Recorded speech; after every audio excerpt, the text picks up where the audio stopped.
The Kinetic Loophole, Chapter 1, The Cascading Failure. The distress beacon had been screaming for 6 hours before anyone within range admitted it was real. Not because it was faint.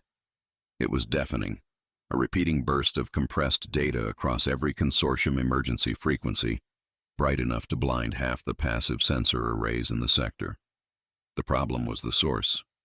The signal's registration tag belonged to the Luminous Vertex, a consortium dreadnought, valued at more than the combined annual output of 11 mid-tier civilizations. Ships like that did not break down. They certainly did not break down within towing distance of a human salvage station. Chief Engineer Mac Macaulay stood in the observation blister of the station's command module, a cramped, steel-walled compartment that smelled permanently of diesel vapor and burnt copper, and stared at the dead warship through 3 inches of scratched optical glass. The Luminous Vertex hung in the vacuum with its running lights extinguished, its hull still faintly luminous from residual energy bleeding off the quantum skin. It was pristine, enormous, and completely dark. The most expensive paperweight in the sector. "She's cold," Mac said. He didn't say it with awe. He said it the way a roadside mechanic talks about a sedan with steam rolling out from under the hood. He tapped the glass with one scarred knuckle. No drive hum, no navigational sweep. Whatever tripped, it tripped hard. The station's comm system crackled, an automated loop from the Vertex, cycling through roughly 40 languages. Mac caught the consortium standard fragment on the 3rd rotation. Critical systems failure. All vessels render immediate assistance. Do not attempt unauthorized docking. That last part was repeated twice. Mac grunted. He reached for the coffee bulb magnetically stuck to the console, took a long pull of something that had never been within 1,000 light years of an actual coffee bean, and set it back down with a hollow clank. "Pull up the Admiralty salvage codes," he said to the comm officer on watch. "The old ones. Terran Maritime, 18th century. A pause from the watch desk. "The boat ones?" "The boat ones." Mac was already walking toward the equipment locker. "If that vessel is disabled and adrift in unclaimed space with no active navigational authority, she's legally derelict under pre-consortium Earth salvage doctrine, which means anyone who renders aid is entitled to 30% of her assessed value." He yanked the locker open. Inside, hanging on a reinforced steel peg beside a row of pry bars and hydraulic spreaders, was the 30-pound high-density spanner, cold-forged steel, chipped along the striking face, wrapped in stained grip tape, with a fraying wrist lanyard dangling from the handle. It looked like it had been dragged off a 20th-century oil rig and never cleaned. The steel held absolutely zero electrical charge. Its only properties were mass and density. Mac lifted it off the peg with a practiced one-arm swing that spoke to years of repetition. The weight settled into his shoulder with the heavy, familiar authority of a tool that had never once failed to do exactly what it was designed to do. "Log the salvage claim with the Terran Admiralty office and get me a docking vector." "Mac, that ship is worth—" "I know what she's worth. That's why we're logging the claim." The docking was ugly. It was supposed to be. The station's approach shuttle had magnetic clamps instead of the frictionless proximity guides every consortium vessel used. Where an alien shuttle would have glided into alignment on a whisper of repulsor fields and latched with silent precision, the human shuttle simply aimed itself at the Luminous Vertex's emergency airlock and fired its clamps at full extension. The impact rang through both hulls, a deep, grinding bite of steel teeth into quantum-bonded composite. The clamps gouged faint scratches into a surface that had been manufactured to be molecularly flawless, and somewhere deep inside the alien vessel, something delicate shuddered. The shuttle's docking seal pressurized with a wheezing hiss that sounded like an old radiator valve, and the green indicator light, an actual incandescent bulb behind a scuffed plastic lens, flickered on. Mac pulled the spanner's wrist lanyard tight around his forearm and cycled the shuttle's airlock manually, cranking the heavy lever with both hands until the mechanical bolts disengaged with a series of industrial thunks. The consortium lock on the far side was designed to open via biometric resonance, a silent, seamless parting of magnetically sealed panels that recognized authorized crew by their cellular frequency. It was not designed for a human in a grease-stained pressure suit jamming a hydraulic spreader into the seam and cranking it open with a ratchet. The lock resisted for about 4 seconds, then surrendered with a wet, mechanical pop that smelled faintly of burnt insulation. Max stepped through into the Luminous Vertex. The interior was exactly what the technical bulletins described, and exactly as useless as he'd expected. The corridor was wide, seamless, and composed of a pale, slightly translucent composite that emitted a soft ambient glow from within the walls themselves. No visible light fixtures, no conduit, no access panels. The floor was frictionless, not metaphorically but literally, a magnetic repulsion surface that made his heavy boots slide unpredictably with every step. The air was cold, thin, and carried a faint smell of ozone. Emergency lighting pulsed in slow, rhythmic waves of pale blue. And over everything, a sound. A high-pitched, crystalline chiming that repeated every few seconds, layered and harmonic. It was the Consortium's version of an alarm klaxon, designed to communicate urgency without causing distress to species with delicate auditory membranes. To Mac, it sounded like a wind chime in a dentist's office. He followed the chiming toward the engine core, his boots scraping and thudding against the frictionless deck in a way that echoed obscenely through the silent corridors. Every step produced a sound the ship clearly was not built to accommodate, the heavy, tactile grind of rubber tread against a surface engineered to never be touched. Mac could feel the magnetic repulsion pushing back against his soles, a slick, almost greasy resistance that wanted him to glide rather than walk. He refused. He planted each boot flat, heel first, the way you walk on a frozen dock, and let the noise announce him. He passed 2 alien crew members pressed flat against the wall in what he assumed was their version of emergency stations. They were tall, narrow-limbed, draped in seamless gray garments that seemed woven from the same luminous material as the walls. Their skin was pale to the point of translucence, and their wide, dark eyes tracked Mac with an expression that landed somewhere between confusion and biological revulsion. One of them flinched when Mac's boot caught a seam in the deck plating and produced a sharp, percussive screech. Neither of them spoke. Neither of them moved to stop him. They just watched his boots leave black rubber scuff marks on their perfect floor and trembled. The engine core was enormous. The chamber rose 4 decks high, dominated by a central column of light, the primary quantum drive array, that pulsed with a fading, arrhythmic glow. Surrounding it, suspended on invisible magnetic tethers, were dozens of crystalline relay housings, each one a translucent cylinder about the size of a human torso, humming with a faint musical resonance that was rapidly going discordant. Holographic diagnostic arrays floated in the air around the column, scrolling data in a language Mac couldn't read and didn't need to. Every display was flashing a deep, urgent amber. A cluster of Consortium engineers stood at the base of the column, their long fingers dancing across holographic interfaces that responded to touch with the faintest ripple of light. Precise, synchronized, and completely ineffective. One of them turned as Mac's boots announced his arrival with a heavy, graceless thud on the deck plating. "You are not authorized to be in this." "Maritime salvage," Mac said. "Your beacon's been live for 6 hours with no navigational authority. Under Terran Admiralty Code, that makes you my problem." He shifted the spanner from his right shoulder to his left and looked up at the dying column of light. "What tripped?" The engineer stared at the spanner the way someone might stare at a loaded weapon pointed at a newborn. "The primary relay housing has experienced a quantum misalignment of 0.001%. The variance has triggered a cascading safety lockdown across all drive systems.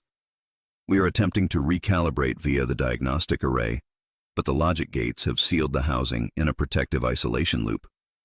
We cannot interface with the hardware until the software confirms the variance is resolved, but the software cannot confirm the variance is resolved until it interfaces with the hardware." Mac looked at him for a long moment. "So it's stuck." The engineer's pale face tightened. "It is in a recursive diagnostic paradox." "It's stuck." Mac walked past the cluster of engineers toward the central column. He could see the primary relay housing near the base, a floating translucent crystalline cylinder, slightly larger than the others, suspended in a magnetic cradle about 4 feet off the deck. It emitted a soft, musical hum that was currently stuttering, skipping beats, producing a discordant whine that set Mac's fillings buzzing. No visible seams, no screws, no access panels. A sealed, perfect luminous object that had encountered a 0.001% imperfection and decided the only rational response was to shut down an entire dreadnought. Mac set his boots wide on the frictionless deck, squared his shoulders, and hefted the 30-pound spanner in a two-handed grip. He could feel the cold of the steel through his work gloves, not the antiseptic chill of the alien ship, but a dense industrial cold, the kind that sinks into your knuckles and stays. The spanner caught the amber emergency light and did not glow. It absorbed it. Matte, dense, scarred along the striking face from 100 previous corrections on 100 previous machines. It was the antithesis of everything in this room. No hum, no luminescence, no magnetic field. Just 30 pounds of blunt, honest steel that did not care about quantum variance or recursive diagnostic paradoxes. "What are you?" the lead engineer started. Mac swung. 30 pounds of high-density steel connected with the primary relay housing at roughly 45 degrees, dead center on the lower magnetic cradle mount. The impact was total. It was not a tap. It was not a diagnostic nudge. It was the full, committed, two-handed overhead strike of a man who had spent 26 years hitting things that were stuck and watching them become unstuck. The sound it produced was a deep, resonant, metallic clang that hit the crystalline walls of the engine core and bounced, amplified, multiplied, until the entire chamber rang like the inside of a struck bell. The crystalline alarm chimes shattered into static. Every holographic display within 15 feet flickered violently, scrambled, and reset. The primary relay housing jolted in its magnetic cradle, slid a fraction of a millimeter to the left, and seated with a hard mechanical click that had no business existing in a frictionless environment. For exactly one heartbeat, the engine core was completely silent.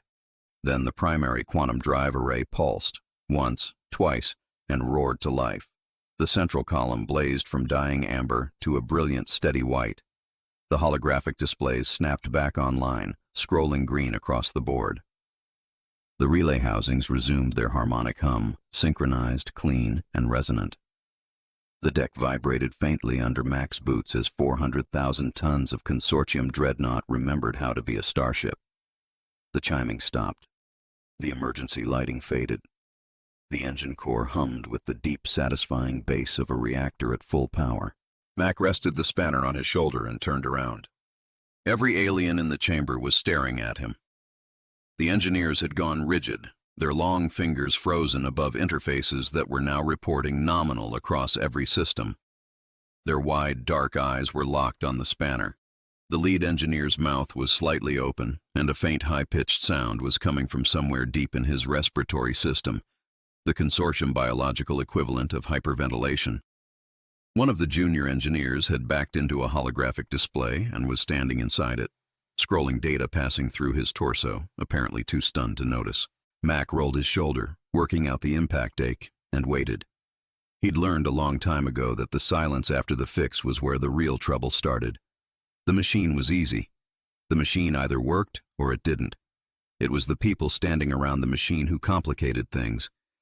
From the corridor behind him, a new set of footsteps, lighter, more deliberate, accompanied by the soft rustle of formal robes and the faint magnetic hum of personal anti-gravity assists.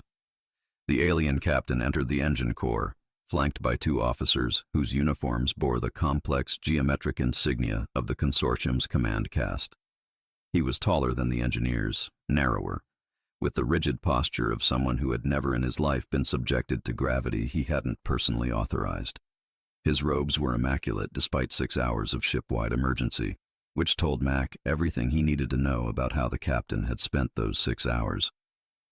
His eyes swept the chamber, the restored drive column, his shaking engineering staff, the black rubber scuff marks on the deck, and settled on Mac, specifically on the chipped, oil-stained 30-pound spanner resting on Mac's shoulder. The captain's voice was low, precise, and vibrating with something that Mac recognized immediately. Not gratitude, not relief. The cold, controlled fury of someone watching their entire world view get dented. "What?" the captain said. "Have you done to my ship?" Mac didn't blink. "Fixed it."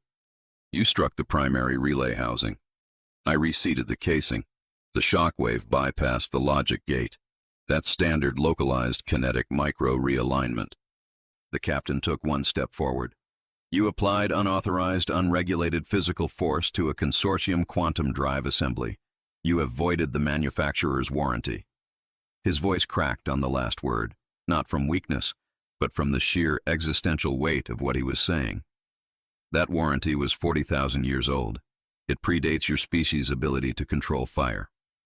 Mac looked at the captain. He looked at the engine core, now running clean, now running perfect, humming with enough power to glass a continent. He looked back at the captain. Warranty didn't stop it from stalling out, though, did it? He turned, shifted the spanner to his other shoulder, and walked back toward the airlock, his boots leaving fresh black scuff marks on the pristine, frictionless floor. Behind him, the captain was already speaking into a communicator, his voice tight, rapid, and climbing in pitch. Mac didn't understand the language, but he understood the tone. He'd heard it before, every time he'd fixed something that someone with a degree said couldn't be fixed. It was the sound of a man calling his lawyer. Chapter 2. The Cease and Desist. The lawsuit arrived before Mac's shuttle finished docking back at the station. It came as a holographic data packet, transmitted on a priority consortium legal frequency that overrode every other signal in the system and projected itself, uninvited, onto every display surface within range.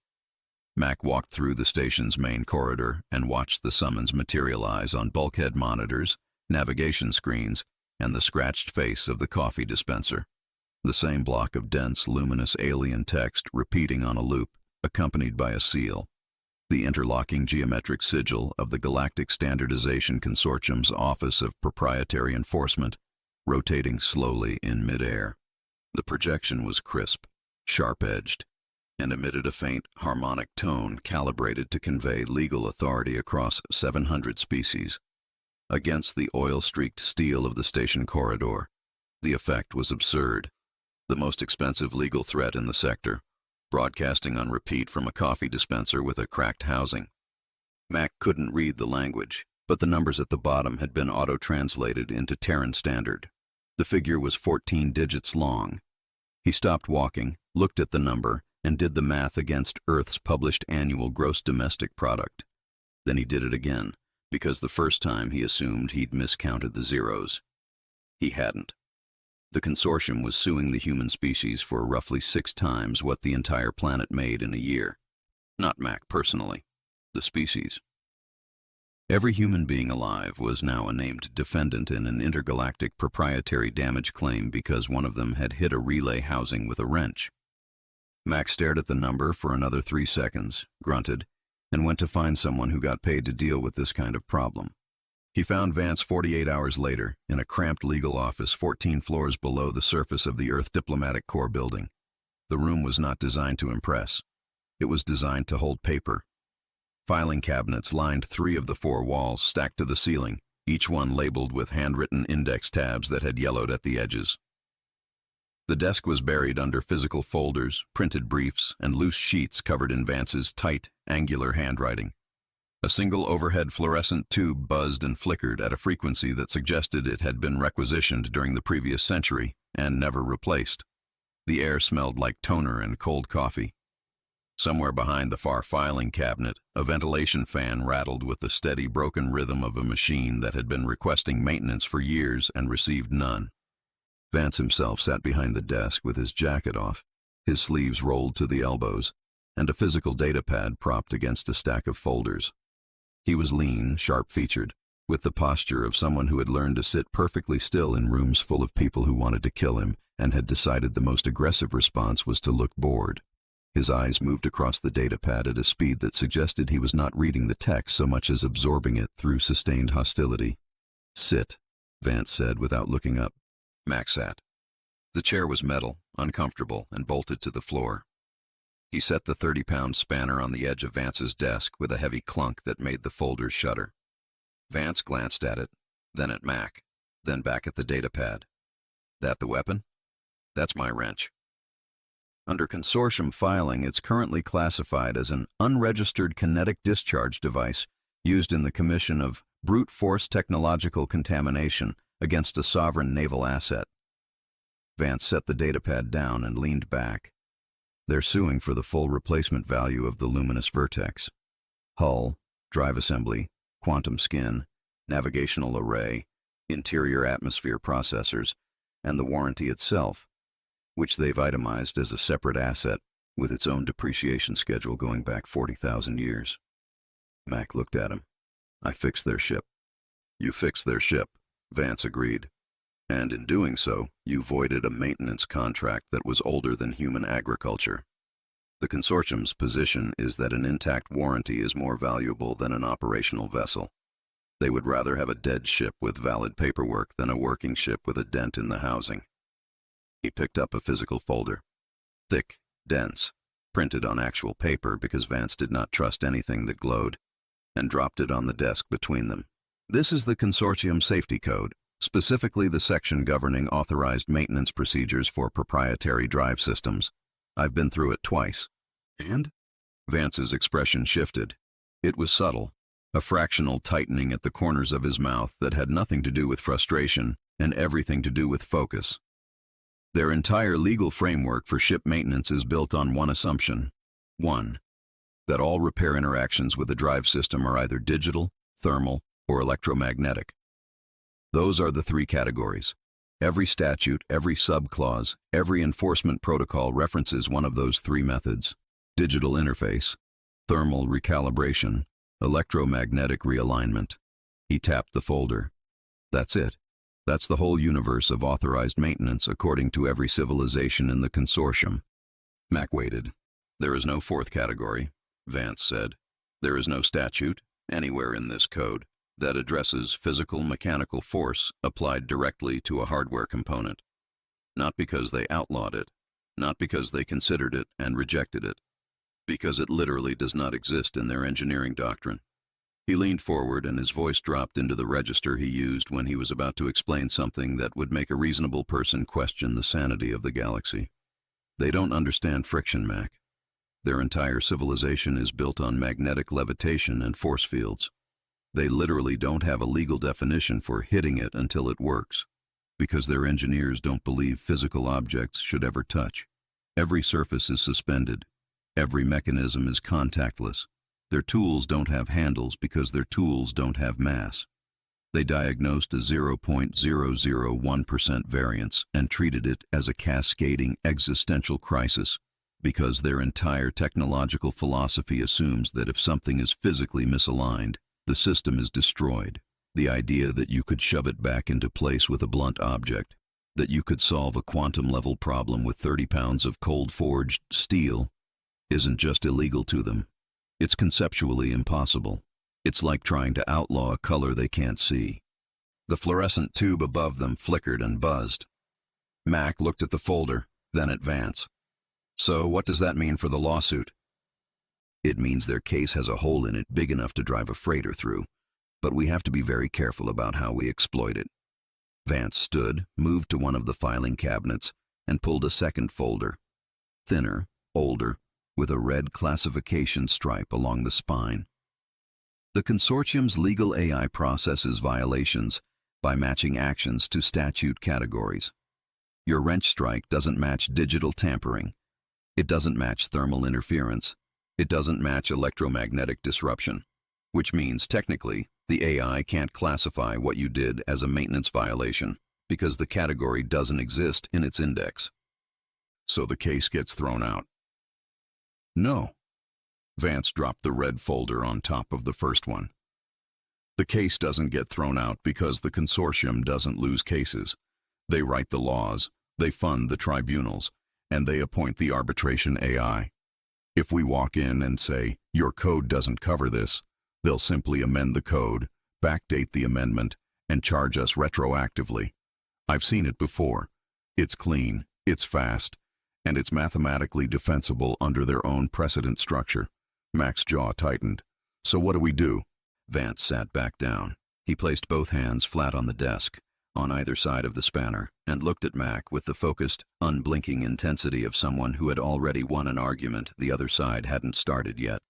We don't deny what you did. We redefine it. Under Consortium Safety Code 412, subsection A, unauthorized digital or thermal tampering of a proprietary drive system constitutes a warranty violation. The key word is tampering. Tampering implies an attempt to alter, modify, or interfere with the system's operational parameters. He paused. You didn't alter anything, Mac. You didn't modify the software. You didn't interface with the hardware digitally. You applied a localized physical impulse to the exterior casing of a relay housing, and the system, on its own, through its own internal fail-safe architecture, responded by reseating. The quantum lock did the work. You just gave it a reason to. Mac stared at him. You're saying I didn't fix the ship. I'm saying you performed a diagnostic test, a localized kinetic micro-realignment. He said the words slowly, deliberately, giving each one the weight of a legal instrument being loaded into a chamber. You applied a precise, measured physical impulse to the housing to determine whether the system's mechanical seating was within operational tolerance. The fact that the system subsequently restored itself was a coincidental byproduct of the diagnostic procedure, not an intentional repair action. Vance picked up the datapad and began typing, his fingers moving with the rapid, clipped precision of someone drafting a legal filing in real time. Under their own code, a diagnostic procedure is not maintenance. It's assessment. Assessment doesn't void a warranty.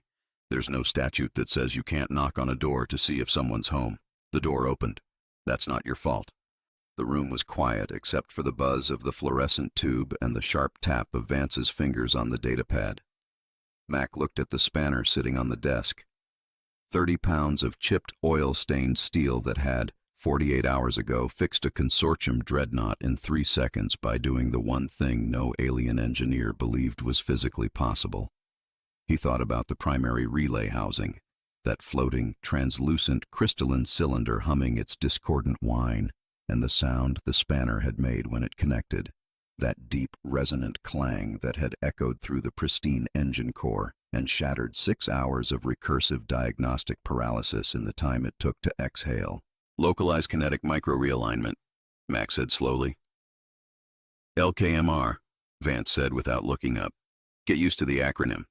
It's about to become the most expensive 4 letters in the galaxy. And the tribunal buys this? Vance stopped typing. He looked at Mac over the top of the datapad, and for the first time, something that was almost amusement crossed his sharp features. Not warmth. The quiet satisfaction of a man whose filing just landed exactly where he wanted it. The tribunal doesn't have to buy it, Mac. They have to process it.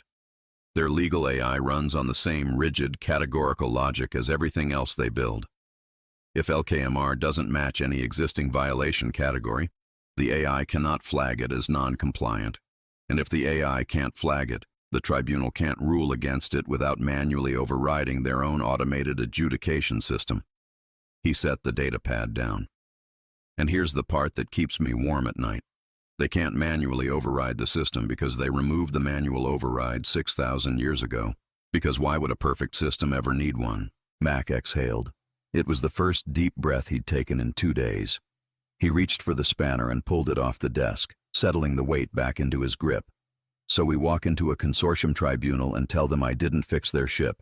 I just knocked on the door and the ship decided to fix itself. We walk into a consortium tribunal, Vance said, and we tell them the truth, wrapped in their own language, filed under their own categories, processed by their own AI, and we make it someone else's problem to prove otherwise. He flipped the datapad around to show Mac the screen.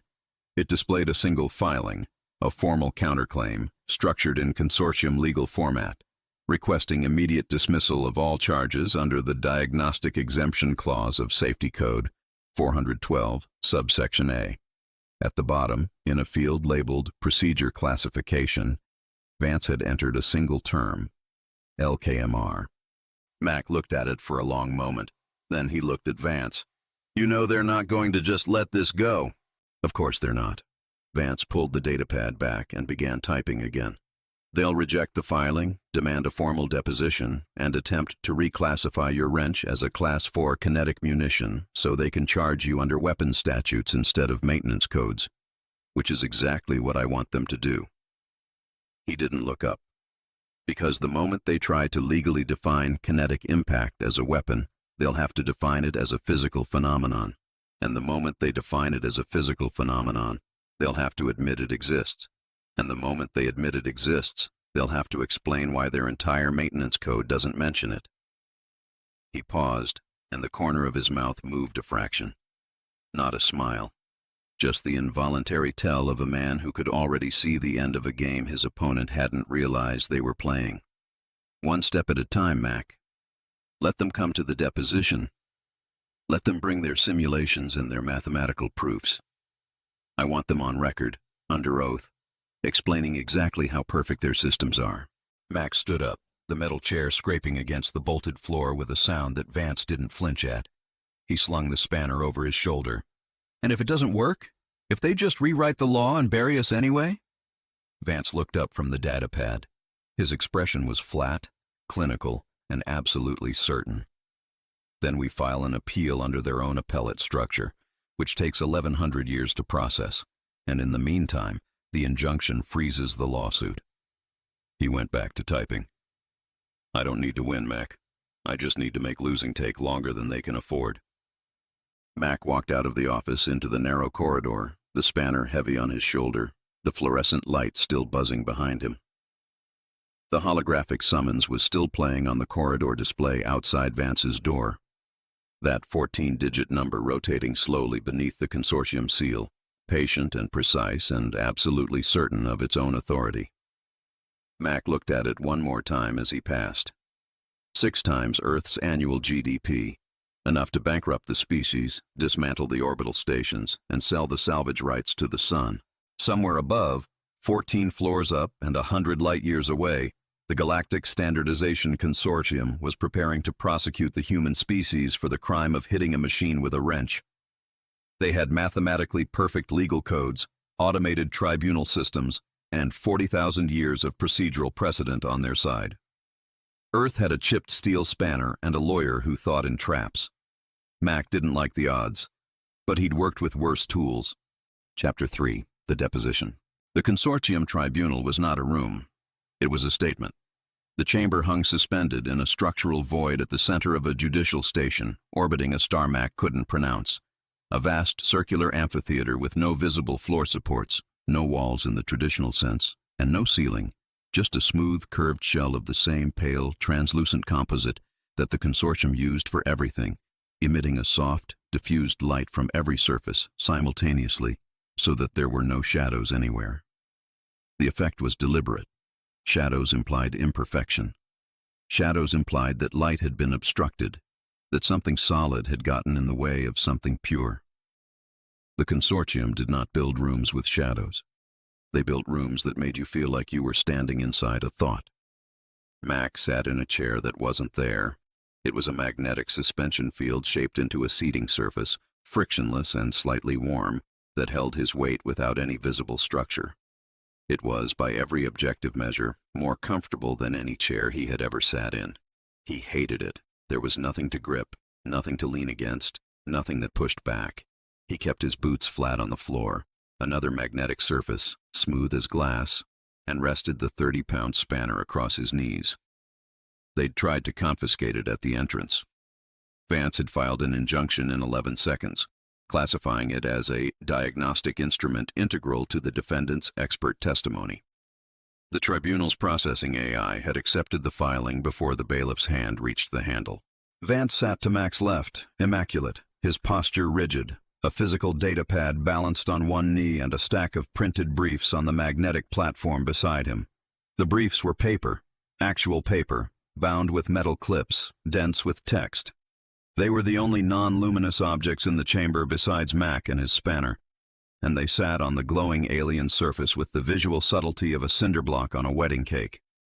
Vance had brought them on purpose. Across the chamber, on a raised platform that floated without supports, sat the prosecution. 3 consortium legal officers in seamless pale robes, flanked by a hovering holographic array that served as their evidence display. And at the center of the platform, standing rather than sitting, was the lead prosecutor. Mac had read the briefing file.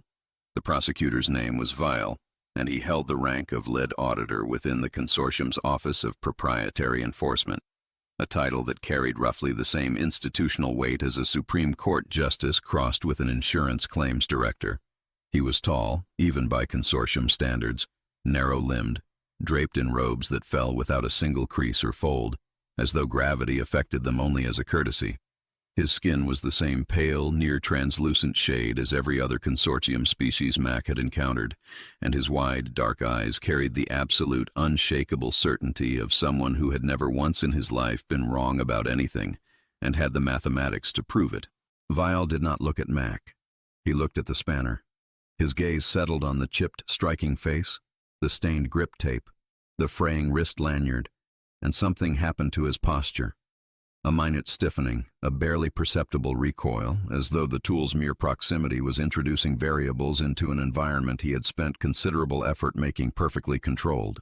"The tribunal will note," Vial said, his voice carrying across the chamber with the clean, clinical precision of a surgical instrument, "that the defendant has introduced an unregistered kinetic mass into a controlled adjudication environment. The evidentiary contamination risk is noted and overruled," the arbitration AI said from everywhere at once, its voice a smooth, genderless harmonic. "The object has been filed as a diagnostic instrument under Injunction 774-theta. Proceed." Vial's jaw tightened by a fraction of a degree. He turned to the holographic array. "Display reconstruction alpha." The air above the central platform filled with light. A three-dimensional holographic model of the Luminous Vertex's engine core materialized in exacting detail. Every relay housing, every magnetic tether, every crystalline surface rendered in luminous wireframe with data annotations scrolling alongside in real time. At the center, the primary relay housing glowed a soft blue, suspended in its magnetic cradle exactly as Mac had found it. The model was beautiful. It was also, Mac noted, completely clean. No thermal micro-warping on the cradle mounts, no particulate residue on the housing surface, no variance in the magnetic field density. A perfect ship in a perfect vacuum, existing in a state of theoretical purity that had never once been subjected to actual space. "This reconstruction," Vial said, his voice carrying the measured cadence of someone who had rehearsed not for performance but for mathematical precision, "represents the Luminous Vertex's primary drive assembly at the moment of the defendant's unauthorized intervention. Based on the vessel's telemetry data, the quantum misalignment at the time of the incident measured 0.001%, well within the system's cascading failure threshold, but critically well below the antimatter breach threshold of 0.004%. He paused, allowing the data annotations beside the model to cycle through 3 pages of supporting calculations. The numbers hung in the air, luminous and exact, each one cross-referenced to a consortium engineering standard that had been in continuous, unbroken use for longer than the human species had possessed written language. Vial's long fingers swept through the holographic display, and the model animated. A red indicator appeared at the primary relay housing, pulsing in time with a rhythmic warning tone pitched just below the threshold of discomfort. The defendant applied approximately 30 pounds of lateral force to the exterior of the primary relay housing at a 45-degree angle. The prosecution simulation demonstrates that this level of uncontrolled kinetic energy, applied to a quantum-locked crystalline substrate, should have... He paused again, letting the word hang in the shadowless air like a verdict already rendered. Should have induced a localized antimatter breach with a yield equivalent to 4.7 kilotons. The holographic model detonated. The primary relay housing shattered in the simulation, sending cascading failure lines through every connected system, the wireframe collapsing inward as simulated antimatter erupted from the breach point and consumed the engine core in a sphere of white light. The holographic luminous vertex tore itself apart from the inside out in perfect, mathematically modeled detail. The chamber was silent. The simulation's final frame showed a debris field where the dreadnought had been, annotated with casualty projections and property damage assessments that scrolled for several seconds before stopping. "The defendant," Vale said quietly, "did not perform a diagnostic procedure. The defendant detonated a bomb. The fact that the bomb failed to explode does not change the nature of the act. It changes only the outcome." The chamber was very still. Mac looked at the debris field hanging in the air and felt his jaw tighten. Beside him, Vance hadn't moved. Vance hadn't even looked up from his datapad. "Does the defense wish to cross-examine?" the arbitration AI asked. Vance stood. He didn't rush. He picked up his stack of printed briefs, held them in one hand, visibly heavy, the paper sagging under its own weight, and walked to the center of the chamber floor. He stopped directly beneath the holographic debris field, looked up at it, and then looked at Vial. "Impressive," Vance said. "Truly. The prosecution simulation is mathematically flawless." He let that sit for a beat. "I have one question. For the simulation AI directly, if the tribunal permits." Vial's expression didn't change, but his posture shifted. A fractional tilt, the kind of adjustment someone makes when they hear a sound they weren't expecting. "The prosecution has no objection." "Simulation AI," Vance said, addressing the holographic array. "Confirm? What atmospheric conditions does this reconstruction assume inside the primary drive assembly at the time of the incident?" The AI responded instantly, its voice the same smooth harmonic as the arbitration system. "The reconstruction assumes standard consortium operational atmosphere, a mathematically perfect vacuum with zero particulate contamination, zero thermal variance, and zero gravitational micro-fluctuation." "A perfect vacuum," Vance repeated. "Zero particulate contamination. Confirm. Does the simulation account for structural dust buildup on the primary relay housing's magnetic cradle mounts?" A pause. Shorter than a heartbeat, but a pause nonetheless. "Negative. Consortium drive assemblies operate in sealed, self-sterilizing environments. Particulate contamination is not a modeled variable." "Does the simulation account for thermal expansion warping of the cradle mounts due to prolonged exposure to residual drive radiation?" "Negative. Thermal expansion is within predicted tolerances and is compensated by the magnetic suspension array." "Predicted tolerances," Vance said. "Compensated by suspension. Confirm. Does the simulation account for cumulative micro-warping of the cradle mounts over the operational lifespan of the vessel?" "The Luminous Vertex has been in active service for..." He glanced at his datapad. "Approximately 9,000 years. Another pause. This one was longer. "Negative. The simulation models the drive assembly at manufactured specification. Cumulative degradation is not a modeled variable, as consortium maintenance protocols assume degradation is corrected at each scheduled service interval. And if a scheduled service interval is missed, or if the degradation falls below the detection threshold of the digital diagnostic array, that scenario is not modeled. The probability of undetected cumulative degradation in a consortium drive assembly is statistically insignificant." Vance looked at the holographic debris field still hanging above him. Then he looked at Vial. "Statistically insignificant," he said. "Not impossible, just insignificant." Vial's expression had gone very still. "The probability is effectively zero." "Effectively," Vance said. "Not actually." He turned back to the simulation AI. "Final question. If the primary relay housing had accumulated undetectable micro-warping on its cradle mounts, warping below the threshold of your digital diagnostic sweep, and that micro-warping caused the housing to seat 0.8 millimeters off-center, would a 30-pound lateral impulse at 45 degrees be sufficient to reseat the housing without breaching the crystalline substrate?" The pause this time was significant. 3 full seconds of silence in a chamber designed to process legal arguments at the speed of light. When the AI spoke, its voice was precisely as smooth as before, but the content was different. Under those specific conditions, the kinetic impulse described would fall within the mechanical reseating tolerance of the magnetic cradle assembly.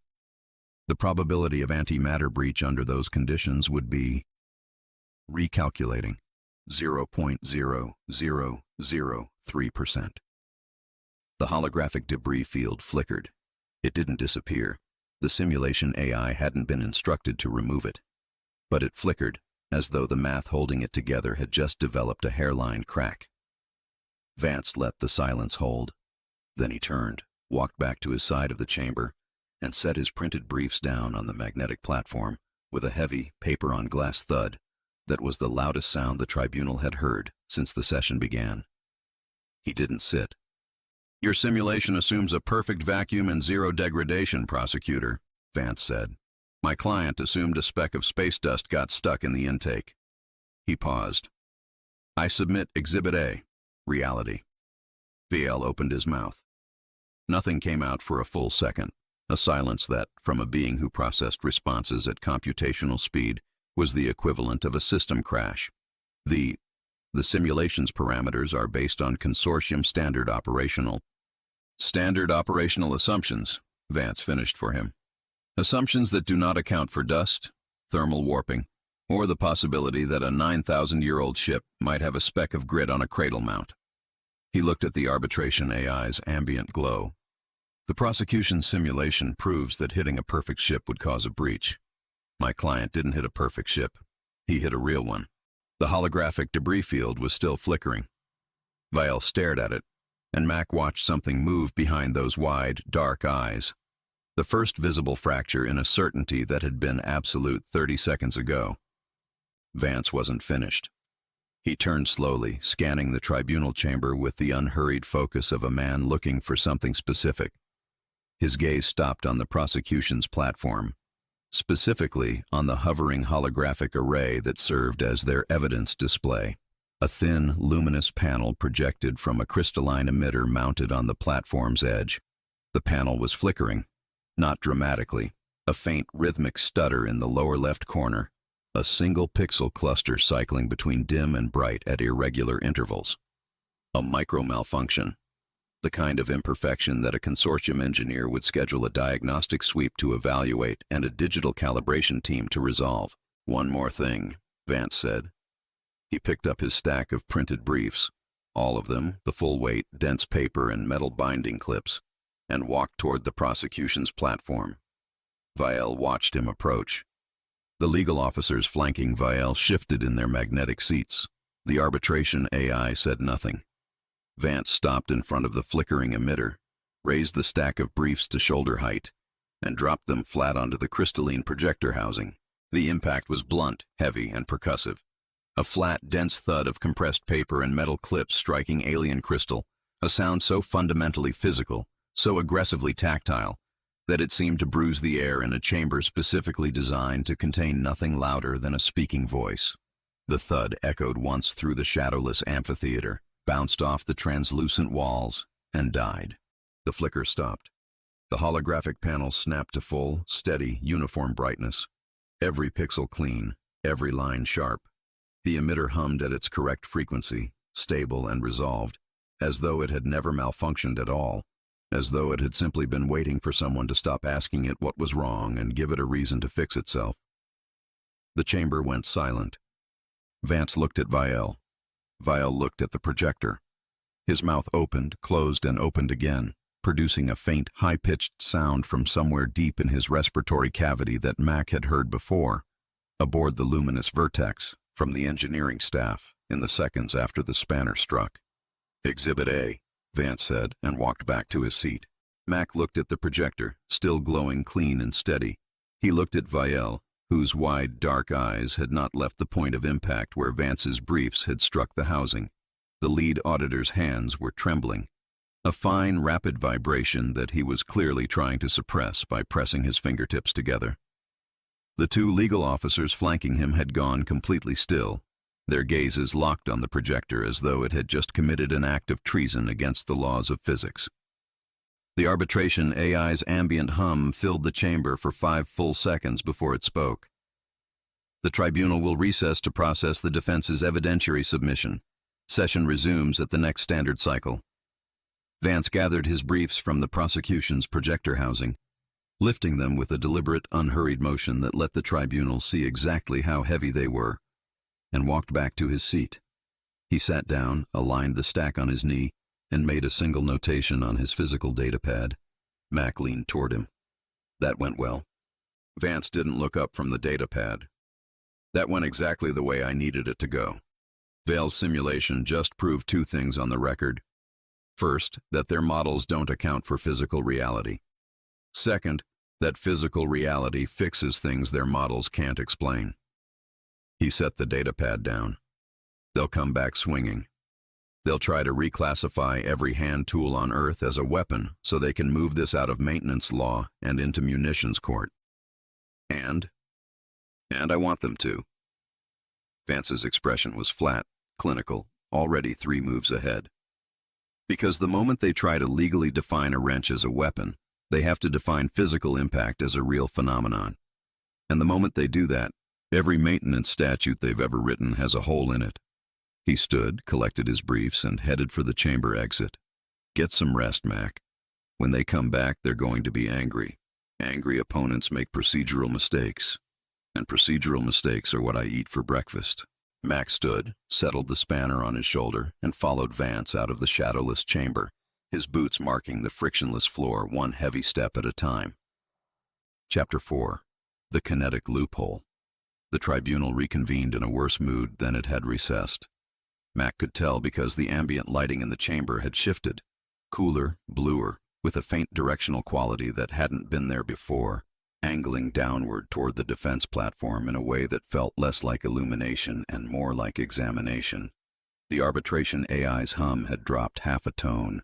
Even the magnetic seating fields felt tighter, as though the station itself had decided to take the proceedings more seriously. Vile stood on the prosecution platform with the rigid stillness of someone who had spent the entire recess recalculating. His robes were crisp, his posture was precise. But something behind his wide, dark eyes had changed. The absolute mathematical certainty that had defined his opening presentation was still there, but it had been joined by something sharper. Something that looked to Mac like the expression of a man who had just been embarrassed in front of his own systems and intended to correct the error permanently. The holographic evidence array above the prosecution platform had been replaced. The flickering projector from the previous session was gone, swapped out for a newer unit, Mac noted, one that had probably never been struck by anything heavier than a stray photon. The debris field simulation was gone too. In its place, a new display rotated slowly. A 3-dimensional schematic of the 30-pound high-density spanner, rendered in precise holographic wireframe, with annotations tagging its mass, density, material composition, and kinetic output potential at various swing velocities. They'd scanned his wrench. The tribunal recognizes the prosecution's motion to introduce supplementary classification evidence, the arbitration AI announced. Prosecutor Vale, you may proceed. Vile stepped forward. In the previous session, the defense argued that the defendant's actions constituted a diagnostic procedure rather than unauthorized maintenance. The prosecution does not contest the defense's procedural reclassification at this time. He paused, letting that settle. Mac glanced at Vance. Vance's expression didn't move. Instead, the prosecution moves to address the instrument itself. Regardless of the procedure's classification, the tool used to execute it remains an unregistered, uncertified mass impact device with a kinetic discharge capacity exceeding the threshold for Class 4 kinetic munitions under Consortium Weapons Regulation 997, subsection D. The holographic spanner rotated and new annotations appeared. Red-tagged threat assessments comparing the wrench's impact force to various classified weapon categories. Mac watched his own tool get reclassified in real time from a piece of equipment to an ordnance device. The prosecution therefore requests, Vile continued, that the tribunal formally classify all human origin hand tools exceeding 5 pounds of inert mass as Class 4 kinetic munitions, subject to immediate confiscation, export restriction, and prohibition from use aboard any consortium-registered vessel, station, or territorial installation. The chamber was silent. Mac looked at the holographic spanner, spinning slowly above the prosecution platform with red threat tags orbiting it. 5 pounds. He ran the threshold through his head. That would cover every hammer, wrench, pry bar, and socket driver in the human fleet. It would cover toolboxes. It would cover pipe fittings, torque wrenches, and the steel-capped boots on every mechanic's feet. The consortium wasn't just trying to outlaw percussive maintenance. They were trying to disarm humanity's entire mechanical workforce with a single weapons classification. Every shipyard, every repair dock, every orbital station that ran on physical tools and analog overrides would be in violation the moment the ruling processed. Earth's engineering capacity would be reclassified as an arsenal overnight. Mac's grip tightened on the spanner across his knees. 30 pounds of cold-forged steel that had fixed a dreadnought, survived a confiscation attempt, and was now spinning as a holographic threat model above a consortium prosecution platform. He wondered briefly what classification they'd give his boot if he kicked something back into alignment. Probably a guided munition. Beside him, Vance was writing on his physical datapad. Not fast, not urgently. The steady, methodical notation of someone who had been expecting this exact motion and had prepared his response before the session started. "Does the defense wish to respond?" the arbitration AI asked. Vance stood. He didn't bring the datapad. He didn't bring the printed briefs. He walked to the center of the chamber floor with nothing in his hands, which Mac had learned over 3 days of legal proceedings was the most dangerous version of Vance, the one who didn't need props because the trap was already built into the floor. "The defense does not contest the prosecution's kinetic discharge calculations," Vance said. 30 pounds at the described velocity does in fact exceed the Class 4 threshold. The mathematics are sound. Vial blinked. The legal officers on the prosecution platform shifted. This was not the response they had anticipated. "However," Vance said, "the defense respectfully requests that the tribunal process the classification through standard protocol before ruling. Specifically, Consortium Weapons Regulation 997, subsection D, paragraph 8. Any object proposed for weapons classification must first be evaluated against the consortium's existing exempt use registry to confirm it does not serve a recognized non-combat function. That is standard procedure," the arbitration AI confirmed. "Processing." Vance waited. Vial waited. Mac watched both of them and kept his hands on the spanner across his knees. The AI spoke. "The object designated as the 30-pound high-density spanner has been cross-referenced against the exempt use registry. No existing non-combat function is currently filed for this object class." "Correct," Vance said. "No existing function, which is why the defense is filing one now." He reached into his jacket and produced a single sheet of paper, actual paper folded once, with a Terran Diplomatic Corps seal stamped in the corner. "The defense submits for immediate processing a formal registration of the 30-pound high-density spanner as a proprietary auditory diagnostic instrument, serial classified under Earth patent law as a kinetic persuader, purpose-built for the execution of localized kinetic micro-realignment procedures." He held the paper out toward the arbitration AI's ambient sensor field. The paper caught the chamber's diffused light and didn't reflect it. It absorbed it, dull and flat, the fibers visible at the edges where the fold had softened them. It was, by every consortium standard, a primitive medium. No encryption, no biometric seal, no quantum watermark. Just ink on compressed wood pulp, stamped with a government seal and folded once. The AI processed it in less than a second. Filing received. The object designated Kinetic Persuader is now registered in the Exempt Use Registry as a diagnostic instrument under Earth Patent Authority. Under Consortium Weapons Regulation 997, subsection D, paragraph 8, objects with a registered non-combat function cannot be classified as munitions without a separate tribunal review, which must be filed as an independent action and cannot be adjudicated within the current proceeding. The silence that followed had a specific quality. The silence of a system that had processed an input correctly and arrived at a conclusion it could not reject but clearly had not been designed to reach. Vial's face did not change expression so much as it emptied of one. The mathematical certainty that had carried his opening motion drained out of his posture, replaced by the rigid stillness of someone whose proof had just been invalidated by a variable that should not exist. His gaze moved from Vance to the paper, then to the arbitration AI's ambient field, then back to Vance, as though retracing the logical chain looking for the step where the error had been introduced. "You cannot," Vial started. "I just did," Vance said. "The filing is processed. The Kinetic Persuader is a registered diagnostic tool. Your weapons motion is procedurally invalid within this tribunal's jurisdiction. If you wish to challenge the registration, you'll need to file an independent action with the Consortium Patent and Licensing Authority.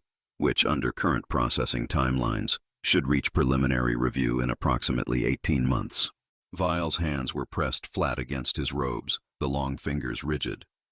The prosecution objects, the so-called kinetic persuader, is a crude blunt instrument with no diagnostic capability.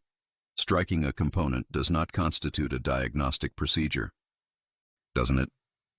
Vance turned to face the tribunal's arbitration field directly.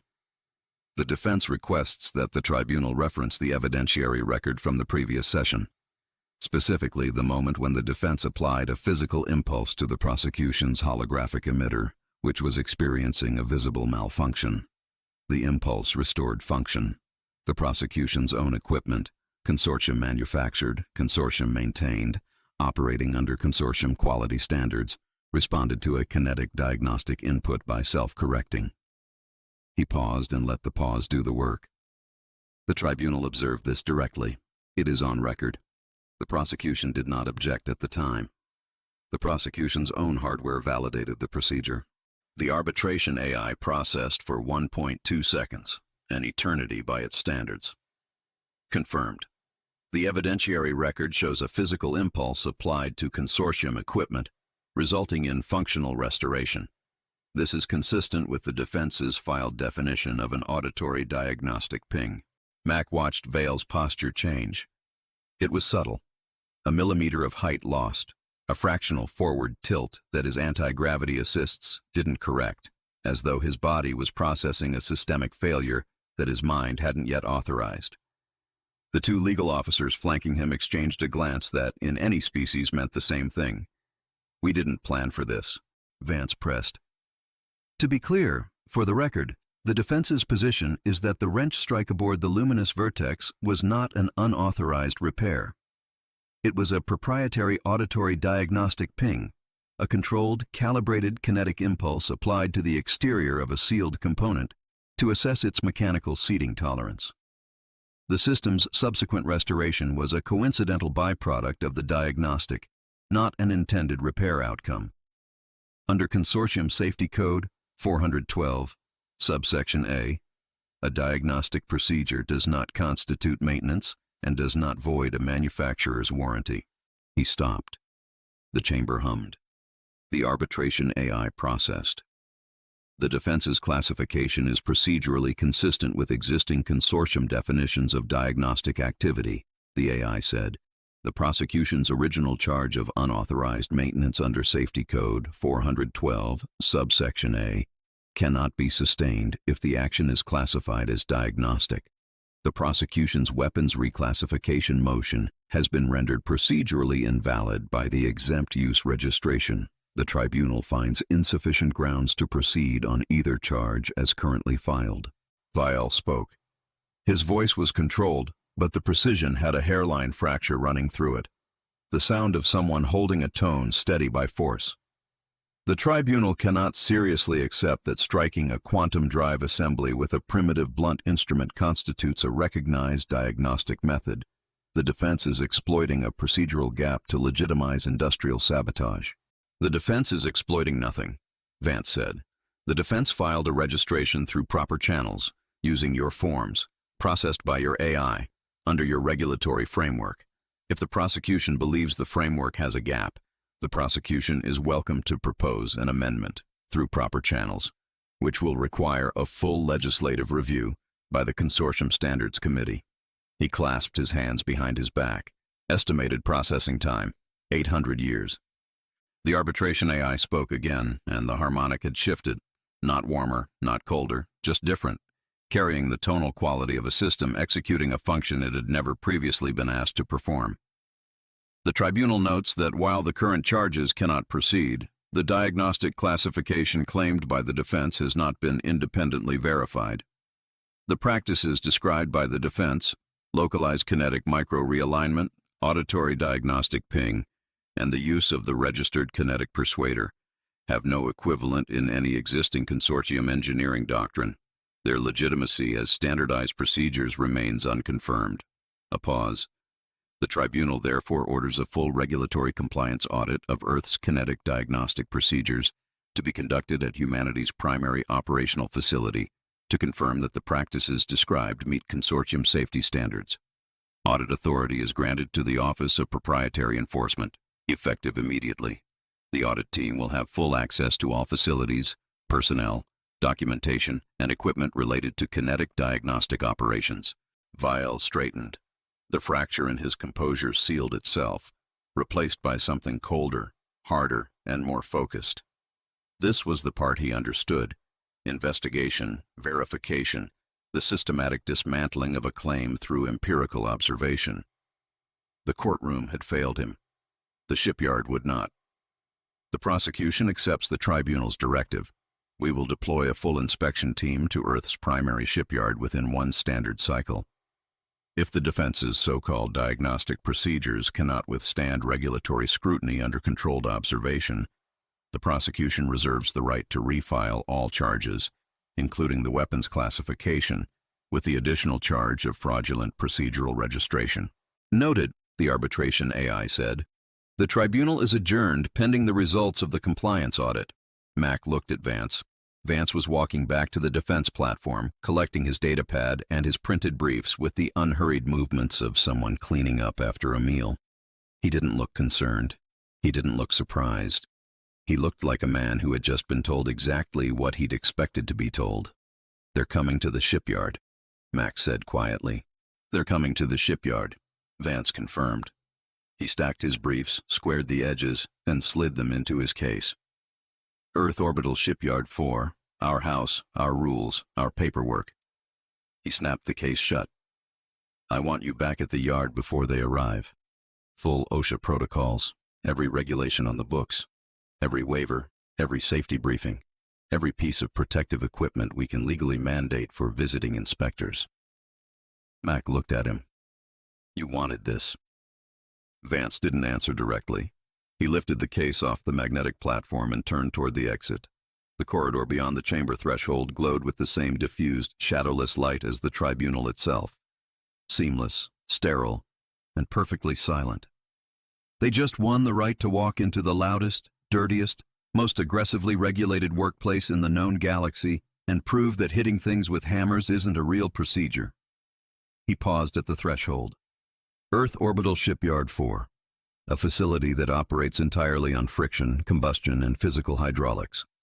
A facility where every surface vibrates, every corridor smells like ozone and diesel, and the ambient noise level exceeds the pain threshold of most consortium species before you step off the docking platform. Mac waited.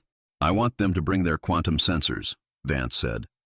"I want them to bring their frictionless robes and their delicate auditory membranes. I want their lead auditor standing on a gantry and a hard hat and steel-toed boots, watching our crews execute localized kinetic micro-realignment procedures on live systems, 12 hours a day, with full documentation, full safety compliance, and full OSHA protocols." He adjusted the case under his arm. "Every regulation on the books, Mac, every waiver, every safety briefing, every piece of protective equipment we can legally mandate for visiting inspectors. I want them buried in paperwork before they see a single wrench swing. That's a lot of paperwork. 500 pages of mandatory safety waivers before they're allowed past the airlock. And that's before the metallurgical certifications." Vance stepped into the corridor. "Get to the shipyard before they do. I'll handle the filings." Mac stood, settled the spanner on his shoulder, and followed him out. Chapter 5. The Arrival. Vail's inspection ship entered the docking approach corridor for Earth Orbital Shipyard 4 at precisely the scheduled time, on a trajectory so mathematically exact that the vessel's magnetic proximity array didn't fire a single corrective pulse during the entire descent. The ship was pristine, a slender, seamless hull of pale composite that caught the reflected light of Earth's sun and held it, glowing faintly, the way everything the consortium built seemed to glow, as though perfection itself was luminous. It moved without sound. It moved without friction. It moved with the quiet, absolute confidence of a civilization that had never had to worry about what happened when two physical objects made contact. It docked without contact. The frictionless magnetic seals aligned with the station's docking collar on a whisper of repulsor fields, and for one brief, quiet moment, The connection between the alien inspection ship and humanity's primary orbital shipyard was as clean and silent as anything the consortium had ever built. Then Mac opened the inner airlock, and the shipyard hit Vial like a wall. The sound came first. Not a single sound. A layered, overlapping industrial roar that poured through the open airlock with physical force.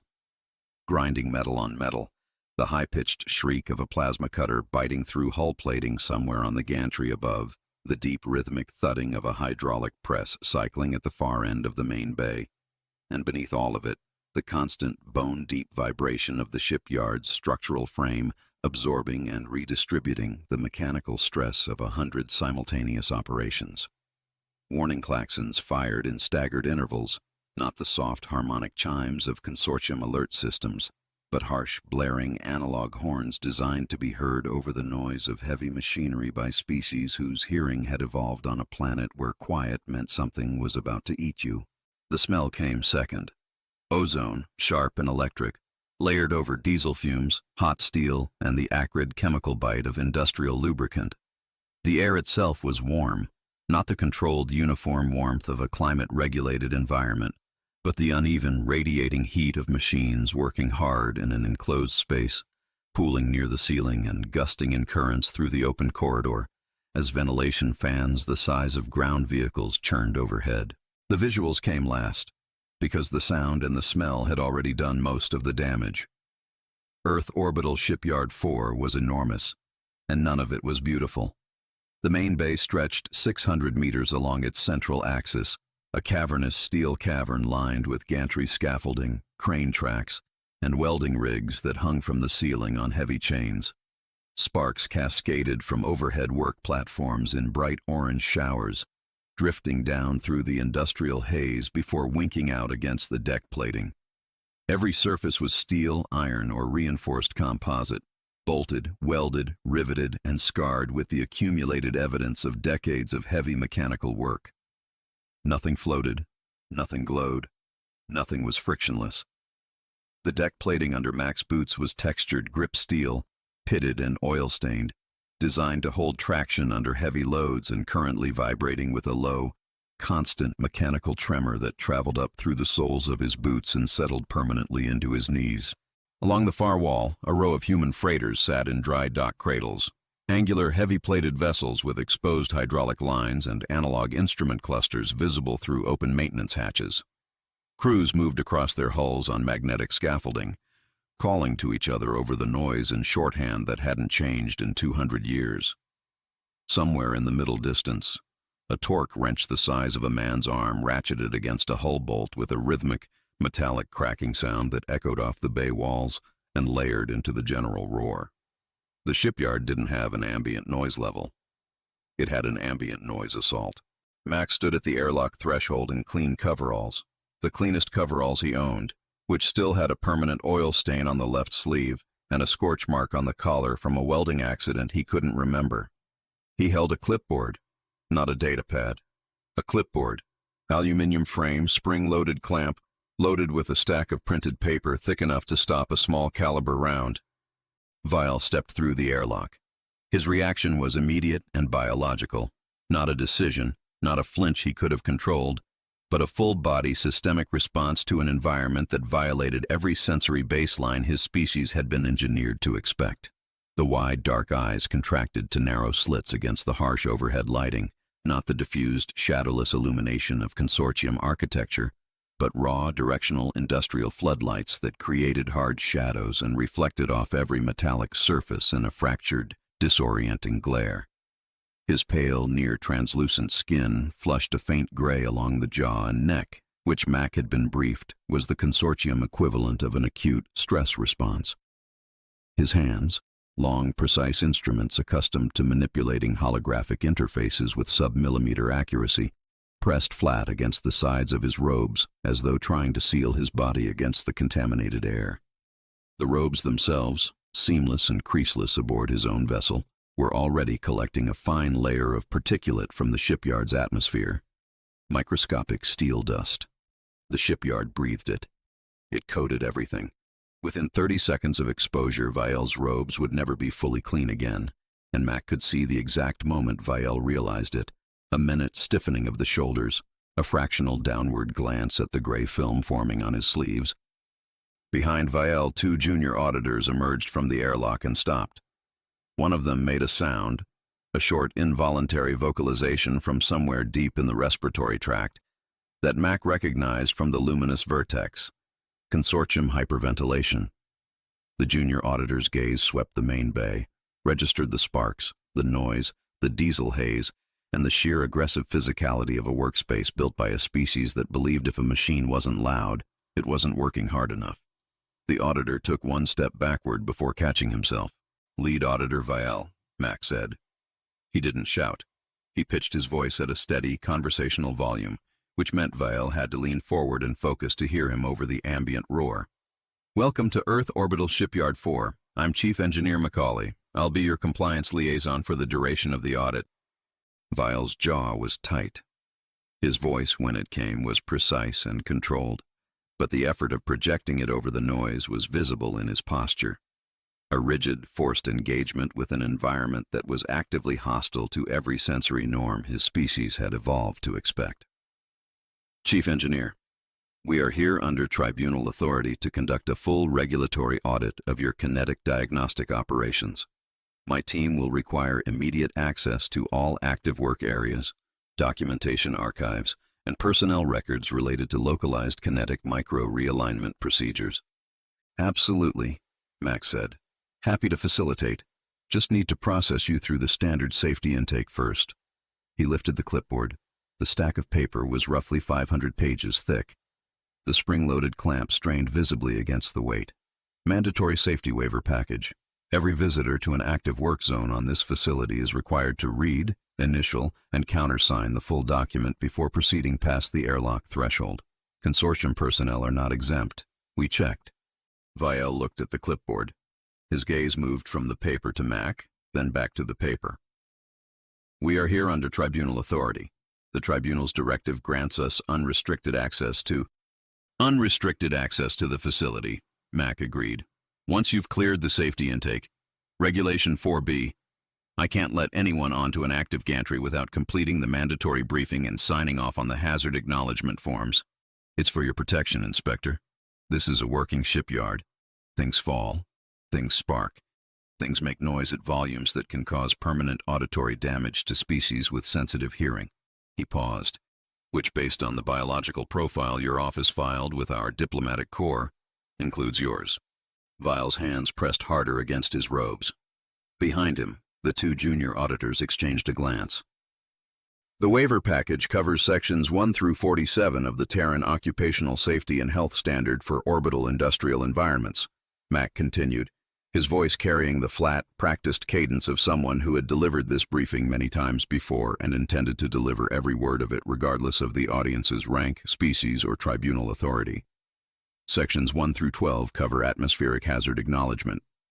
Sections 13 through 26 cover kinetic impact risk zones. Those are the areas where active diagnostic procedures are being performed, so you'll want to pay attention to those. Sections 27 through 39 cover acoustic exposure limits and mandatory hearing protection protocols, and sections 40 through 47 cover the equipment requirements." "Equipment requirements," Vielle repeated. Mac reached behind him and lifted a steel crate off the deck. It was heavy, visibly heavy, the kind of weight that required Mac to engage his shoulder and brace his stance. He set it on the deck between them with a solid, ringing thud that cut through the ambient noise. He flipped the latches and opened the lid. Inside, packed in neat rows on foam inserts, were hard hats. Standard issue, Terran spec industrial hard hats. Steel shell, adjustable interior webbing, chin strap, rated for impact protection in active construction and maintenance environments. Each one weighed approximately 5 pounds. They were yellow. They were not elegant. They were not frictionless. They were blunt, heavy, utilitarian objects designed to keep a human skull intact when something solid fell on it from above, and they looked exactly as graceless as that job description demanded. Beside the hard hats, a row of steel-toed boots, heavy black, rubber-soled with reinforced toe caps, rated for crush resistance up to 2,000 pounds per square inch. They were the opposite of everything Vial's species wore on their feet. Dense, rigid, designed to create maximum friction with every surface they contacted, and heavy enough to noticeably affect the gait and posture of anyone not accustomed to carrying weight on their lower extremities. Mac had worn boots like these every working day for 26 years.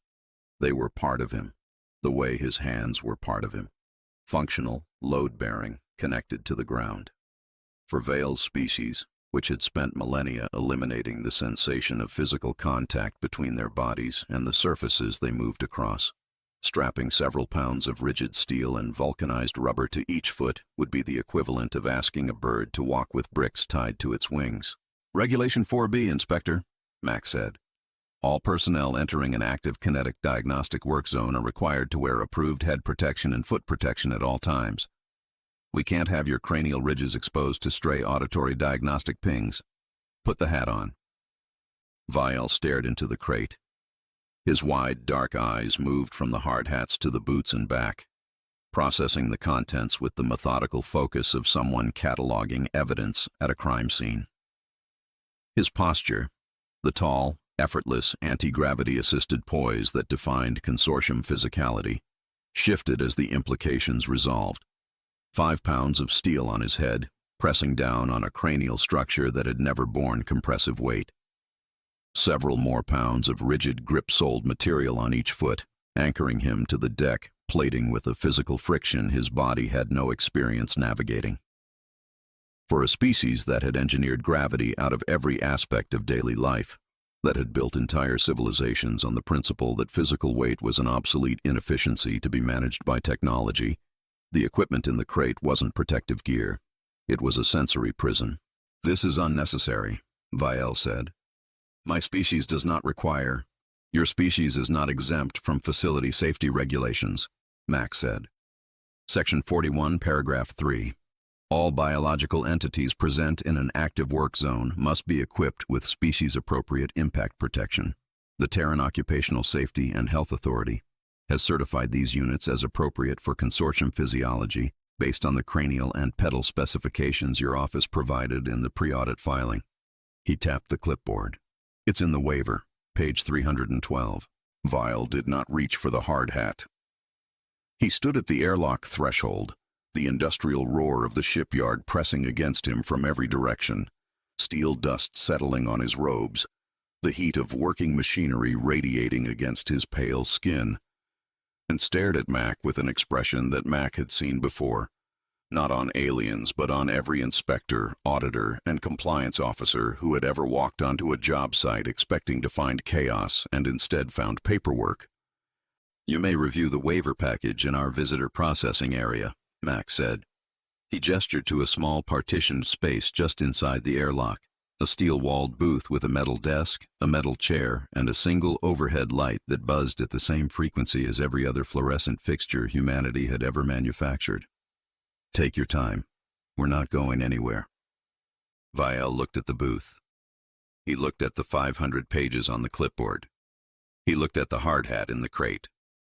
Behind him, a plasma cutter fired on the gantry overhead and showered the docking corridor with a cascade of orange sparks that drifted past the airlock threshold and winked out on the deck plating near his feet.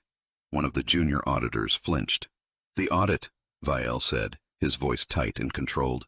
"We'll proceed on schedule." "Looking forward to it," Mac said. He held out the clipboard and a pen, not a stylus. A pen. A steel-barreled, click-top ballpoint that weighed more than any writing instrument Vale had ever held. "Start with page 1. Sign at the bottom. Initial every section header. And when you get to the equipment acknowledgement on page 312, we'll get you fitted." Vial took the clipboard. The weight of it settled into his hands, and his wrists dipped a fraction of a centimeter before his anti-gravity assists compensated. He looked at Mac one more time, a long evaluating stare that carried the full institutional weight of the consortium's Office of Proprietary Enforcement behind it. Mac met the stare with the flat, patient expression of a man who had all the time in the world and 500 pages of paperwork to prove it. Vial turned and walked into the processing booth. The metal chair scraped against the deck plating as he sat, a sharp grinding sound that made both junior auditors wince from the airlock threshold. The clipboard landed on the metal desk with a dense, heavy slap. The pen sat beside it, steel-barreled and blunt, waiting. And from the gantry above, the plasma cutter shrieked, the hydraulic press cycled, the warning klaxons fired their staggered blasts, and Earth Orbital Shipyard 4 kept working, loud, dirty, vibrating with mechanical force, and completely indifferent to the most powerful auditor in the galaxy sitting in a steel box, reading page 1 of 500. Chapter 6. The Calibration Demonstration. Vile lasted 14 hours in the processing booth before he signed the final page. Mac knew because the shipyard's watch officer logged it, not out of any particular interest in consortium auditing timelines, but because the booth's overhead light had been buzzing at a slightly different frequency than the rest of the bay fixtures, and the maintenance crew had been waiting to get in and replace the ballast. When Vile finally emerged, hardhat cinched under his jaw, steel-toed boots forcing his gait into a stiff, deliberate march that stripped away every trace of the effortless consortium glide, he looked like a man who had been processed through something heavy and mechanical and come out the other side compressed. The junior auditors flanking him wore the same equipment with the same visible discomfort. Hard hats sitting low on their narrow cranial ridges, boot soles gripping the deck plating with an unfamiliar friction that made each step a conscious negotiation between their anti-gravity assists and the blunt, downward pull of steel and rubber. Mac met them on gantry level 3, overlooking the main plasma manifold array. This was the operational heart of Shipyard 4's primary repair bay, a massive open-frame steel platform suspended 40 meters above the deck, connected to the main structure by riveted crossbeams that vibrated visibly with every pressure cycle from the manifold below. The plasma manifold itself was a human-built system, a series of heavy-gauge steel conduits, each one roughly a meter in diameter, bolted together with flanged couplings and sealed with industrial gaskets that needed manual torquing every 600 operating hours. The conduits carried superheated plasma from the shipyard's reactor to the dry dock bays, and they made noise, a deep, constant, pressurized hiss, overlaid with the irregular ticking of thermal expansion as the steel heated and cooled in cycles. The gantry smelled like hot metal and ozone. The deck plating under Mac's boots was warm to the touch. Vale stepped onto the gantry and gripped the safety rail. His knuckles went pale, paler than his already translucent skin, as the vibration from the manifold traveled up through the steel frame and into his hands. The hard hat sat heavy on his cranial ridges, visibly compressing the delicate bone structure, and his steel-toed boots rang against the textured deck plating with every step in a way that clearly disturbed him. Behind him, the two junior auditors followed in matching hard hats and boots, moving with the cautious, wide-legged stance of creatures learning to walk on a surface that pushed back. "Chief Engineer," Vile said. His voice was tight, projected over the manifold's hiss with visible effort. "I have completed your safety documentation. My team is now prepared to observe and record a live demonstration of the procedure you have classified as Localized Kinetic Micro-Realignment. We require mathematical proof that the technique produces consistent, repeatable, measurable results." "Happy to oblige," Mac said. "We've got a routine calibration scheduled on Manifold Junction 7 this shift. One of the secondary plasma valves has been running a quarter-degree hot for 2 cycles. Seats need reseating. Standard procedure." Vale turned to his junior auditors and gave a sharp, precise instruction in consortium standard. They moved immediately, unpacking a set of equipment cases that they'd carried onto the gantry with the careful, reverent handling of someone transporting religious artifacts. From the cases, they extracted a sensor array, a constellation of small, luminous devices, each one roughly the size of a human thumb, that floated free of the cases on their own micro-repulsor fields and arranged themselves in a precise geometric pattern around the section of manifold conduit Mac had indicated. The sensors were quantum-calibrated instruments designed to measure variance at the subatomic level. They could detect a temperature fluctuation of 1/10,000th of a degree across a distance of 50 meters. They could map the kinetic energy transfer of a falling dust particle. They were the most sensitive measuring devices the consortium manufactured, and they hovered around the plasma manifold like a ring of luminous, disapproving eyes. "These sensors will record every variable of the demonstration," Vile said. His voice had shifted since the processing booth. Still clinical, still precise, but carrying an edge now, the focused intensity of someone who had spent 14 hours reading about hypothetical dangers and was now standing in the middle of them, wearing a steel hat, breathing particulate, and determined to prove that the indignity was justified. Kinetic force, impact angle, material displacement, acoustic output, thermal transfer, and electromagnetic scatter. Every measurable parameter of the strike will be logged, time-stamped, and cross-referenced against the consortium's predictive models for kinetic impact on pressurized systems. He watched the last sensor drift into position, its micro-repulsor field humming at a frequency just above human hearing, but well within the range that made Mac's back teeth itch. If the results are random, if there is no reproducible pattern, no consistent force application, no measurable precision, then this audit concludes with a full reclassification of your procedures as unregulated industrial violence, and every charge the tribunal deferred will be refiled within one standard cycle. He straightened, as much as the hard hat's weight allowed, and fixed Mac with a stare that carried the full institutional authority of the Office of Proprietary Enforcement. If the results are consistent, I will review them against your filed documentation, but I do not expect consistency, Chief Engineer. I expect chaos. Fair enough, Mac said. He turned toward the manifold and raised his voice, pitching it over the hiss and the thermal ticking to carry down the gantry. Kowalski, Junction 7, you're up. A figure emerged from behind a conduit housing at the far end of the gantry. A junior technician in standard shipyard coveralls, hard hat, and steel-toed boots, carrying a rubber mallet in one hand and a grease-stained calibration chart in the other. The technician was young, compact, and moved across the vibrating gantry with the easy, balanced stride of someone who had learned to walk on shaking surfaces the way other people learn to walk on solid ground. The rubber mallet was a standard-issue dead-blow model, a hollow steel head filled with loose shot, wrapped in a thick, rubber-striking face, designed to deliver a controlled impact without bouncing. It was not elegant. It was not luminous. It was a blunt, functional instrument that existed for one purpose: to hit things that needed hitting.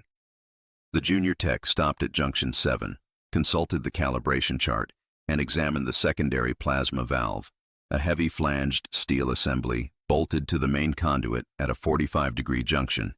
The valve's manual indicator gauge showed a quarter-degree variance from nominal. On a human system, this was a routine discrepancy, the kind of drift that accumulated naturally from thermal cycling and was corrected during standard maintenance. On a consortium system, a quarter-degree variance would have triggered a cascading safety lockdown and a fleet-wide diagnostic review. Recording? One of the junior auditors announced. The quantum sensors pulsed brighter, their geometric arrangement tightening around the valve assembly. The junior tech glanced at Mac. Mac nodded. The tech set a wide stance on the gantry, checked the calibration chart one more time, running a finger down the column of specifications to the row for Junction 7, secondary plasma valve, flanged steel housing, and adjusted grip on the rubber mallet. The grip was deliberate, thumb over the top of the handle, index and middle fingers providing directional control, the remaining fingers providing force transfer. Not a wild swing, not a guess. A calibrated physical action performed with the same mechanical specificity that the consortium applied to digital recalibration, except with mass and momentum instead of algorithms. The tech drew back and struck the secondary plasma valve housing at a precise 45-degree angle to the flange seating surface. The impact was clean. The rubber striking face connected with the steel housing and produced a deep, flat thud, not the sharp ringing clang of steel on steel, but the dense, absorbed impact of a dead-blow head transferring its kinetic energy directly into the target without rebound. The loose shot inside the mallet head shifted on impact, adding a secondary pulse of force a fraction of a second after the initial strike. The valve housing jolted in its flange mount, shifted less than a millimeter, and reseated with a solid mechanical click. The manual indicator gauge swung from a quarter-degree hot to dead nominal. The entire procedure took less than 2 seconds. Vial's quantum sensors went dark. Every single one of them. The ring of luminous hovering instruments stuttered, flared white, and shut down in rapid sequence. Not gracefully, not in the orderly cascade of a managed shutdown, but in the sudden, total failure of systems encountering an input They were not designed to process. Their micro-repulsor fields cut out, and the sensors dropped from their precise geometric formation and clattered onto the gantry deck plating, bouncing and rolling against the textured steel with the sharp metallic clinking of small, expensive objects hitting a surface they had never been intended to touch. The acoustic spike from the mallet strike, a broadband kinetic shockwave that propagated through the steel conduit housing, the gantry frame, and the surrounding air simultaneously, had overloaded their quantum-calibrated input buffers. The sensors were built to detect the gravitational influence of a passing neutrino. They were not built to survive the sound of a rubber mallet hitting a steel pipe from 3 meters away. The gantry was quiet for a long moment, except for the manifold's steady hiss, the thermal ticking of the conduits, and the faint, tinny sound of quantum sensors rolling to a stop against the safety rail. Vial stared at his sensors on the deck. His junior auditors stared at their sensors on the deck.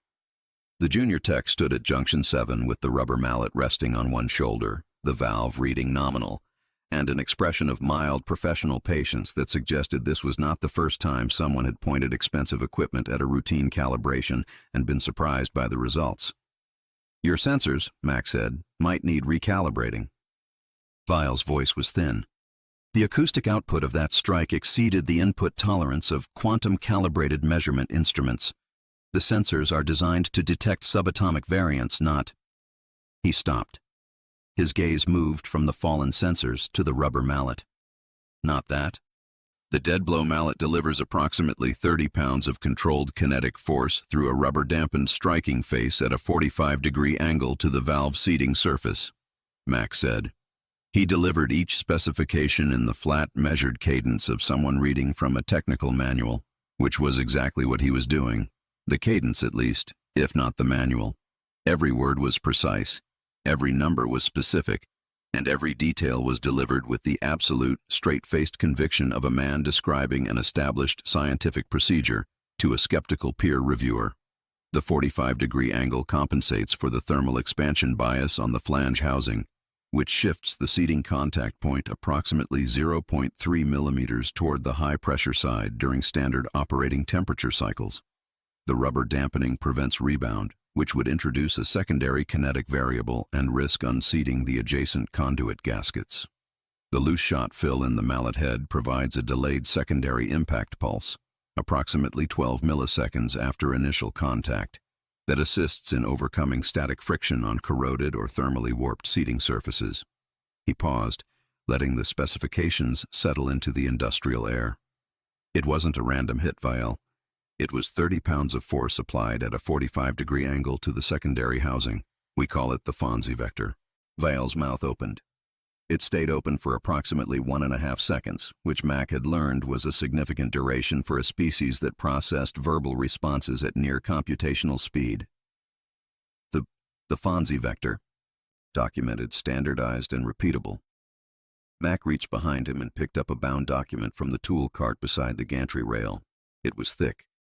400 pages, printed on physical paper, bound with a reinforced spine and tabbed with color-coded section dividers that ran the full height of the document in a dense, multicolored index. The cover read, Localized Kinetic Micro-Realignment, Standard Operating Procedures Manual, Revision 14, Earth Orbital Shipyard 4, Kinetic Diagnostics Division. Below the title, in smaller print, compiled by the Engineering Corps, Terran Orbital Operations Authority, approved for use under Consortium Safety Code 412, Subsection A, Diagnostic Exemption Clause. Mac held it out toward Vial with one hand. The weight of it was visible in the way the document sagged in his grip. 400 pages of paper weighed more than Vial's entire sensor array combined. Full technical manual, strike zones for every valve type, conduit junction, and relay housing we service. Material density ratios for each striking surface. Pound force vectors calibrated to specific thermal expansion coefficients.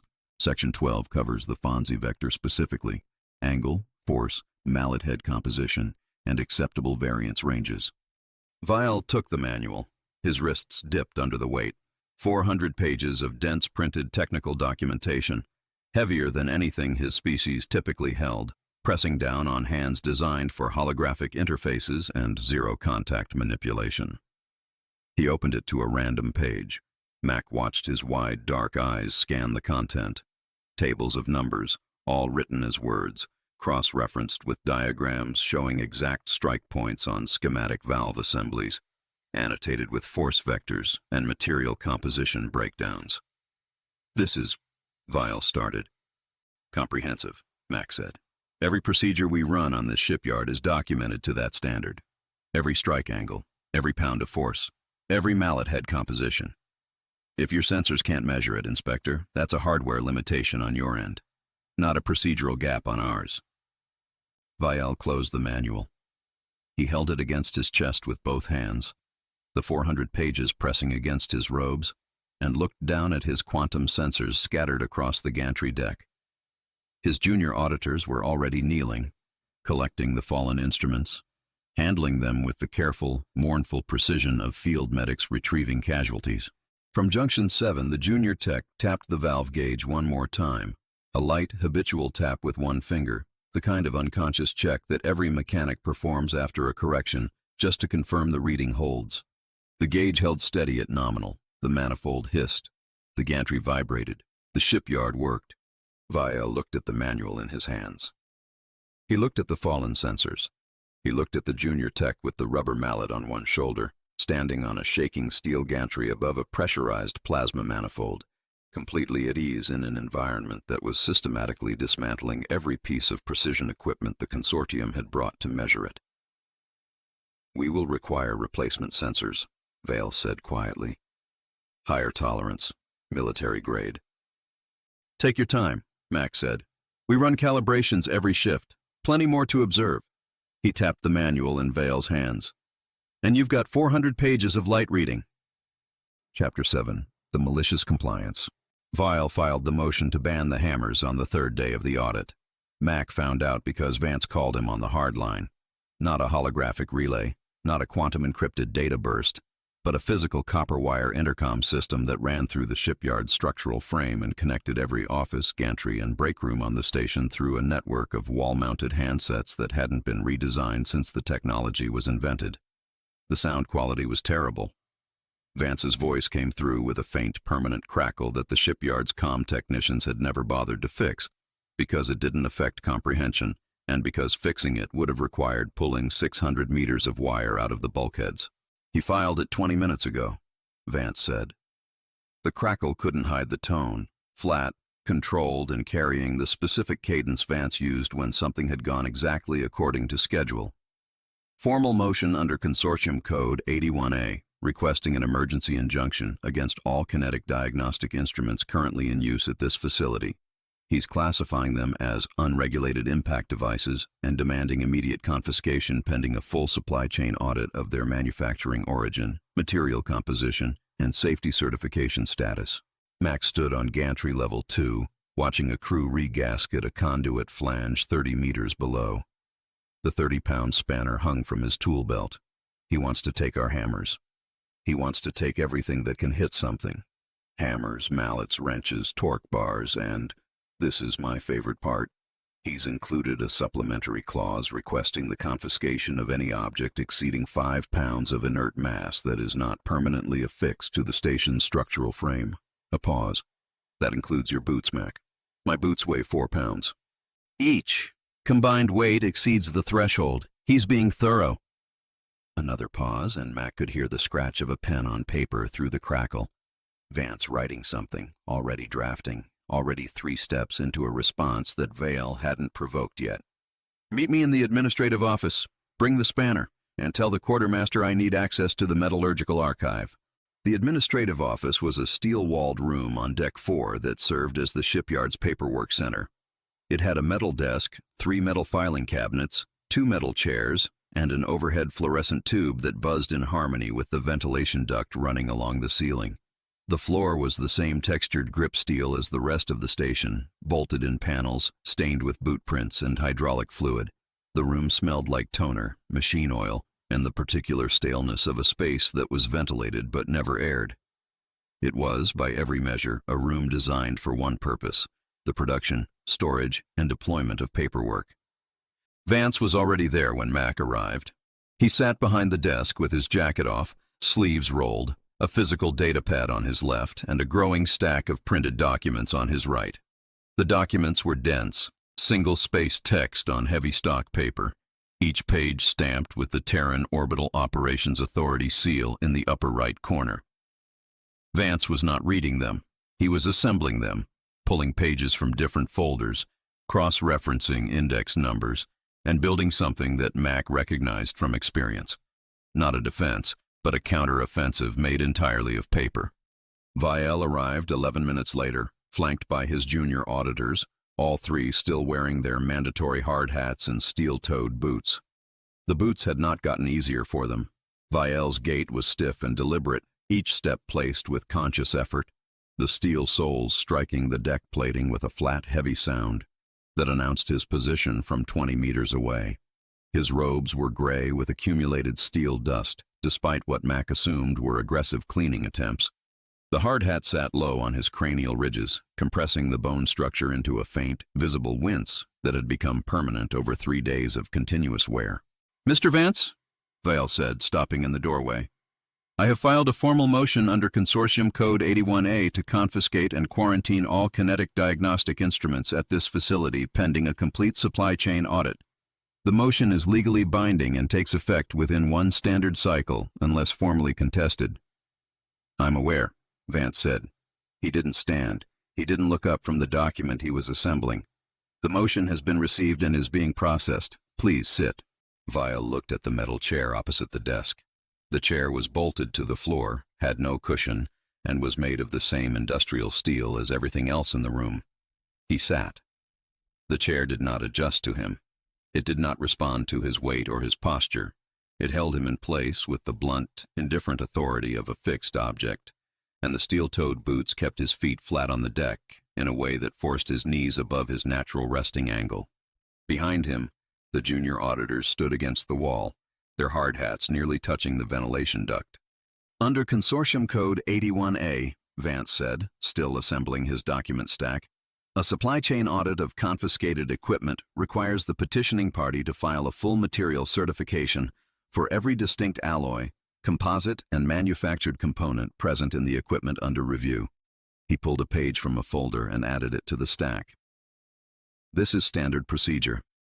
The petitioning party must demonstrate that they have reviewed and cataloged the material origin of the items they wish to confiscate to ensure the confiscation order can be accurately scoped and legally enforced." "I am aware of the procedural requirements," Vial said. "My office will file the necessary certifications." "Excellent." Vance reached into the bottom drawer of the desk and produced a single form. He placed it on the desk between them. The form was 1 page, double-sided, printed in small type with numbered fields running from top to bottom. The header read, Form 89-J, Metallurgical Safety Certification and Alloy Composition Declaration. Below the header, in smaller text, required for each distinct alloy variation subject to supply chain audit under Consortium Code 81A. 1 form per alloy, no exceptions. Form 89-J, Vance said. 1 form for each steel alloy variation present in the equipment you've petitioned to confiscate. Standard requirement. Your office certifies the alloy, we process the form, and the audit proceeds. Vial looked at the form. He picked it up, scanned the fields. Material designation, molecular composition, tensile strength rating, origin of manufacture, thermal tolerance range, corrosion index, galvanic compatibility matrix, and 17 additional subfields that required specific numerical data for each alloy type. It was dense, technical, and required information that could only be obtained through direct physical analysis of each alloy sample. Vial set the form down. "How many alloy variations are present in the equipment under review?" Vial asked. Vance looked up from his document stack for the first time. His expression was neutral, professional, and absolutely still. "You want to ban the hammer, Inspector? Fine. But under Consortium Code 81A, you'll need to fill out a Form 89-J for every alloy variation of steel in the Sol system." He paused. "We have 12,000. The room was quiet except for the fluorescent tube and the ventilation duct. Vial's wide, dark eyes stayed on Vance for 3 full seconds before moving to the single form on the desk. 1 page, 1 alloy, 12,000 variations. 12,000, Vale said. The word came out flat, stripped of inflection, as though his vocal apparatus had processed the number and decided the only appropriate response was to repeat it without emotional commentary and hope the mathematics resolved differently on the second pass. 12,000 distinct steel alloy variations currently certified for industrial use within the Terran Orbital Operations Authority's jurisdiction, Vance confirmed. He did not rush. He did not gloat. He delivered the information with the steady procedural cadence of a clerk reading an inventory manifest. Carbon steel, stainless steel, tool steel, alloy steel, miraging steel, weathering steel, high-speed steel, and approximately 11,993 sub-variations thereof, each with a unique molecular composition, tensile profile, and thermal tolerance rating. Every single one is present in at least one piece of equipment on this shipyard. Some are present in several hundred. He tapped the form. One form 89-J per alloy. That's the rule. Your rule, Inspector. Consortium code 81A. We didn't write it.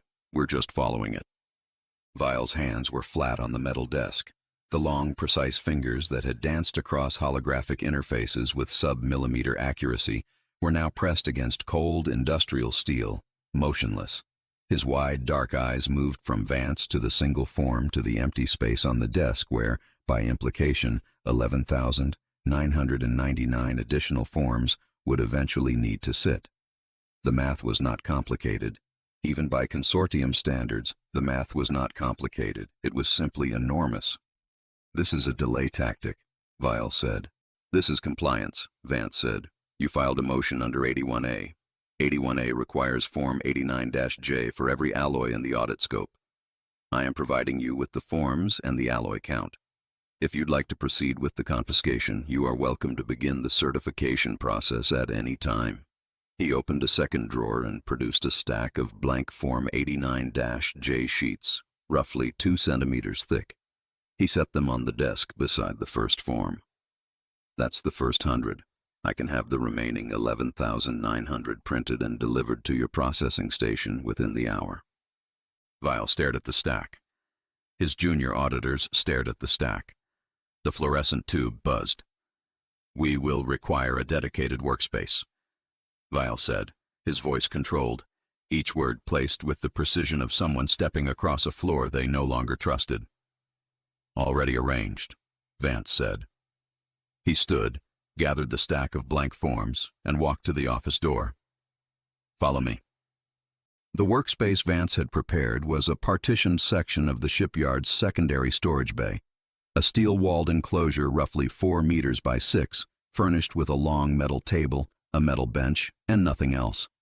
No holographic interfaces, no quantum processing arrays, no magnetic suspension platforms, no environmental controls beyond the ventilation grate in the ceiling. The lighting was a pair of overhead fluorescents that buzzed in alternating frequencies, creating a faint arrhythmic pulsing that was not quite a flicker and not quite a hum, but managed to be both simultaneously. The walls were bare steel panels, bolted at the seams, conducting the ambient vibration of the shipyard's machinery through their entire surface area so that the room itself seemed to breathe with the rhythm of the station's operations. One door, no windows. And the ventilation grate, which channeled the ambient noise of the shipyard, grinding, thudding, hissing, clanging, directly into the space at a volume that made quiet concentration a deliberate, effortful act.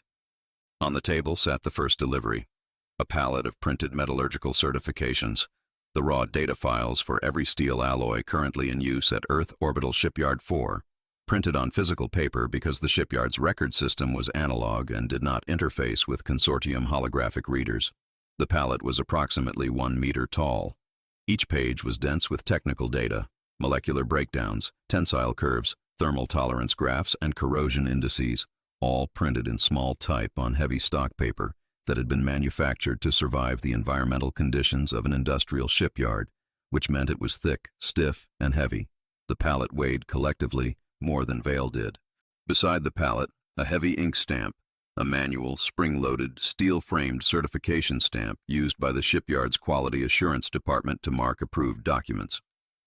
It weighed roughly 2 pounds, had a wooden handle worn smooth by years of use, and required a firm, deliberate downward press to compress the spring mechanism and transfer the ink impression. The action was not digital. It was not automated. It was a physical, repetitive, mechanical motion that required the operator to lift the stamp, align it with the designated field on the form, press down with sufficient force to compress the spring, hold for 1 second to ensure full ink transfer, and release. One form at a time, one stamp at a time, 12,000 times. A red ink pad sat beside it, already open, the surface glistening under the fluorescent light. Each certification needs to be cross-referenced against the corresponding Form 89-J, verified for accuracy, and stamped for processing, Vance said. He set the stack of blank forms on the table beside the palette. The stamp goes on the lower right corner of each form. Firm press. The ink needs to be legible. Vael looked at the palette of certifications. He looked at the blank forms. He looked at the stamp. His junior auditors stood behind him in the doorway, hard hats low, steel-toed boots heavy on the deck, and said nothing. "This will take," Vael started. "As long as it takes," Vance said. "We're in no rush, Inspector. The shipyard operates around the clock. Your motion is on hold until the certifications are processed. Take your time." He paused at the door. "If you need more ink, there's a supply closet at the end of the corridor. Red pads only. Blue is for internal documents." Vance left.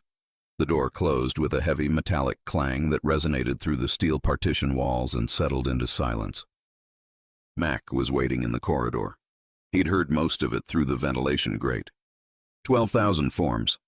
12,000 forms, Vance confirmed, each one requiring physical cross-referencing against a printed metallurgical certification, manual data entry into the form fields, and a physical stamp impression for processing.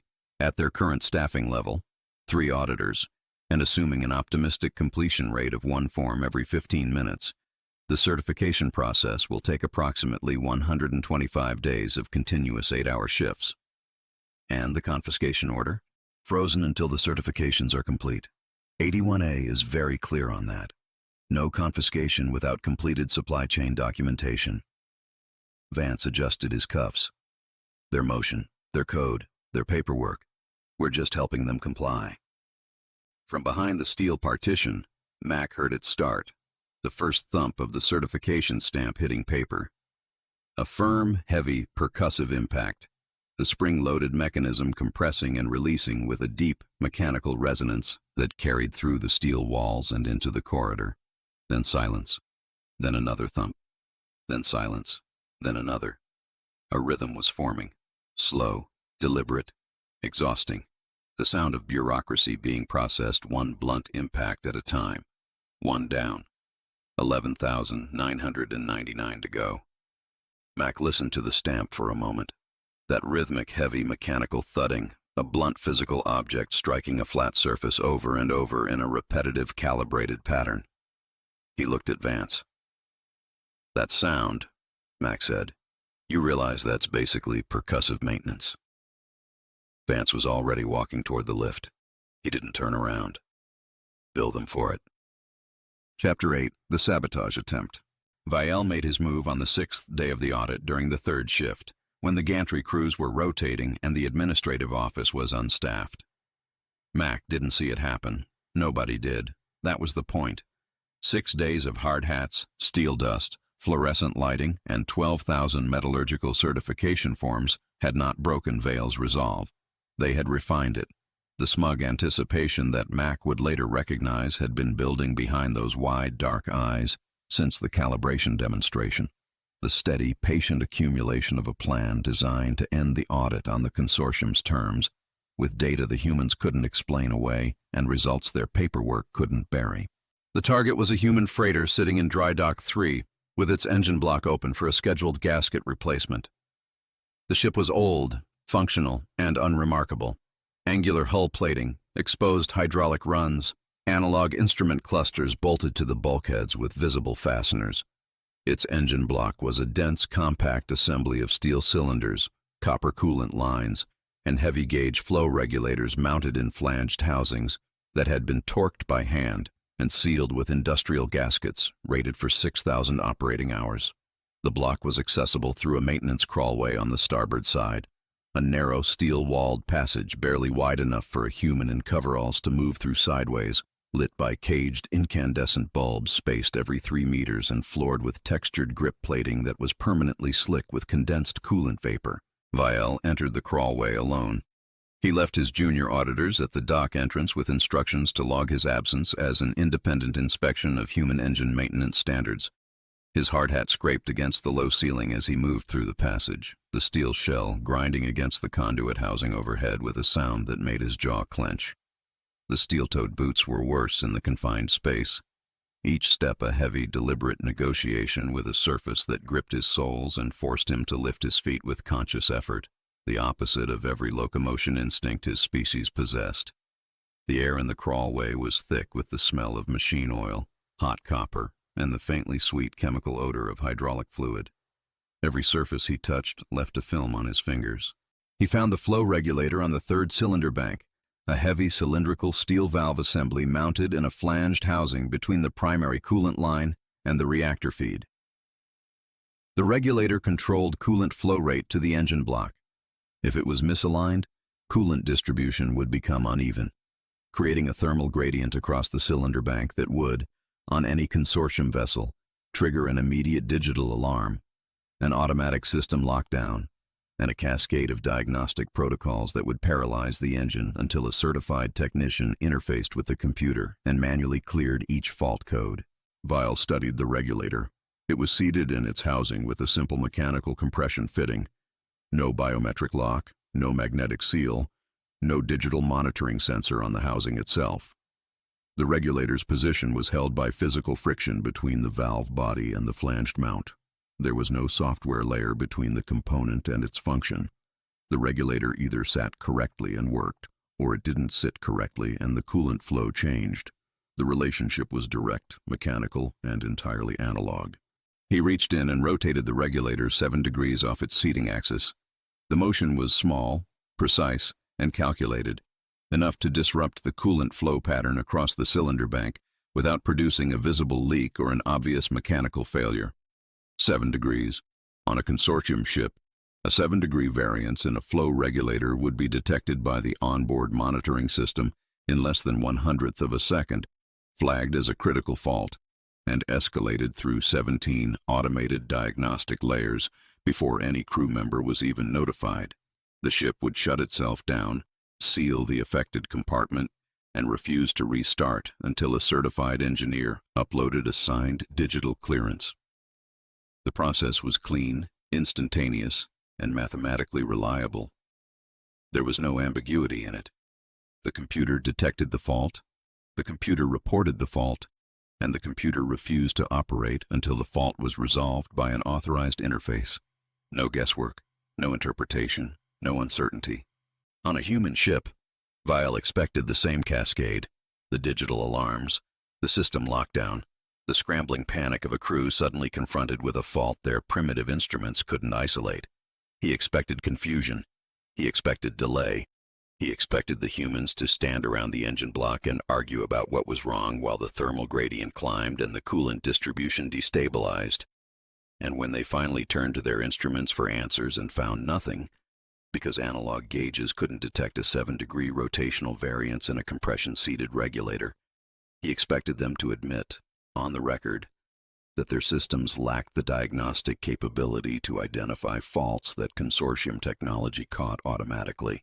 Vial withdrew his hand, wiped the machine oil from his fingers on the inside of his robe sleeve, and left the crawlway. He returned to the dock entrance, collected his junior auditors, and took a position on the observation platform overlooking Dry Dock 3. From there, he had a clear line of sight to the dunnage handler's engine block access hatch. He settled into a stance that was, despite the hard hat and the steel-toed boots, unmistakably composed, controlled, patient. The wide, dark eyes fixed on the freighter with the steady, focused attention of someone who had set a variable and was waiting for the system to process it. He was smug. Mac would have recognized it immediately. The specific posture of someone who has just done something clever and is waiting for the inferior party to discover it and panic. But Mac wasn't on the observation platform. Mac was on gantry level 4, reviewing the gasket inventory for dry dock 5, when the sound changed. He heard it through the deck plating. Not through his ears first, through his boots. The textured grip steel under his feet carried vibration from every major mechanical system on the station, and Mac had spent 26 years learning to read those vibrations the way other engineers read diagnostic screens. The shipyard had a baseline hum, a layered, constant mechanical drone composed of hundreds of individual systems running simultaneously, each one contributing its own frequency to the collective noise floor. Mac didn't consciously listen to it. He lived inside it. It was the sound of the station working correctly, and his body had calibrated itself to it so completely that deviations registered not as thoughts but as physical sensations. A wrongness in the soles of his feet, a discomfort in his teeth, a tension in his shoulders that preceded conscious analysis by several seconds. The deviation was subtle, a rattle, not a clang, not a grind, not a screech, a rattle. A loose, irregular metallic vibration coming from somewhere in the dry dock 3 quadrant, layered under the ambient noise at a frequency that most species would never have isolated from the general roar. It didn't register on any gauge. It didn't trigger any alarm. It existed purely as a sound, a physical phenomenon, traveling through steel and air, detectable only by an organism that was in direct mechanical contact with the structure producing it and had enough accumulated experience to know what that structure was supposed to sound like when everything was working correctly. It sounded wrong. It sounded like the difference between an engine running clean and an engine with something loose in the housing, the specific, unmistakable auditory signature of a component that was almost seated but not quite, vibrating against its mount at a frequency that produced a rapid, stuttering, metallic chatter. Mac had a word for it. Every mechanic had a word for it. It sounded like a washing machine full of bolts. He set down the gasket inventory and walked to the gantry rail. He looked down at dry dock 3. The dunnage handler sat in its cradle. Engine block open, maintenance crawlway accessible. Nothing was visually wrong. No warning lights. No alarm klaxons. No digital fault codes scrolling across a screen, because the dunnage handler didn't have a screen to scroll fault codes across. Its engine monitoring system consisted of 6 analog gauges bolted to the block housing, each one connected to its respective system by a physical pressure line, and a human crew chief who checked them once per shift by walking over and looking at them. Mac didn't walk to the gauges. He walked to the engine block access hatch, ducked into the crawlway, and followed the rattle. The sound grew louder as he moved deeper into the passage, that rapid metallic chatter resonating through the steel walls of the crawlway, bouncing off the conduit housings, amplifying in the confined space until it was the dominant frequency in Mac's ears. He could feel it through his palms when he braced against the walls. He could feel it through his boot soles on the deck plating. The rattle was coming from the 3rd cylinder bank, specifically from the flow regulator housing. Mac stopped in front of the regulator and listened. The chatter was coming from the valve body itself, a loose rhythmic vibration indicating that the regulator was not fully seated in its flanged mount. The coolant was still flowing, but the uneven seating was creating turbulence in the line, which was producing the rattle. On a digital system, this would have been a fault code. On an analog system, it was a sound, and the sound was telling Mac exactly what had happened. The regulator had shifted off its seating axis, probably by a few degrees, enough to disrupt the laminar flow, but not enough to produce a visible leak. He didn't pull out a diagnostic tool. He didn't consult a digital readout. He didn't run a computer sweep.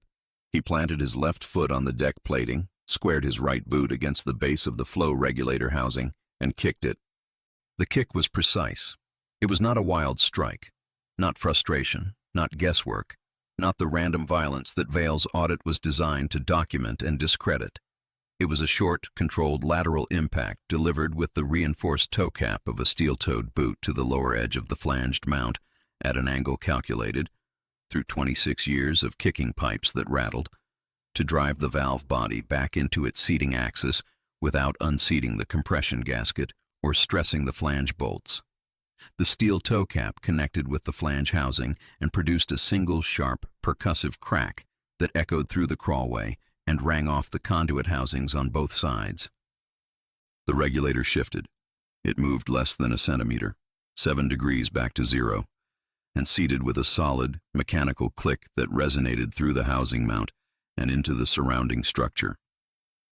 The rattle stopped, immediately, completely, as though someone had flipped a switch, except no one had flipped anything. A boot had made contact with a steel housing, and the laws of physics had done the rest. The coolant flow resumed its even, laminar hum. The engine block's baseline vibration smoothed out, the irregular chatter replaced by the steady, clean drone of a system running within tolerance. The whole correction, from the moment Mac planted his foot to the moment the rattle stopped, had taken less than 2 seconds. Mac straightened up, wiped his hands on his coveralls, and walked back out of the crawlway. On the observation platform overlooking Dry Dock 3, Vielle was no longer smug. Mac could see it from the gantry. The lead auditor's posture had changed from composed anticipation to rigid stillness, the kind of absolute immobility that, in Vielle's species, indicated a system error in the processing of observed events. His wide, dark eyes were fixed on the dunnage handler's engine block access hatch, where Mac was now emerging into the dock light, wiping machine oil off his hands without any particular urgency. Mac took the lift down to the dock level and walked to the observation platform. Vielle watched him approach. The junior auditors flanking Vielle had their own instruments out, portable holographic data loggers that were recording everything, and both of them had stopped logging to stare. "Chief Engineer," Vielle said. His voice was controlled, but the precision had a visible seam running through it. Each word placed correctly, but the spacing between them was wrong, too even, too deliberate, the cadence of someone manually overriding an autonomic process. "How did your sensors detect the microvariants without running a digital sweep?" Mac looked at him. He looked at the dunnage handler sitting in its cradle with its engine block humming clean and steady. He looked back at Vielle. "It sounded like a washing machine full of bolts, Vielle. My boots are my sensors." Vielle didn't respond immediately. His gaze dropped to Mac's boots. Heavy, black, rubber-soled, steel-toed, scuffed and oil-stained. The same boots he'd been forced to wear for 6 days and still couldn't walk in without conscious effort. Boots that gripped the deck. Boots that transmitted vibration. Boots that kept their wearer in constant, direct, physical contact with every surface they stood on, feeding a continuous stream of mechanical data up through the skeletal system and into the nervous system of an organism that had evolved on a high-gravity planet where the ground shook when predators approached. Boots that turned the entire human body into a passive sensor array, reading mechanical systems through direct conduction, translating vibration into intuition through decades of accumulated physical experience. No software, no quantum calibration, no digital processing layer between the signal and the response. Just mass, contact, and a nervous system that had been trained to interpret what it felt. Vielle looked at his own boots. The same make, the same model. 5 pounds of steel and rubber on each foot that he had spent 6 days treating as an indignity and a burden. He had worn them under protest. He had complained about them in his audit log. He had filed a formal objection to the weight requirement on the grounds that it impaired his species' natural locomotion. He had fought the friction, resisted the weight, and compensated with his anti-gravity assists at every step, doing everything in his power to minimize the contact between his body and the deck plating beneath him. And the entire time, the boots had been doing exactly what they were designed to do. He just hadn't been listening. Vielle turned without speaking and walked back toward the storage bay where 12,000 forms and a heavy ink stamp were waiting for him. His steel-toed boots rang against the deck plating with every step, loud and heavy and connected to the floor, and for the first time since the audit began, he did not fight the sound. Chapter 9. The Sign-Off. The certification form was 1 page. After 12,000 metallurgical declarations, 500 pages of safety waivers, 14 hours in a processing booth, 6 days in a steel hard hat, a failed sabotage attempt, and the systematic dismantling of every assumption that had carried Vielle's career to the rank of lead auditor. The document that ended the audit was a single sheet of paper with 3 signature fields and a compliance checkbox. Vielle signed it at the administrative desk on Deck 4. the same metal desk where Vance had introduced him to Form 89-J. The fluorescent tube overhead still buzzed. The ventilation duct still rattled. The desk was still covered in a fine layer of steel dust that had settled into the grain of every surface on the station and would never be fully removed. Vial held the pen, the same steel-barreled, click-top ballpoint Mac had given him on the first day, and wrote his name in the certification field with the slow, deliberate strokes of someone signing a surrender document and choosing to do it with dignity. The form read, Regulatory Compliance Certification, Earth Orbital Shipyard 4, Kinetic Diagnostic Operations Division. Below the header, a single paragraph of dense legal text confirming that the facility's procedures, equipment, documentation, and safety protocols had been reviewed by the consortium's Office of Proprietary Enforcement and found to be in compliance with all applicable galactic safety standards. At the bottom, 3 signature lines. Lead Auditor, Facility Compliance Liaison, and Legal Representative of Record. Vial signed the first line.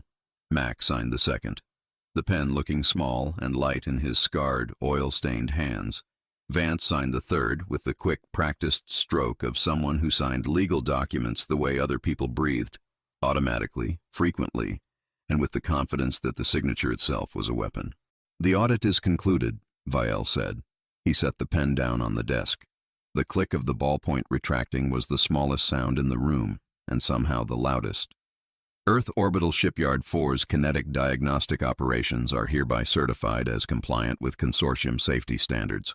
This certification is binding and cannot be revoked without a full re-audit, which must be filed as an independent action through the Office of Proprietary Enforcement's Review Board. He paused. Estimated processing time for a re-audit request. 14 standard cycles. 14 cycles, Vance said. He picked up the signed form and placed it in a physical folder with the care of someone handling a deed to a very large piece of property. That's very thorough of you, Inspector. We appreciate the consortium's commitment to due process. Vial did not respond to that. He stood from the metal chair, the same bolted, uncushioned industrial steel chair he had been sitting in for 6 days of intermittent meetings, and the motion was stiff, labored, carrying the accumulated weight of a body that had spent nearly a week under conditions it was never designed to endure. The hard hat came off first. Vial lifted it from his cranial ridges with both hands, and Mac watched the bone structure slowly decompress, the delicate ridges expanding back toward their natural position with a visible physical relief that Vial did not attempt to hide. He set the hard hat on the desk. The steel shell left a faint impression on his skin, a ring of compressed tissue around the circumference of his skull that would take hours to fade. The boots came off next. Vial sat on the metal bench against the wall and unfastened them with the methodical, precise movements of someone disarming an explosive device.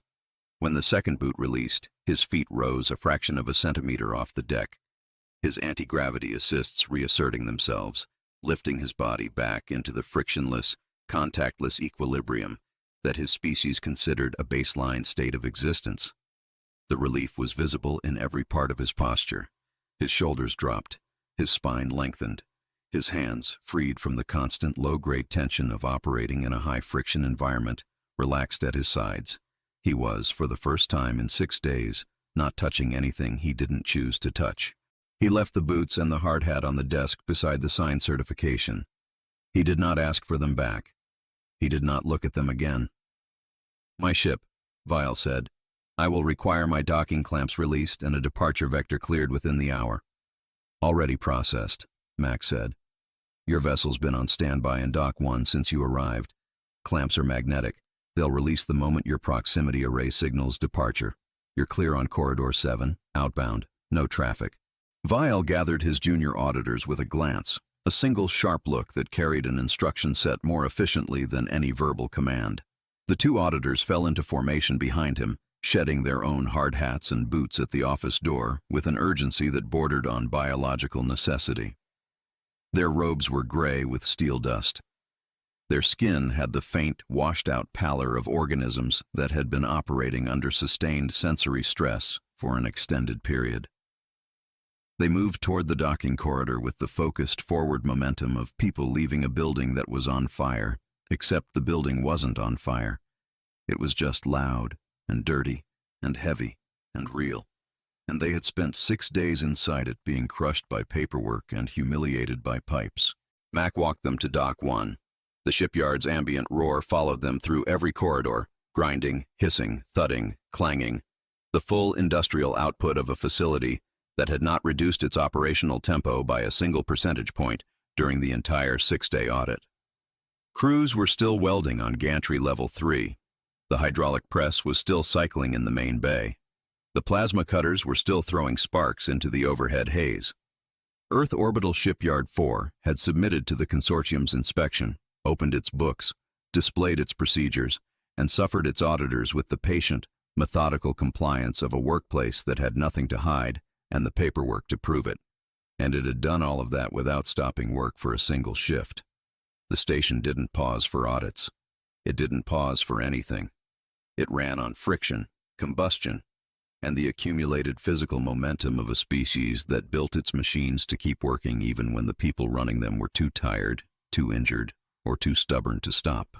Dock 1 was quieter than the main bay. The docking collar connected to Viel's inspection ship through a short, pressurized corridor that served as a transitional space between the shipyard's steel and grease atmosphere and the vessel's pristine interior. Mac could feel the difference at the threshold. The air temperature dropped, the ambient noise fell to near silence, and the smell shifted from ozone and diesel to the faint, clean floral scent that consortium environmental systems seemed to produce as a default. The transition was sharp, immediate, and total. Viel stepped across the threshold and onto his own deck. The change in him was immediate. His posture straightened to its full height. Tall, narrow, effortless, the anti-gravity assists restoring his natural glide. His feet didn't touch the floor.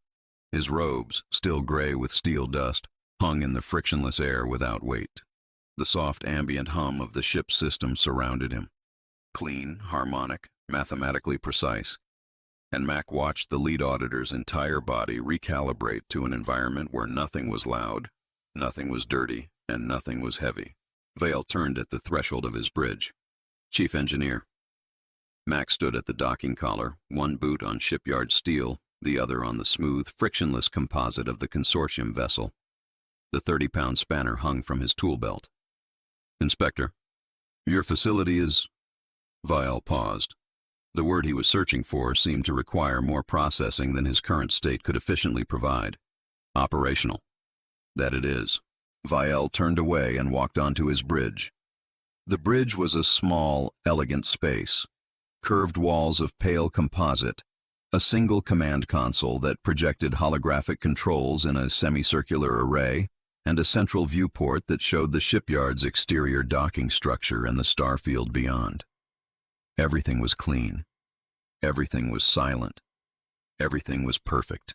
Vial sat in the command position, a magnetic suspension field that cradled his body without contact, and initiated the departure sequence.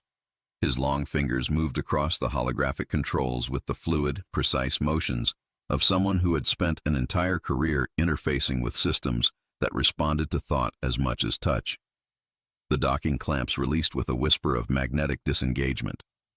The proximity array fired a single corrective pulse, aligning the vessel's departure vector with Corridor 7. The navigation console displayed the outbound trajectory in luminous blue wireframe. Clean, exact, mathematically optimal. Vial entered the final command. Execute departure sequence. The navigation console froze, not flickered, not glitched, not displayed an error message or a warning chime or a diagnostic prompt. Froze. The holographic display locked in place. Every element static, every data point fixed.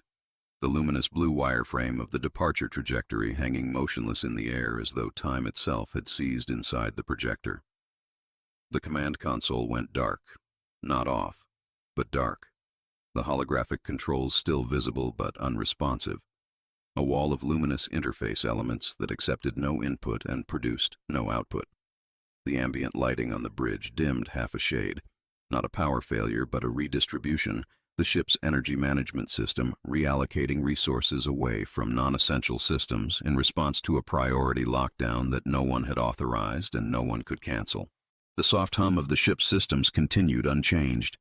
The reactor was still cycling. The environmental systems were still functioning. The atmospheric processors were still cleaning the air. The gravity management was still holding Vale in his magnetic suspension seat. The vessel was alive, awake, fully powered, and completely unable to move. Every system that didn't require navigation authority was operating at specification. Every system that did was locked behind a digital barrier that had no physical bypass, no manual override, and no error code, because the system didn't believe anything was wrong. The NeuroSync update had completed successfully. The navigation logic architecture had been optimized. The autonomous flight systems had been synchronized. And in the process of making everything perfect, the software had encountered a recursive condition in the synchronization handshake that could not resolve, and had done what consortium software always did when it encountered an unresolvable condition. It stopped. Vial's fingers hovered above the frozen console. He didn't move them. He didn't press anything. He stared at the static display with the absolute stillness of someone whose entire cognitive architecture had just encountered an input that could not be processed, categorized, or resolved through any existing framework. The bridge was silent. Not the relative silence of a quiet room. The absolute, total, dead silence of a mathematically perfect environment in which nothing was happening. No hum of drive systems spooling. No whisper of navigational adjustments. No harmonic chime of status confirmations.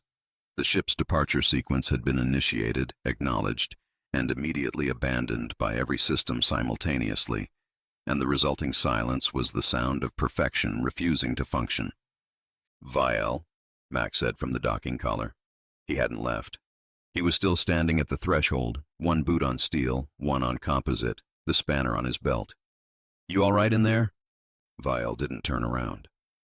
His voice was quiet, flat, and stripped of every trace of clinical precision. "The navigation console has hard-locked. All flight systems are unresponsive. The command interface is static." A pause. "This is not a local malfunction. The lockout signature is systemic. It is affecting the navigation array, the drive controller, the communications relay, and the life support management tier simultaneously." Max stepped onto the bridge. The frictionless deck slid under his boots in the familiar greasy way he'd learned to compensate for aboard the Luminous Vertex. He looked at the frozen console. He looked at the static holographic display. He looked at the soft ambient glow of a ship that was doing absolutely everything, except the one thing it had been told to do. "When's the last time your systems updated?" Mac asked. Vial's hands lowered slowly from the console. His wide, dark eyes were fixed on the static navigation display, but Mac could see that the focus had shifted. He wasn't looking at the display anymore. He was looking through it, at something behind the data, at a realization that was assembling itself from pieces he had been carrying for days without knowing it. "This morning," Vial said, "the NeuroSync operating system. A mandatory fleet-wide update pushed by Consortium Central Command. Every vessel in the fleet received it simultaneously. It was designed to optimize the navigation logic architecture and synchronize all autonomous flight systems across the..." He stopped. The silence on the bridge was absolute. The hum of the environmental systems continued, steady, clean, and useless. The navigation console remained frozen. The departure trajectory hung in the air, a luminous blue wireframe pointing toward a corridor the ship would never reach. Vial turned in his command chair and looked at Mac. The wide, dark eyes held something Mac had never seen in them before. Not arrogance, not certainty, not clinical precision. Recognition. The slow, grinding recognition of someone who had just understood the scale of what was happening and could not yet bring himself to say it out loud. Mac looked back at him. He thought about the Luminous Vertex, a dreadnought, dead in space, paralyzed by a 0.001% variance because its software wouldn't let its hardware function. He thought about the primary relay housing, locked in a recursive diagnostic loop, a perfect system thinking so hard about being perfect that it forgot how to work. He thought about the sound of 30 pounds of cold-forged steel hitting crystalline composite and the deep, satisfying click of a component reseating because someone had given it a reason to. "Vile," Mac said quietly. "How many ships got that update?" Vile's voice was barely audible. "All of them." Mac let the word settle. "All of them. Every consortium vessel in the fleet, dreadnoughts, carriers, cruisers, transports, patrol frigates, diplomatic yachts, supply tenders, and every inspection ship that had ever looked down at a human shipyard and wondered how a species that still used bolts could survive in space. Every one of them running the same neurosync update, the same optimized navigation logic, the same synchronized autonomous flight systems. Every one of them encountering the same recursive condition in the same synchronization handshake. Every one of them doing what consortium software did when perfection failed. Stopping. Not crashing. Not breaking. Just stopping. Sitting in the dark, fully powered, fully functional, and completely unable to move. Because the software that controlled every system had decided it couldn't verify that everything was perfect, and a ship that couldn't verify perfection was a ship that couldn't be trusted to fly. Mac looked at the frozen console. He looked at the static departure trajectory. He looked at Vale, sitting in a magnetic suspension chair on a ship that would not take him home, wearing dust-gray robes in a pristine environment, and understood that the audit was over in a way that neither of them had anticipated. "Stay put," Mac said.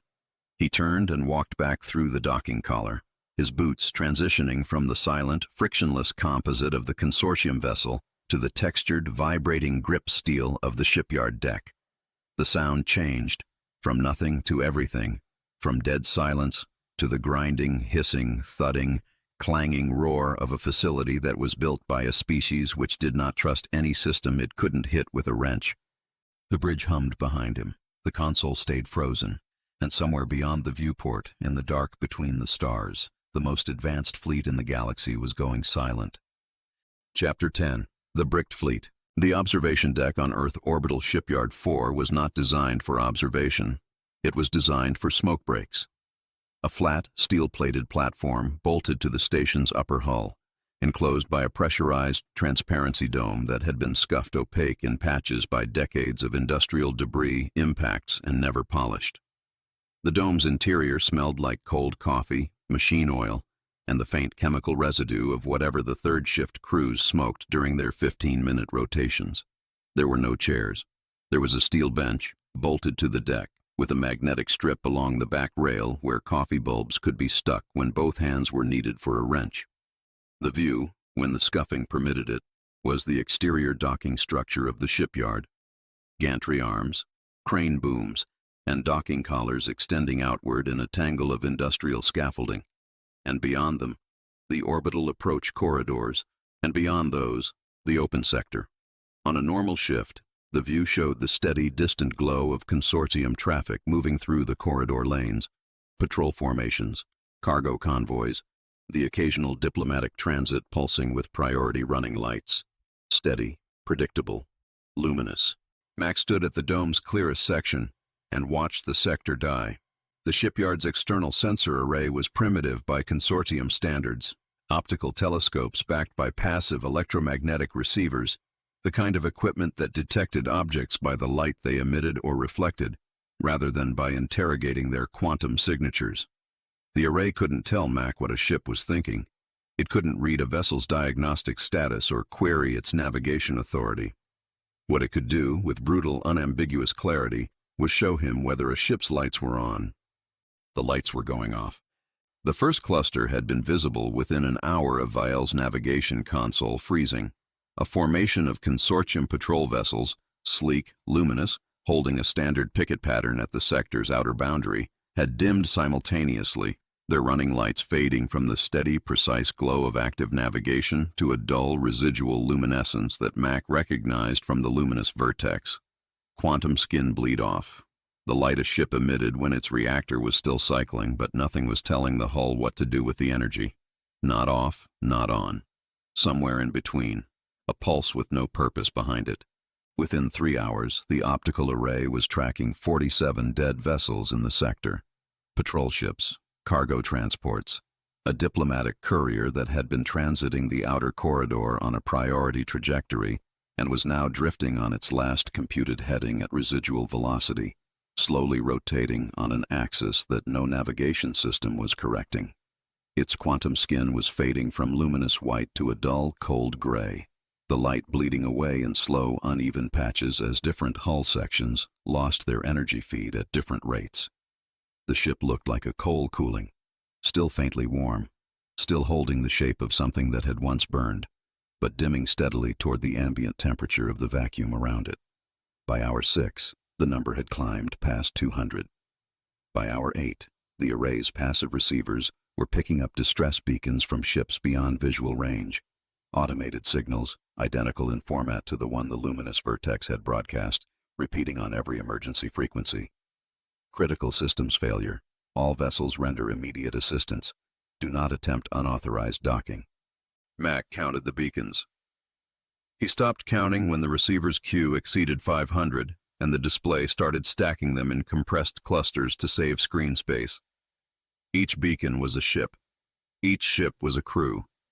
Each crew was sealed inside a hull that their own software refused to open. Vial was on the observation deck. He had been there since hour 2 when Mac had found him standing at the dome's edge in his dust-gray robes, staring at the sector display with the rigid, hollow posture of someone watching a disaster unfold in a language they understood completely and could do nothing to translate into action. His junior auditors were somewhere below, presumably in the storage bay, presumably still processing metallurgical certification forms, because no one had told them to stop and the consortium did not deviate from assigned tasks without authorization. "Explain it to me," Mac said. He stood beside Vial at the dome, a coffee bulb in one hand, the spanner hanging from his tool belt. The optical display was mounted on a steel bracket at eye level, cycling through sensor feeds from the array. Each feed showed the same thing: consortium vessels, dozens of them, their luminous hulls fading to cold, dark iron as the quantum skin bleed-off dissipated and the residual energy bled away to nothing. The ships weren't exploding. They weren't breaking apart. They were just going quiet, one by one, their lights dimming in a slow, sector-wide cascade that looked from the observation deck like stars winking out. The neurosync update. What exactly did it do? Vial's voice was flat, not clinical, not precise. Flat. The tonal output of someone whose vocal processing had been stripped down to basic function. The neurosync operating system update was designed to synchronize the autonomous navigation logic across all fleet vessels simultaneously. The synchronization protocol requires each vessel's navigation array to confirm a handshake with Consortium Central Command's master logic architecture before enabling flight systems. The handshake is a recursive verification loop. The vessel confirms its logic state. Central Command confirms receipt. The vessel confirms the confirmation, and the cycle completes.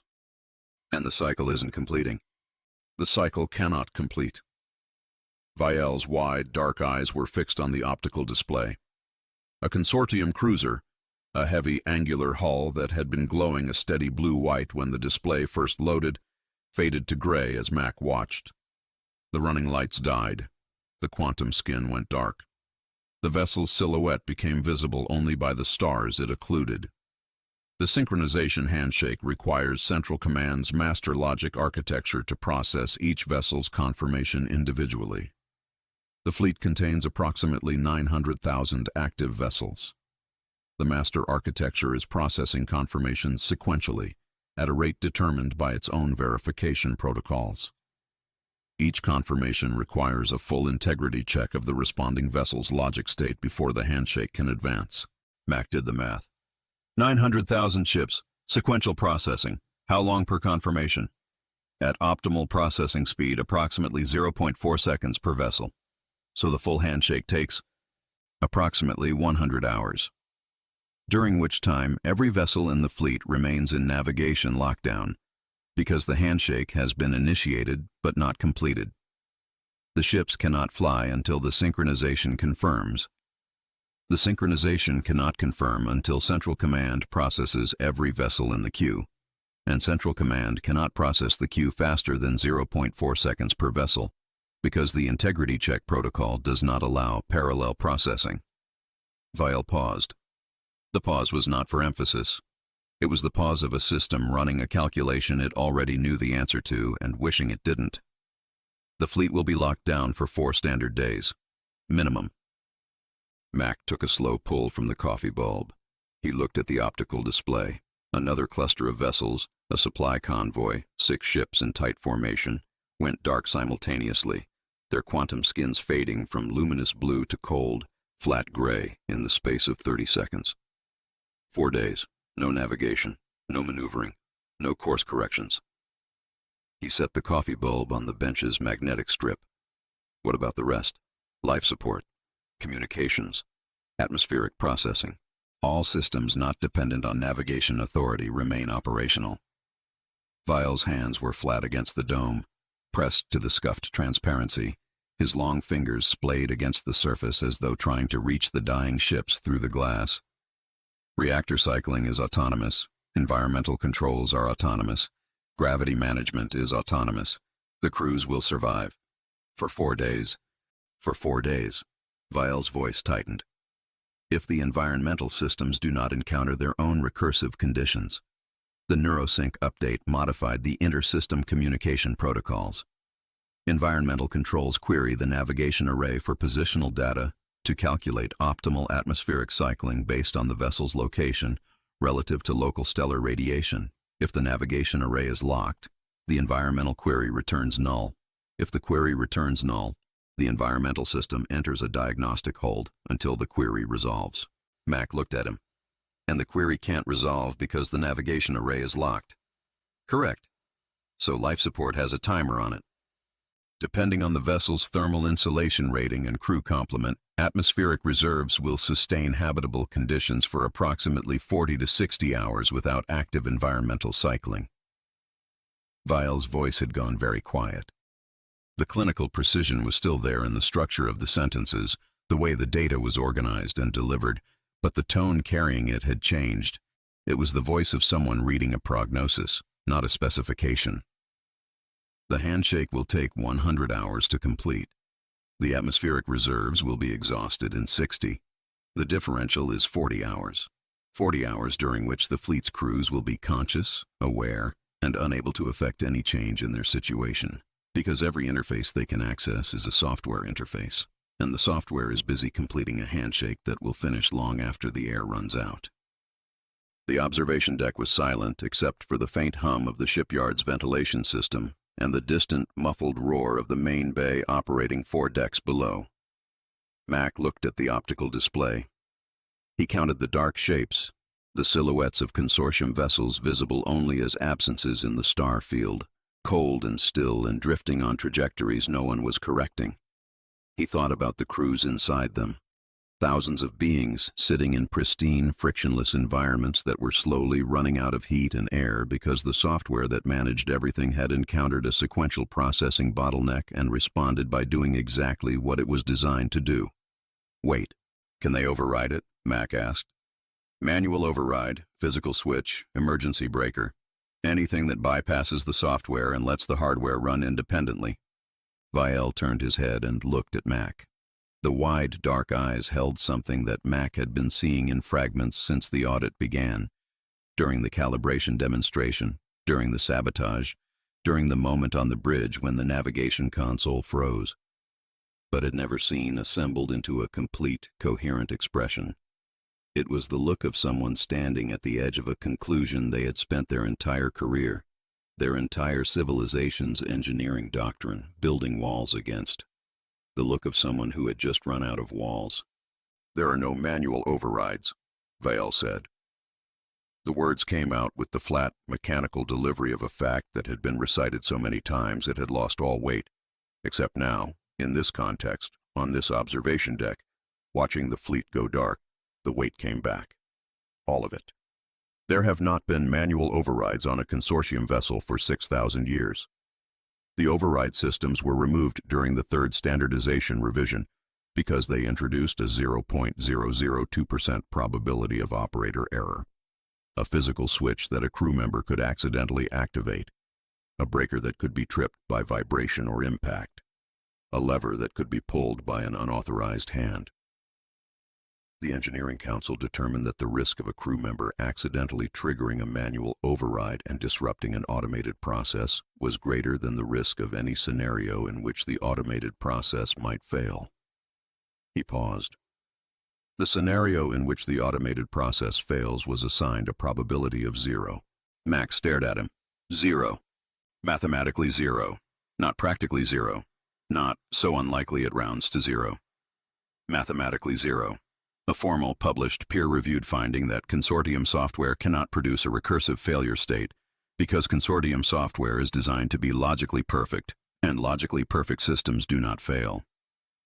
Vial's hands dropped from the dome. They hung at his sides, limp, the long fingers that had manipulated holographic interfaces with sub-millimeter precision, now disconnected from any system that needed them. The models were correct.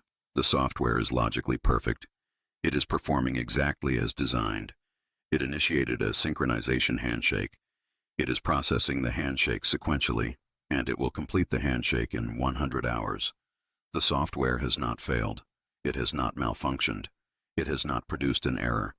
The fleet is dying because the software is working perfectly, and no one built a way to tell it to stop. Mac looked at the optical display one more time. The sector map showed a scattering of dark shapes where, 12 hours ago, there had been a functioning fleet. Patrol formations, cargo convoys, diplomatic transits, supply lines, and the full operational infrastructure of a civilization that had built its entire technological ecosystem on the principle that software was infallible and hardware existed only to execute software's instructions. 900,000 vessels, crews of dozens, hundreds, thousands, all of them sealed inside mathematically flawless hulls, with no way to open a door that the software had decided should stay closed. "Your ships are fine, Vale," Mac said. He picked up the coffee bulb from the magnetic strip and took another pull. "They're just thinking so hard about being perfect that they forgot how to open the doors." Vile didn't respond. He stood at the dome's edge, his dust-gray robes hanging still in the station's recycled air, his gaze fixed on the dark shapes drifting in the sector beyond the scuffed transparency. The observation deck hummed with the distant vibration of the shipyard below. Grinding, pressing, welding, bolting, the constant mechanical roar of a facility built by a species that put physical switches on everything because they had learned over 10,000 years of hitting things that broke that the machine didn't always know best. Max set the coffee bulb back on the magnetic strip. "I need to make a call." "To whom?" "Vance." Mac was already walking toward the deck's interior hatch, his boots heavy on the deck plating, the spanner swinging at his hip. "Because right now, you've got 900,000 ships full of people running out of air, and every single one of those ships has a physical relay housing that will reboot if someone hits it hard enough.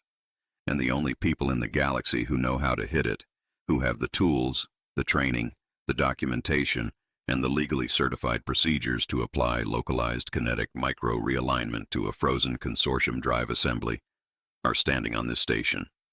He stopped at the hatch and looked back at Vael. "That's not a rescue, Inspector. Under Terran maritime salvage law, that's a business opportunity." He opened the hatch. The shipyard's roar poured through the gap.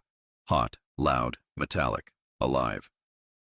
Mac stepped through and pulled it shut behind him, leaving Vael alone on the observation deck with the scuffed dome and the dying fleet, and the absolute, perfect silence of 900,000 ships that could not be saved by anything they were designed to do. Chapter 11. The Distress Call. The analog communications bunker was 300 meters below the surface of the Earth Diplomatic Corps compound, buried under reinforced concrete, steel blast shielding, and enough electromagnetic insulation to block every quantum signal, holographic relay, and digital transmission frequency the consortium had ever invented. It had been built during the early integration period, when Earth's diplomatic corps had determined, correctly as it turned out, that any negotiation conducted through consortium communication technology was a negotiation the consortium could monitor, record, alter, and replay at will. The bunker's solution was simple: communicate on frequencies the consortium didn't use, through equipment the consortium couldn't interface with, on a medium the consortium had abandoned so long ago they'd forgotten it existed. The medium was radio. Analog radio. Amplitude-modulated electromagnetic waves transmitted through copper antenna arrays, received by tuned crystal oscillators, and output through physical speakers wired with solder and steel. The equipment filled an entire wall of the bunker, racks of steel-cased transmitters and receivers, each one connected to the antenna array by runs of insulated copper cable that disappeared into conduit channels in the ceiling. The transmitters had dials, physical rotating dials with printed frequency markings, and manual tuning knobs that required a human hand to turn. The receivers had speakers, not holographic audio projectors, not neural acoustic emitters, but cone and magnet speakers mounted in steel housings that vibrated a physical membrane to produce sound waves in the air. The sound they produced was imperfect. It crackled, it hissed, it carried a permanent, low-frequency static that was the natural background noise of electromagnetic radiation passing through the interstellar medium, the sound of the universe itself interfering with the signal.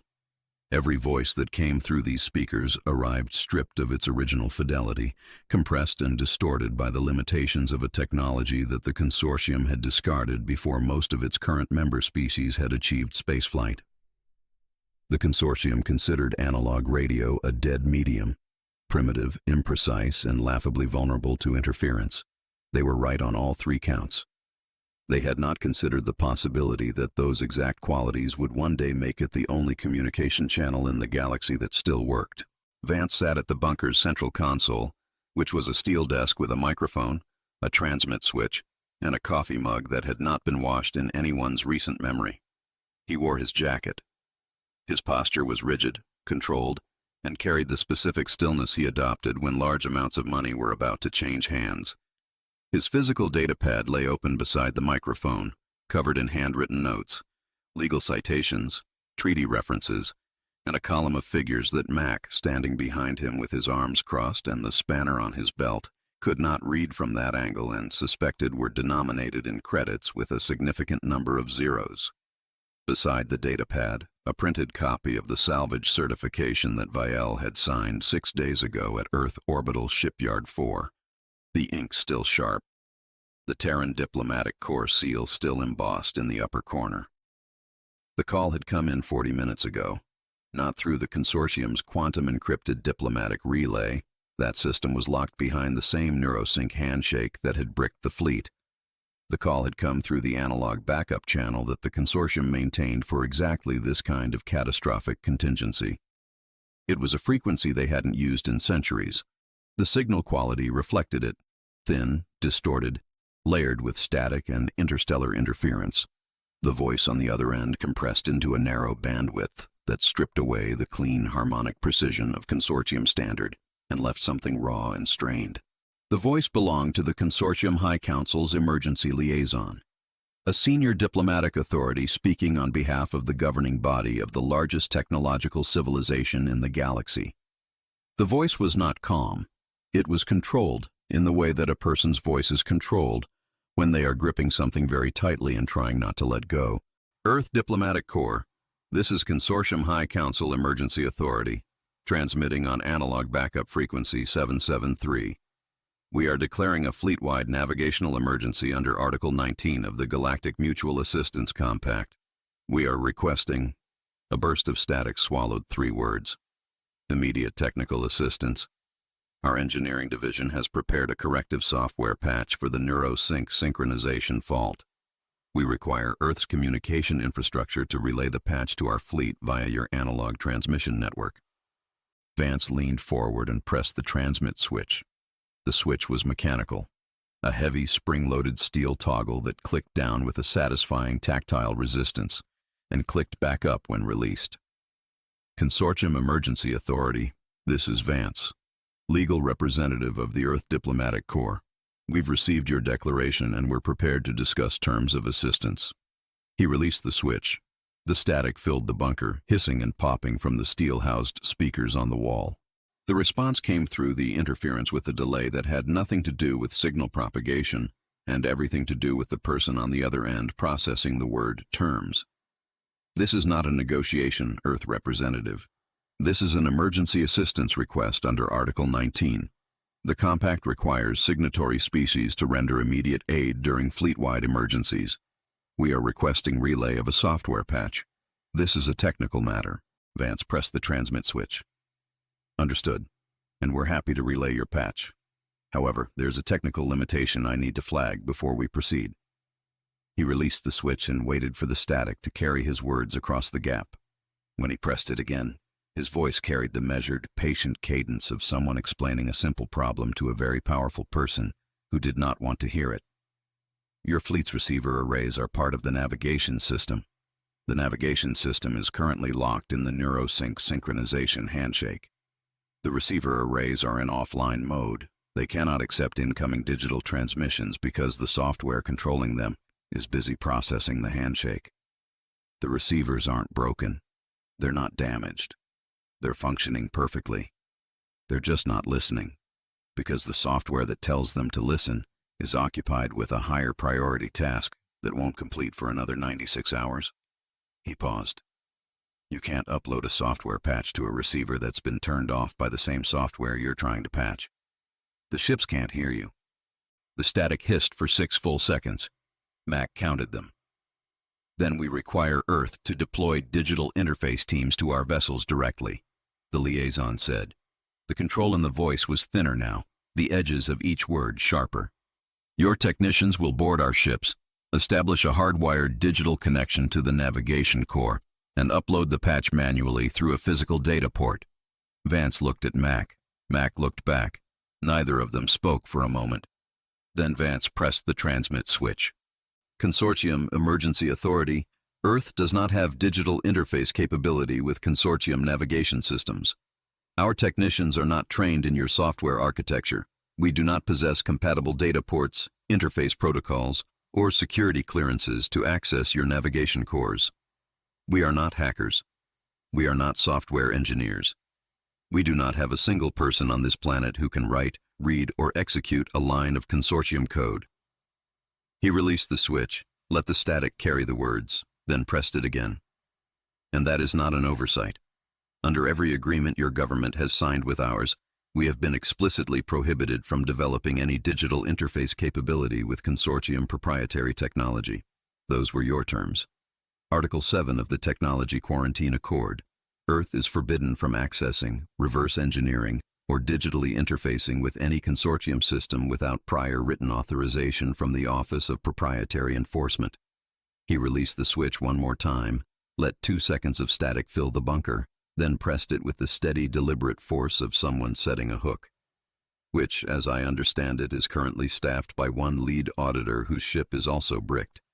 So even if we wanted authorization to hack your fleet, there's no one available to grant it.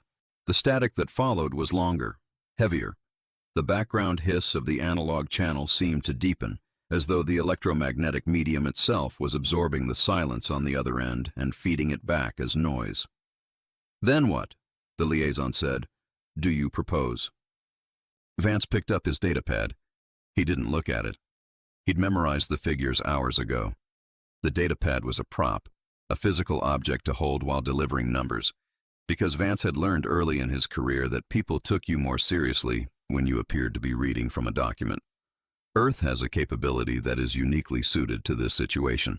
Our engineering corps has developed and legally certified a procedure called Localized Kinetic Micro-Realignment, LKMR, which bypasses software lockouts entirely by triggering physical, analog fail-safes built into your ship's hardware architecture. The procedure has been audited, certified, and approved by your own Office of Proprietary Enforcement as compliant with consortium safety standards. He paused. Your lead auditor signed the certification 6 days ago. Static. Pop. Hiss. You are proposing, the liaison said slowly, to hit our ships. I am proposing to deploy licensed, certified kinetic diagnostic technicians to your fleet under the terms of the Galactic Mutual Assistance Compact, executing legally recognized LKMR procedures to restore navigational function to your vessels by triggering the analog seismic fail-safes in your primary relay housings. Vance's voice was level, precise, and completely devoid of irony. The procedure is documented. The certification is valid. The precedent was established by your own tribunal. And the cost. Vance set the datapad down. He leaned back in his chair, a physical steel-framed chair that creaked when he shifted his weight, the sound cutting through the static like a punctuation mark. Under Article 19 of the Mutual Assistance Compact, emergency aid is rendered at the assisting party's standard operational rate. Earth's standard operational rate for LKMR deployment is currently under review by our pricing committee, but I can offer you a preliminary framework. He pressed the transmit switch and held it. We're not asking for an hourly rate. An hourly rate would be reasonable. An hourly rate would be proportional. An hourly rate would allow your financial authority to calculate the total cost in advance and budget accordingly. He pressed the transmit switch and held it. We're not asking for an hourly rate. We're asking for temporary salvage rights. The static crackled. When the liaison's voice came back, it was stripped of diplomatic veneer. Raw, uncompressed, the full unfiltered frequency of someone who had just heard something they understood perfectly and wished they didn't. Salvage rights. You want salvage rights to the consortium fleet. Temporary salvage rights, Vance corrected. Under Terran maritime law, any vessel rendered aid by an external party in unclaimed or neutral space is subject to a salvage claim proportional to the value of the assistance rendered. Your fleet is currently adrift, without navigation, without communication on primary channels, and with a 60-hour atmospheric deadline before crew survivability becomes a critical concern. We are the only species in the galaxy with the certified capability to restore your ships without a software interface. He released the switch, waited one beat, then pressed it again. The salvage claim would be temporary, limited to the duration of the rescue operation and the immediate post-restoration period. We are not claiming ownership of your fleet. We are claiming operational authority over the restoration process, which includes the right to deploy our personnel, use our equipment, and invoice for our services at rates determined by the scope and urgency of the operation. Mac watched Vance's face. It was still, controlled. The expression of a man who had just placed every card on the table and was waiting for the other side to count them. The static hissed for 11 seconds. The Council, the liaison said, and the voice had changed, flatter, heavier, carrying the weight of a decision being made by people who were not in the room and not happy about it. Will grant temporary salvage rights under the following conditions. Earth's personnel will operate under consortium observation. Earth will provide a full accounting of all procedures performed, and Earth will submit a final invoice for review by the Council's financial authority upon completion of the operation. Accepted, Vance said. He didn't hesitate. He didn't negotiate the conditions. He pressed the transmit switch and held it for one clean, final transmission. Earth will deploy the Boilermakers Union, our licensed kinetic diagnostic operations division, to your fleet within 12 hours. Salvage rights are effective immediately upon deployment. All procedures will be performed under the LKMR certification signed by Lead Auditor Vielle and filed with your Office of Proprietary Enforcement. He released the switch. We'll be in touch on this frequency with deployment coordinates. Earth Diplomatic Corps out. He flipped the transmit switch to standby. The mechanical toggle clicked into its resting position with a sharp steel snap. The static continued to hiss from the wall-mounted speakers, the permanent, unchanging background noise of an analog channel that didn't know the conversation was over and wouldn't have cared if it did.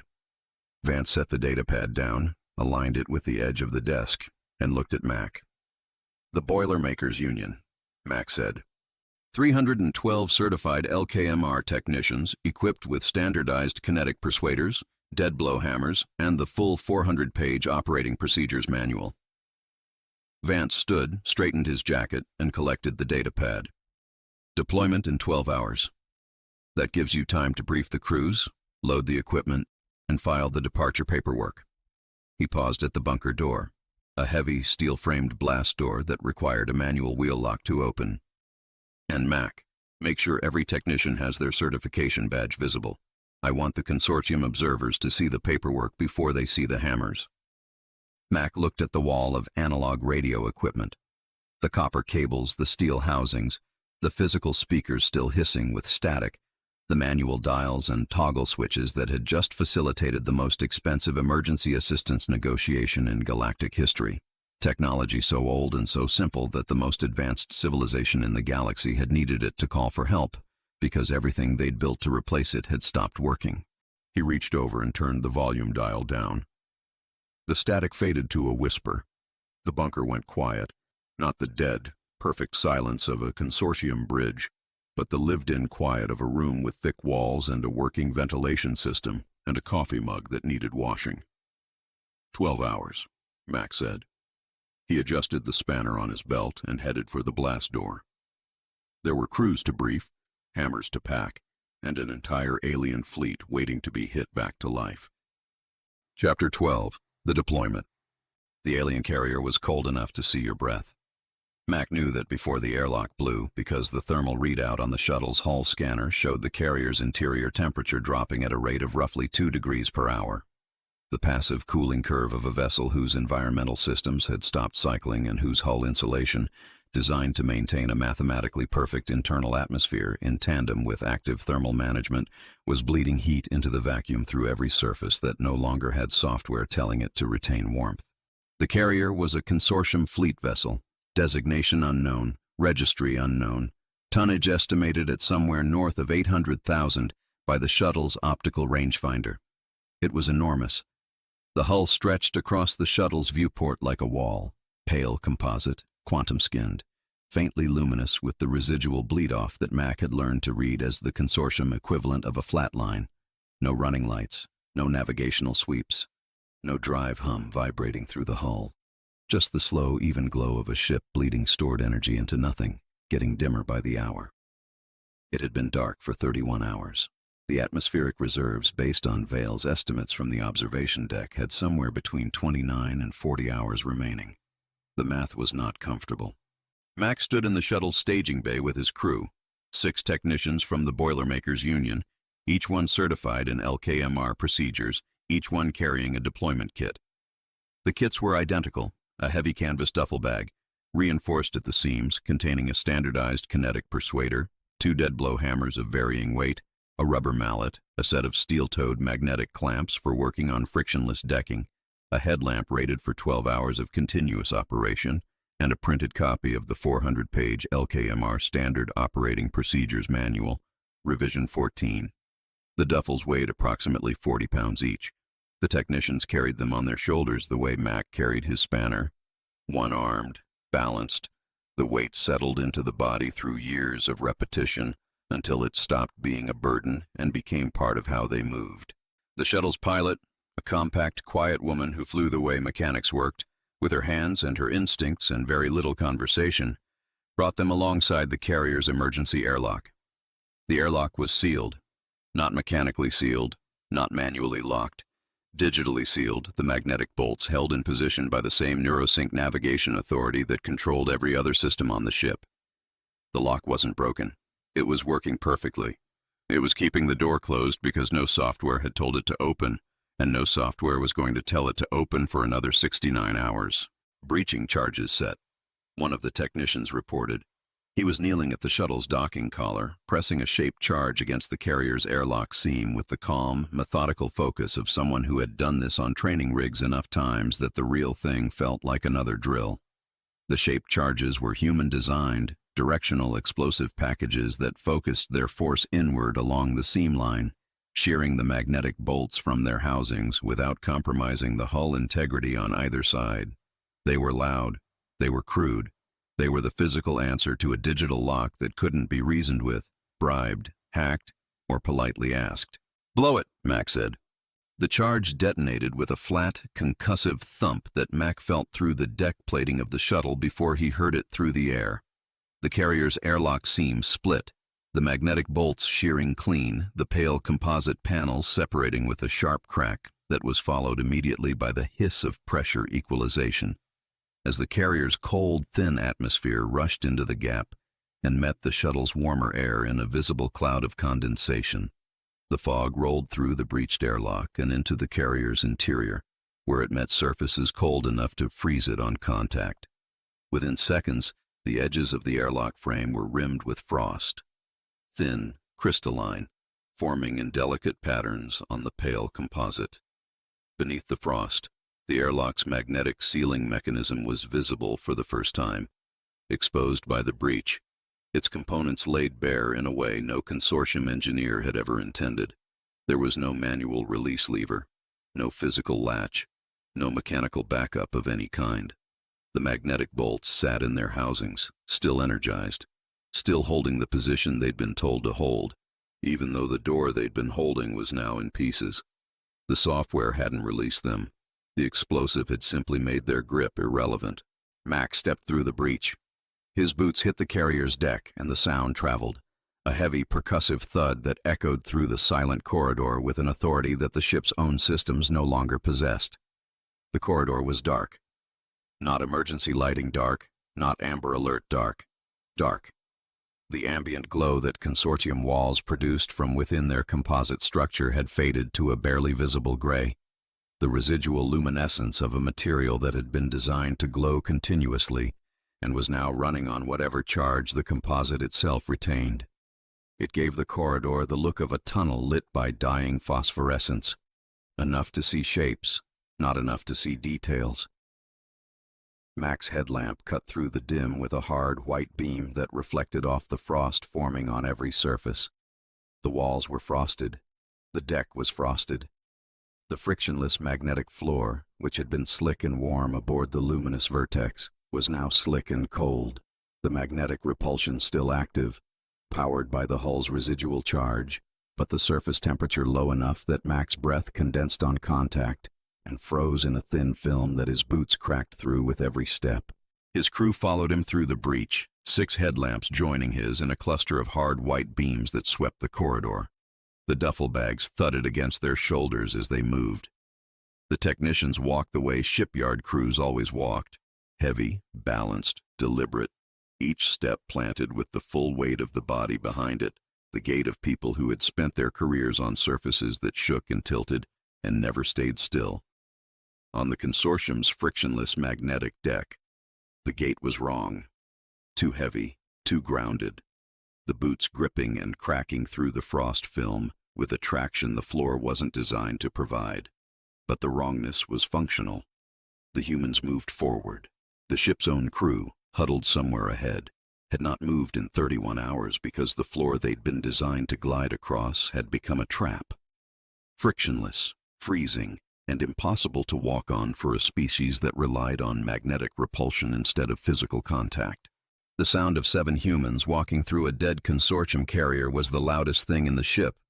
Boots on frosted composite, canvas on steel, breath condensing in the cold air, and the low, constant creak of thermal contraction in the hull structure as the temperature continued to fall. The carrier's crystalline alarm chimes were silent. The harmonic hum of the drive systems was gone. The only consortium sound remaining was a faint, irregular ticking from deep within the hull, the composite structure cooling unevenly, contracting at different rates in different sections, producing a random, arrhythmic clicking that sounded like a cooling engine block. They found the crew on the 3rd deck, in what Mac's briefing documents identified as the carrier's primary operations center. The space was large, a wide, curved chamber with a central command platform and holographic interface arrays that had frozen mid-display, their projections locked in static tableau of navigational data and system status reports that were now 31 hours out of date. Frost had formed on the holographic emitters, the ice crystals catching and scattering the residual light from the displays into faint, prismatic patterns across the curved walls. The command consoles were rimed with condensation that had frozen in thin, glassy sheets over their touch-sensitive surfaces. The crew was huddled on the command platform. Approximately 40 of them, wrapped in whatever insulating material they had been able to find, uniform layers, equipment covers, emergency thermal blankets that were designed for short-duration use and were clearly insufficient for 31 hours of progressive cooling in a ship whose designers had never imagined a scenario in which the heating would stop. They were cold. Mac could see it in the way they held themselves, bodies drawn inward, limbs pressed close. The involuntary postural response of organisms trying to conserve heat in an environment that was actively pulling it away from them. Their breath was visible in the dim light, thin plumes of condensation that rose and dissipated in the still freezing air. Some of them were shivering, a rapid involuntary tremor that Mac recognized as a thermal regulation response, which meant their biology was fighting the cold the same way his would, which meant they were in trouble because that fight had a time limit, and the ship's software didn't care about time limits. The carrier's captain was standing. He was the only one standing, maintaining his position at the center of the command platform through what Mac recognized as sheer institutional stubbornness, the refusal of a commanding officer to sit down while his ship was in distress, regardless of what his body was telling him. Tall, narrow-limbed, wrapped in a formal uniform layer that was clearly designed for temperature-controlled environments and was failing at its job. His skin had gone from the pale, near-translucent shade Mac recognized as baseline consortium complexion to a mottled gray that Mac suspected indicated hypothermic stress. His wide, dark eyes locked onto Mac's headlamp as the boarding crew entered the operations center, and the expression on his face was immediate, desperate, and unmistakable in any species. The look of someone who had been waiting for rescue and had started to doubt it was coming. "You're the human engineers," the captain said. His voice was thin, strained by the cold, the words slightly clipped as though the muscles that produced them were not functioning at full capacity. "We received the analog broadcast. You are here to interface with the navigation core and upload the corrective patch." Mac set his duffel bag on the frosted deck. The heavy canvas hit the composite with a dense thud that echoed through the operations center and caused two of the huddled crew members to flinch. A third crew member, younger, wrapped in 2 layers of emergency blanket, lifted their head and stared at Mac with the wide, unfocused gaze of someone whose cognitive processing had been significantly degraded by 31 hours of cold and fear, and the specific helplessness of being trapped in a machine that refused to acknowledge that anything was wrong. Mac didn't look back. He knelt beside the duffel and unzipped the bag. The zipper was metal, industrial gauge, and it produced a long, harsh, ripping sound as it opened, a sound so aggressively physical, so tactile and mechanical, that it cut through the dead, perfect silence of the carrier, the way his boots cut through the frost on the deck. Inside the duffel, packed in foam inserts, were 3 dead-blow hammers. Heavy, black, steel-headed, rubber-faced, each one rated for a specific pound force range corresponding to a different category of relay housing. Beside them, the kinetic persuader, a 30-pound high-density spanner, identical in specification to the one on Mac's belt, chipped and oil-stained and dense with the accumulated authority of a tool that had been fixing things the hard way since before this carrier was built. Mac lifted the largest dead-blow hammer from the foam insert and held it in one hand. The steel head caught the light from his headlamp and did not glow.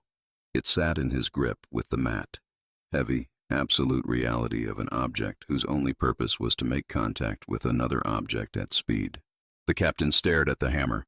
His mottled gray skin paled further, a visible biological drain of color that started at the jaw and spread upward across the cranial ridges. "What is that?" "Dead-blow hammer," Mac said. 12-pound head, rubber-striking face, loose shot fill for secondary impact pulse. Part of the standard LKMR deployment kit. "You." The captain's gaze moved from the hammer to the duffel, where the remaining tools sat in their foam inserts. His voice climbed half a register. "You are not here to interface with the core. You are not uploading a software patch." "No." "Then what are you doing on my ship?" Mac looked at the captain.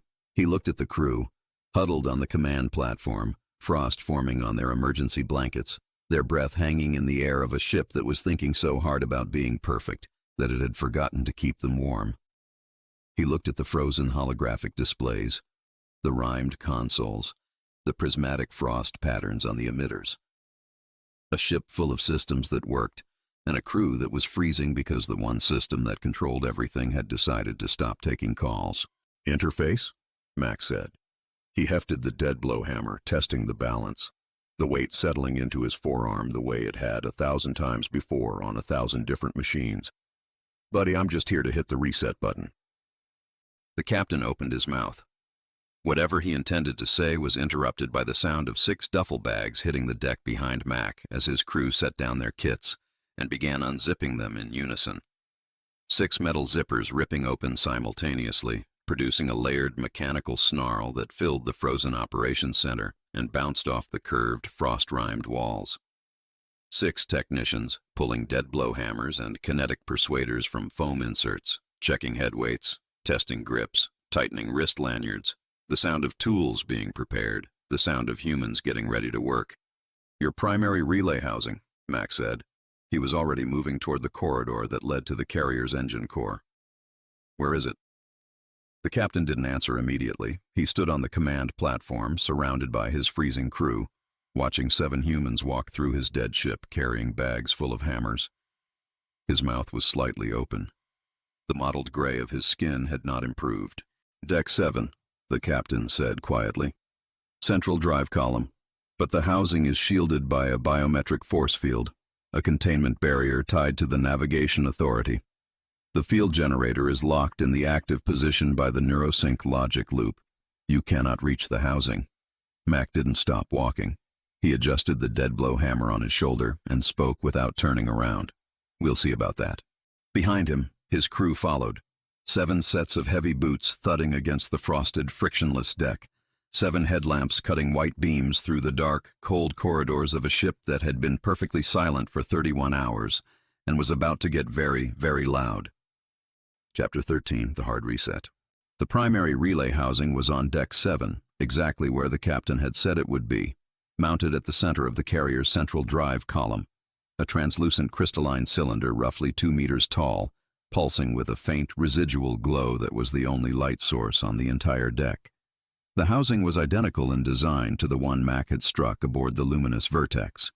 The same quantum-locked lattice structure, the same internal cascade of refracted light moving through the crystal in slow, recursive patterns, the same deep, harmonic hum that Mac could feel in his sternum from 5 meters away. The housing was the ship's logic core anchor, the physical component that interfaced between the software architecture and the hardware systems, the single point where digital authority became mechanical function. It was the place where the neurosync handshake loop was running, the place where the sequential processing bottleneck was holding the navigation array hostage, and the place where a sufficiently precise kinetic impact would trigger the analog seismic failsafe and force a hardware-level reboot that the software couldn't prevent. The biometric force field was the problem. It surrounded the relay housing in a shimmering, translucent barrier roughly half a meter out from the crystal surface, a containment shell that was designed to prevent unauthorized physical access to the core during normal operations. Under normal conditions, the field would drop in response to a biometric scan from an authorized engineer. Under current conditions, the biometric scanner was locked behind the same neurosync authority that controlled everything else on the ship, which meant the field was in its default state, active, impenetrable, and completely indifferent to anything that didn't have the correct digital clearance. Mac stood at the edge of the field and looked at it. His headlamp beam hit the shimmering surface and refracted into a prismatic scatter that painted the frosted bulkheads with shifting color. The field hummed, a high, thin, steady tone that was different from the relay housing's deeper resonance, layered on top of it, the 2 frequencies creating an interference pattern that Mac could feel as a faint, unpleasant vibration in his teeth. He reached out and touched the field with one gloved finger. The surface was solid. Not solid like steel, solid like compressed air, a resistance that had no texture, no temperature, no physical sensation beyond the absolute frictionless fact of something that would not move. His fingers stopped. The field didn't flex, didn't ripple, didn't respond in any way to the contact. It held. "The field generator," Mac said. He turned to the crew, 6 technicians, standing in a semicircle behind him on the frosted deck, headlamps angled toward the relay housing, duffel bags open at their feet with tools laid out on the foam inserts. "Where is it?" One of the technicians, a tall, heavy-set woman named Kowalski, the same junior tech who had demonstrated the Fonzie vector during the calibration audit, was already consulting her copy of the LKMR manual, flipping through the tabbed sections with the practiced speed of someone who used the document daily. "Section 19, Consortium Force Field Systems," she said. "Field generators on this class of vessel are embedded in the bulkhead structure surrounding the protected component. They're powered by the hull's residual energy grid, which is independent of the navigation authority." She looked up from the manual. "The generator stays powered even when everything else is locked.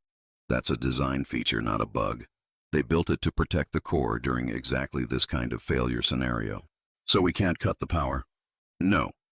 But Section 19 also notes that consortium force field generators installed before the 5th standardization revision include a physical analog seismic failsafe. Kowalski turned the manual to face Mac and tapped a specific paragraph with one oil-stained finger.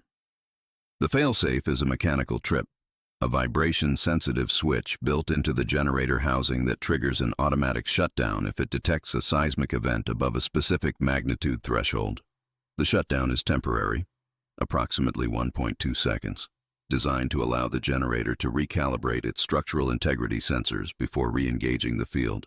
1.2 seconds, Mac said. 1.2 seconds. The failsafe was designed to protect the generator during hull impacts, micro-asteroid strikes, and structural deformation events. It detects the seismic signature, drops the field to prevent the barrier from interfering with the hull's structural flex response, and re-engages once the vibration falls below the threshold. Kowalski closed the manual. The seismic threshold for a carrier of this tonnage is approximately 40,000 pounds of simultaneous kinetic force applied to the deck structure within a 5-meter radius of the generator. Mac looked at his crew, 6 technicians, each one carrying a 30-pound kinetic persuader and 2 dead-blow hammers. He looked at the frosted deck plating under his boots. Consortium composite layered over the carrier's structural frame, connected to the bulkhead structure through the same continuous material matrix that transmitted vibration from one end of the ship to the other. The deck was a membrane. Every impact on its surface propagated through the structure as a seismic wave, traveling through the composite at the speed of sound in the material, reaching every embedded sensor and every mechanical trip within milliseconds. If enough force hit the deck at the same time, within the same radius, the cumulative seismic signature would exceed the failsafe threshold, and the field generator would interpret it as a structural event. Not an attack, not sabotage, an earthquake, and the generator's own safety protocols would shut it down. 40,000 pounds, Mac said. 7 of us. That's roughly 5,700 pounds per person. He did the math against the tools in their kits. The kinetic persuaders deliver approximately 30 pounds per strike at standard swing velocity. The dead blows deliver 12 to 20 depending on head weight. We need simultaneous impact. Every tool on the deck at the same time, same spot, same moment. He paused, running the numbers. We can't do it with one swing each. We need to stack the impacts, drop everything we've got, persuaders, dead blows, boot heels, on the same section of deck plating at the same instant. One coordinated strike. Kowalski was already pulling tools from her duffel. What about the spanner? Mac unclipped the 30-pound high-density spanner from his belt. He held it in one hand, the chipped, oil-stained head catching the refracted light from the force field. The spanner had struck the relay housing aboard the Luminous Vertex. It had reseated the flow regulator on the dunnage handler. It had been classified as a Class 4 kinetic munition, reclassified as a kinetic persuader, certified as a diagnostic instrument, and filed with the Office of Proprietary Enforcement as a legally recognized tool of the trade. It weighed 30 pounds. It was about to earn every one of them. The spanner goes through the field, Mac said. When the shield drops, I've got 1.2 seconds to reach the relay housing and strike it. The rest of you hold the deck hit until I make contact. If the field comes back up before I clear the housing, pull me out. The technicians moved into position without further instruction. They spread into a ring around the force field perimeter, each one occupying a section of deck plating within the 5-meter radius Kowalski had specified, laying out their tools in striking order, kinetic persuaders in the dominant hand, dead blow hammers within reach on the deck, feet planted wide in the steel-toed boots that would add their own mass to the impact. The formation was deliberate, practiced, the same radial strike pattern they drilled at the training rigs on Shipyard 4, adapted to the geometry of the carrier's drive column. Each technician checked their footing, tested the deck surface with a firm stomp to confirm the frost layer wouldn't cause a slip at the moment of impact, and adjusted their grip on the kinetic persuaders. Mac took his position directly in front of the relay housing, inside the ring, the spanner in both hands, his weight on his back foot, ready to drive forward the moment the shimmer dropped. The deck was cold under their boots. The frost crackled. The relay housing pulsed behind its barrier. The recursive light patterns moving through the crystal in slow hypnotic cycles that had been repeating for 31 hours without interruption. The force field hummed. The carrier ticked and creaked around them, the hull contracting in the cold, the structural frame shifting with the thermal gradient, the entire ship making the sounds of a machine that was slowly, passively, giving up heat to the vacuum. "On my count," Mac said. His voice was steady, pitched to carry across the 5-meter radius without echo or distortion. 3, 2, 1, hit. 7 technicians struck the deck simultaneously. The sound was not a clang. It was not a thud. It was not any single percussive event that Mac had a word for. It was a detonation, a concentrated, layered, multi-frequency shockwave produced by 7 kinetic persuaders, 4 dead-blow hammers, and 14 steel-toed boots hitting the same section of consortium deck plating at the same instant. The impact traveled through the composite structure at 3,000 meters per second, radiating outward from the strike zone in a spherical wave that hit the bulkheads, the overhead, the structural frame, and the force field generator simultaneously. The deck buckled, not broke, buckled, the composite flexing downward a fraction of a centimeter under the combined kinetic load before springing back, the material's structural memory returning it to shape in a rebound that produced a secondary wave almost as powerful as the first. The force field generator's seismic failsafe tripped. The shimmer vanished, not faded. Vanished, the translucent barrier collapsing from existence in a single frame, the humming frequency cutting to dead silence, the prismatic scatter on the bulkheads disappearing as though someone had flipped a switch. Because someone had. 7 people, with 30 pounds of steel each, had flipped a switch that was designed to be flipped by an asteroid impact, and they had done it by standing on the floor and hitting it very hard at the same time. Mac was already moving. The instant the shimmer dropped, he drove forward off his back foot, crossing the half-meter gap between his position and the relay housing in a single stride. The spanner came up in a 2-handed grip, the 30-pound head rising to shoulder height, the arc tracing the same 45-degree angle that the LKMR manual specified for primary relay housings on consortium fleet vessels. The crystalline surface of the housing was right there, translucent, pulsing, trapped in its recursive loop, the same perfect system that had locked itself into a handshake it couldn't complete and taken 900,000 ships down with it. Mac swung. 30 pounds of cold forged steel connected with the crystalline relay housing at the optimum strike point, the seam where the upper and lower lattice sections joined, the structural weak point that the LKMR manual identified as the mechanical failsafe trigger zone. The impact produced a sound that was half crack, half chime, the steel head transferring its kinetic energy into the crystal matrix, the lattice absorbing the shock, propagating it through its internal structure, and hitting the failsafe threshold that the consortium's own engineers had built into the hardware 6,000 years ago for exactly this kind of contingency. The relay housing rebooted. The recursive light pattern inside the crystal stuttered, froze, and collapsed. For a fraction of a second, the housing went completely dark, the first time in 31 hours that the crystal had stopped processing. And then it blazed. Light erupted from the lattice in a single, massive pulse that filled the drive column with blinding, prismatic radiance, the crystal's internal cascade resetting from its recursive loop to a clean, initialized state. The pulse lasted less than a second.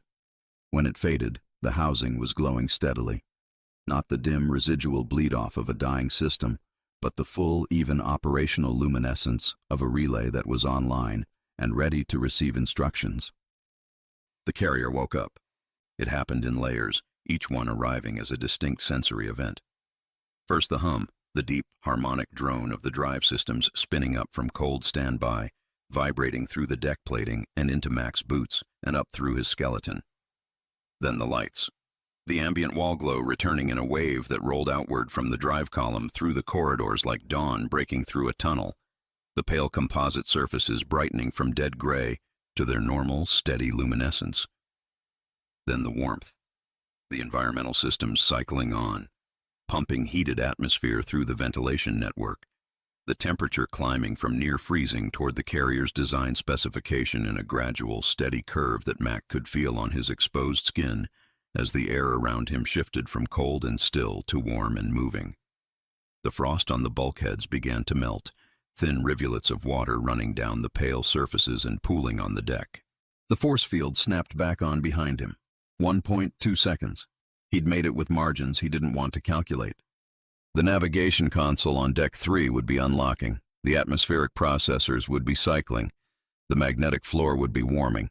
The crew, huddled on the command platform in their emergency blankets, would be feeling the air change around them, warmer, fresher, alive, and the frozen holographic displays would be thawing and updating and showing them what their ship already knew, that something had changed, that the loop was broken, that the handshake, in this ship at least, had been resolved, not by completing the sequential verification, not by uploading a corrective patch, not by any digital intervention at all, but by a physical impact on a crystalline cylinder that had reset the hardware to a state the software could work with.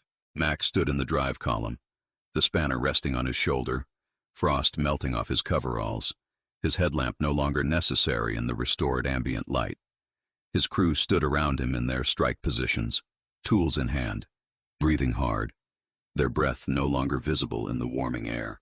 The carrier hummed around them, alive, warm, operational, and completely oblivious to the fact that it had been rescued by the one thing its designers had spent 6,000 years trying to eliminate.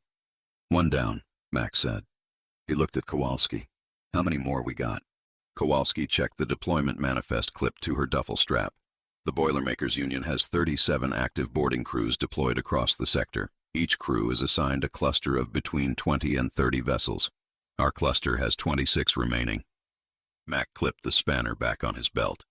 The frost was still melting off its head, thin drops of water running down the chipped, oil-stained steel and falling to the warming deck below.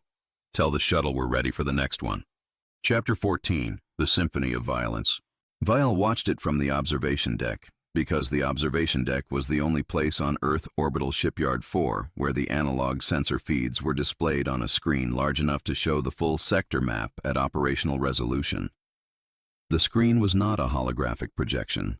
It was a flat, backlit liquid crystal display bolted to the steel wall beside the scuffed transparency dome, a physical panel of layered glass and polymer that produced images by selectively blocking light rather than generating it. The display was crude, low resolution by consortium standards, and refreshed at a rate that produced a faint visible flicker at the edges of moving objects. It was also, at this moment, the most important screen in the galaxy, because it was the only one that could show Vial what was happening to his fleet. The Boilermakers Union had been deployed for 6 hours. 37 boarding crews, each assigned a cluster of dead vessels, each crew carrying the same standardized deployment kits that Mac's team had brought aboard the first carrier. The analog sensor array on Shipyard 4 tracked the boarding shuttles as they moved through the sector. Small, bright, fast-moving points of light against the dark field of dead consortium hulls. The shuttles were human-built, which meant they were loud, which meant the array's passive electromagnetic receivers could track them by their engine emissions alone. Each shuttle left a faint, smeared trail of thermal radiation on the display as it transited between vessels, connecting the dark shapes of the dead fleet with thin, luminous lines that looked from the observation deck like threads being drawn between the points of an enormous, scattered constellation. Vial had his portable holographic data logger open on the steel bench beside him. The logger was consortium equipment, one of the few devices his team had brought that still functioned, because its processing architecture was self-contained and did not depend on the Neurosync Navigation Authority. He was recording observations, not because anyone had asked him to, not because the audit required it. He was recording because the data coming through the analog display was unlike anything in the consortium's operational archive, and his training, 14 decades of forensic engineering analysis, would not allow him to watch it without documenting it. The first carrier had come back online 47 minutes after Mac's boarding crew breached the airlock. Vial had seen it happen on the display. A dark shape in the midsector, one of the larger silhouettes, suddenly brightening from the edges inward as the quantum skin re-engaged and the running lights activated in sequence. The transition from dark to luminous had taken approximately 4 seconds. 4 seconds to go from dead to operational, from locked to flying, from a frozen hull full of hypothermic crew to a fully functional fleet vessel with active navigation, environmental controls, and communication capability. Vial had logged the timestamp, the vessel's approximate position, and a single observation note. Restoration achieved via physical kinetic impact on primary relay housing. No software interface. No digital intervention. Duration of restoration procedure. Estimated 12 minutes from breach to core reset. 12 minutes.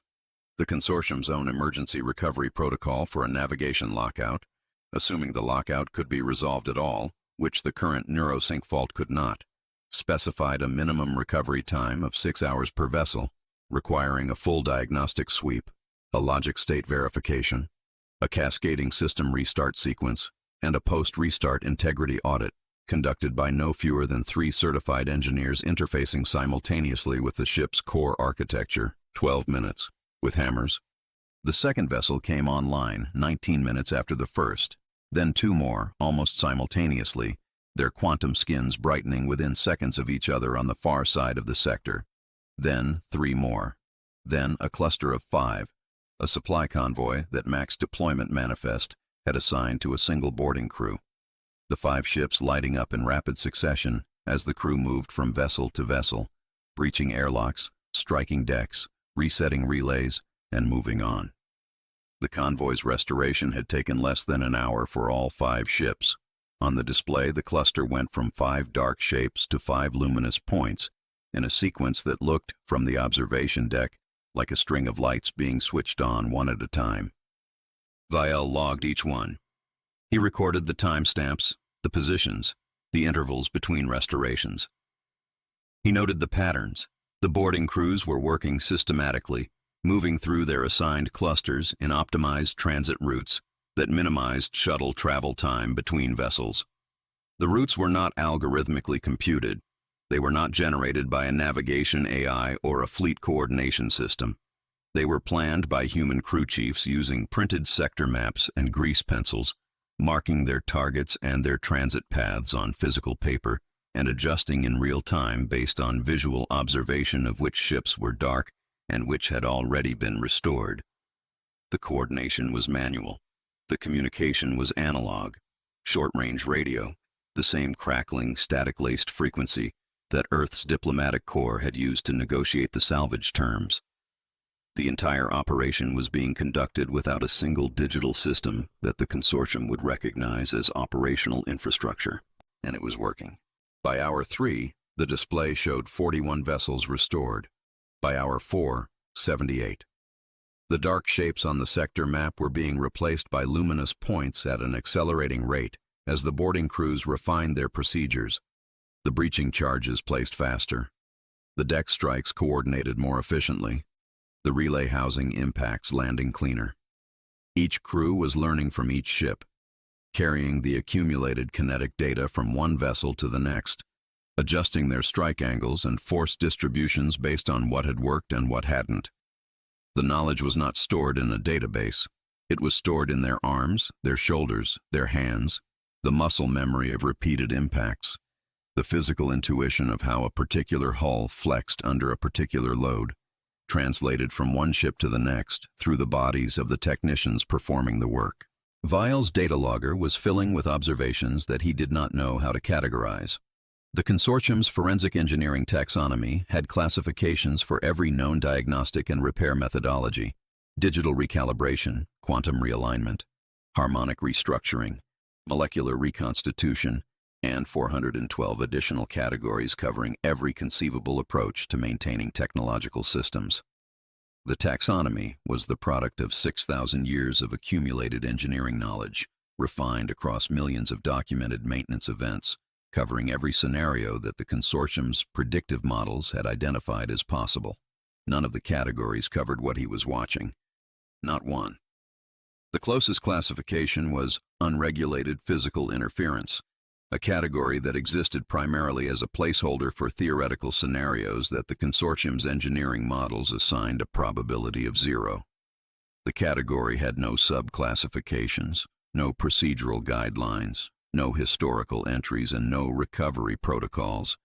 It was a dead entry in a living archive, a label attached to nothing, maintained for completeness, never expected to be used.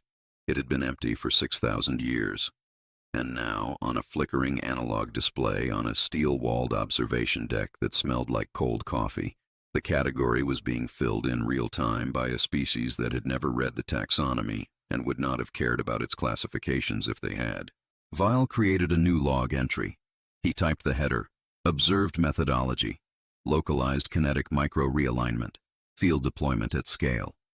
Below the header, he began documenting what the analog sensors were recording. The data was extraordinary. The passive electromagnetic receivers on Shipyard 4's sensor array were picking up acoustic signatures from the boarding operations. Broadband kinetic shock waves propagating through the hulls of the consortium vessels and radiating into space as faint but measurable electromagnetic pulses. Each pulse corresponded to a strike event, a hammer hitting a deck plate, a boot connecting with a bulkhead, a kinetic persuader impacting a relay housing. The pulses were distinct, identifiable, and, Vielle noted with a precision that his clinical voice could not disguise, rhythmic. Not random, not chaotic, rhythmic.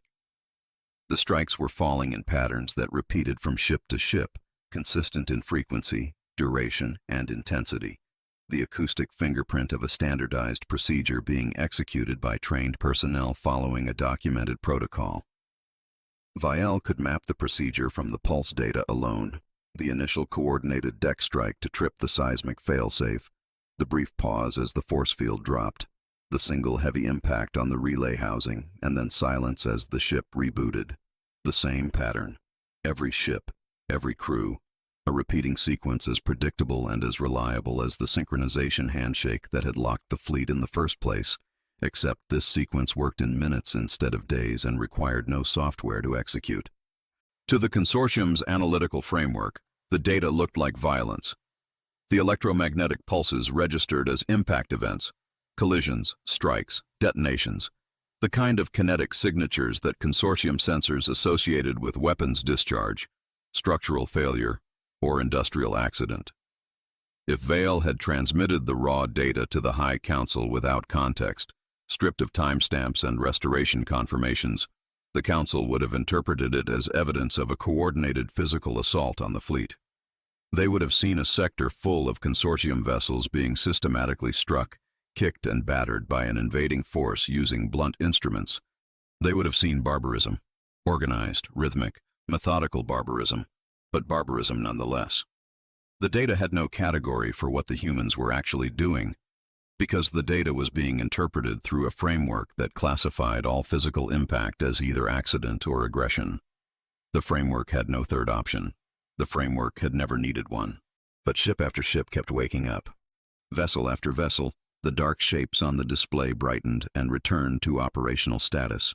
The boarding crews moved through the sector with the steady, methodical pace of a maintenance shift working through a job list. Breach, enter, strike, reset, move on. No hesitation, no confusion, no pauses for diagnostic analysis or system verification. The humans boarded, hit the relay housing, confirmed the reboot, and left. The average time per vessel, based on Vielle's logged timestamps, had dropped from 12 minutes on the first carrier to just over 7 minutes by the 5th hour of operations. The crews were getting faster. They were optimizing through repetition, their bodies learning the geometry of each ship class, their hands calibrating to the specific resonance of each hull type, their strikes becoming more precise and more efficient with every vessel they restored. By hour 6, 143 vessels were operational. The sector map on the analog display had transformed, the scattered field of dark silhouettes giving way to a growing web of luminous points, each one a ship that had been frozen, boarded, struck, and brought back to life by a crew of humans carrying canvas bags full of hammers. The luminous web was expanding outward from the center of the sector, following the boarding crew's transit routes, the restoration spreading through the fleet the way the Neurosync lockout had spread through it. vessel by vessel, one at a time, except faster, because the humans didn't need to process a sequential handshake. They just needed to get there and hit it. The math was simple and it was devastating. 900,000 vessels in the fleet, 312 certified LKMR technicians deployed in 37 crews. At the current average of 7 minutes per vessel and accounting for transit time between targets, the Boilermakers Union would restore the entire sector's allocation within 48 hours. The full fleet, across all sectors, would require additional crews. But the procedure was documented, the training was standardized, and Earth had a lot of people who knew how to swing a hammer. Vile stopped typing. He sat on the steel bench, his portable data logger glowing softly in his lap, and looked at the sector map. The display flickered at its edges. The observation deck hummed with the shipyard's ambient vibration. His dust-gray robes hung still in the recycled air. His feet, bare since he had left his steel-toed boots on the administrative desk alongside his signed certification, hovered a centimeter above the deck plating, his anti-gravity assists holding him in the frictionless equilibrium that his species considered natural, and that now, in the context of what he was watching, felt less like an advantage and more like a distance, a deliberate engineered gap between himself and the surface beneath him that the humans had never allowed, and that had become, over the course of this audit, the defining difference between a civilization that built machines to think and a civilization that built machines to be hit. The display updated. 3 more vessels brightened simultaneously. A patrol formation on the sector's outer edge, their quantum skins flaring from gray to luminous blue in rapid succession as a boarding crew worked through them. The electromagnetic pulse data from the acoustic sensors showed the strike pattern clearly. 3 coordinated deck impacts, 3 force field drops, 3 relay housing resets, 3 ships restored in under 4 minutes. The pulses were clean, consistent, and precisely timed. Professional. Vial opened a new log entry. He stared at the blank field for a long moment, the cursor blinking on the holographic interface, and then typed a single observation that he knew would be read by the High Council, by the Office of Proprietary Enforcement, by every forensic engineering analyst in the consortium's archive, and by the historical record that would document this event for as long as the consortium existed. The auditory diagnostic ping was not a legal fiction, he typed. It is a scalable tactical doctrine. The humans have industrialized the application of physical force as a diagnostic and repair methodology, and they have deployed it across our fleet with a speed, precision, and consistency that our own emergency recovery protocols cannot match. The methodology is documented, certified, and, as of this deployment, proven at operational scale against a fleet-wide systems failure that our own engineering division could not resolve through any available digital means. I am formally recommending that the consortium's forensic engineering taxonomy be amended to include a new primary classification for kinetic diagnostic procedures. I'm recommending this classification be designated Priority 1. He saved the entry, closed the data logger, and sat on the steel bench in the dim light of the observation deck, watching the fleet come back to life on a screen that flickered at the edges, listening to the shipyard roar beneath him, and understanding, with a clarity that was worse than the cold, worse than the paperwork, worse than the boots, that the humans had not stumbled into this. They had not improvised it. They had not gotten lucky. They had built a doctrine around hitting things, and the doctrine worked, and it worked better than anything his civilization had ever designed to replace it. Chapter 15. The Invoice. The consortium fleet was operational. 900,000 vessels, spread across 47 sectors, restored to full navigational authority over the course of 72 hours by 312 human technicians carrying canvas duffel bags full of hammers. The final vessel, a deep-range survey ship stranded at the outer edge of Sector 41, had been rebooted 11 minutes before the 72-hour mark. Its relay housing struck by a boarding crew that had been awake for 19 consecutive hours and had consumed, by the crew chief's logged estimate, approximately 40 liters of coffee between 7 people. The NeuroSync synchronization handshake, which would have completed on its own in 100 hours, 40 hours after the last atmospheric reserve expired, had been rendered irrelevant, not overridden, not patched, not resolved through any digital intervention. rendered irrelevant, the way a locked door becomes irrelevant when someone knocks a hole in the wall beside it. The sequential processing queue was still running on the consortium's central command master architecture, dutifully confirming vessel after vessel in a handshake that no longer mattered, because every ship in the fleet had already been rebooted by a physical impact on a crystalline relay housing and was operating on a clean, initialized logic state that didn't require the handshake to function. Central Command would finish its handshake in another 28 hours. The fleet it was trying to synchronize had been flying for 3 days. The fleet was operational. The environmental systems were cycling. The crews were warm, fed, and debriefed. The Boilermakers Union boarding crews had returned to Earth Orbital Shipyard 4, stowed their deployment kits, filed their completion reports on physical paper, and gone to the mess hall. And somewhere in the administrative complex of the Earth Diplomatic Corps, in a conference room with a long wooden table and a set of chairs that did not hover, Vance was preparing the bill. The conference room was on the 32nd floor of the Diplomatic Corps headquarters, a physical building constructed from steel-reinforced concrete with load-bearing walls, manual elevator banks, and windows made of glass that did not adjust its tint based on ambient light conditions. The room itself was deliberately plain. The wooden table, 12 chairs with cushioned seats, a projection screen on one wall that required a manual switch to operate, and a credenza along the far wall stocked with a carafe of coffee, a stack of ceramic mugs, and a plate of plain biscuits that no one had touched. The room smelled like furniture polish and fresh paper. It was the kind of room where important documents were signed, and it had been chosen for exactly that purpose. Vance sat at the head of the table. His jacket was on. His cuffs were straight. His datapad was closed and placed to his left, because the document he intended to present was not digital. It was physical. A single sheet of heavy bond paper, printed in black ink, folded once along the center crease, and placed inside a cream-colored envelope that bore the embossed seal of the Terran Orbital Operations Authority in the upper left corner.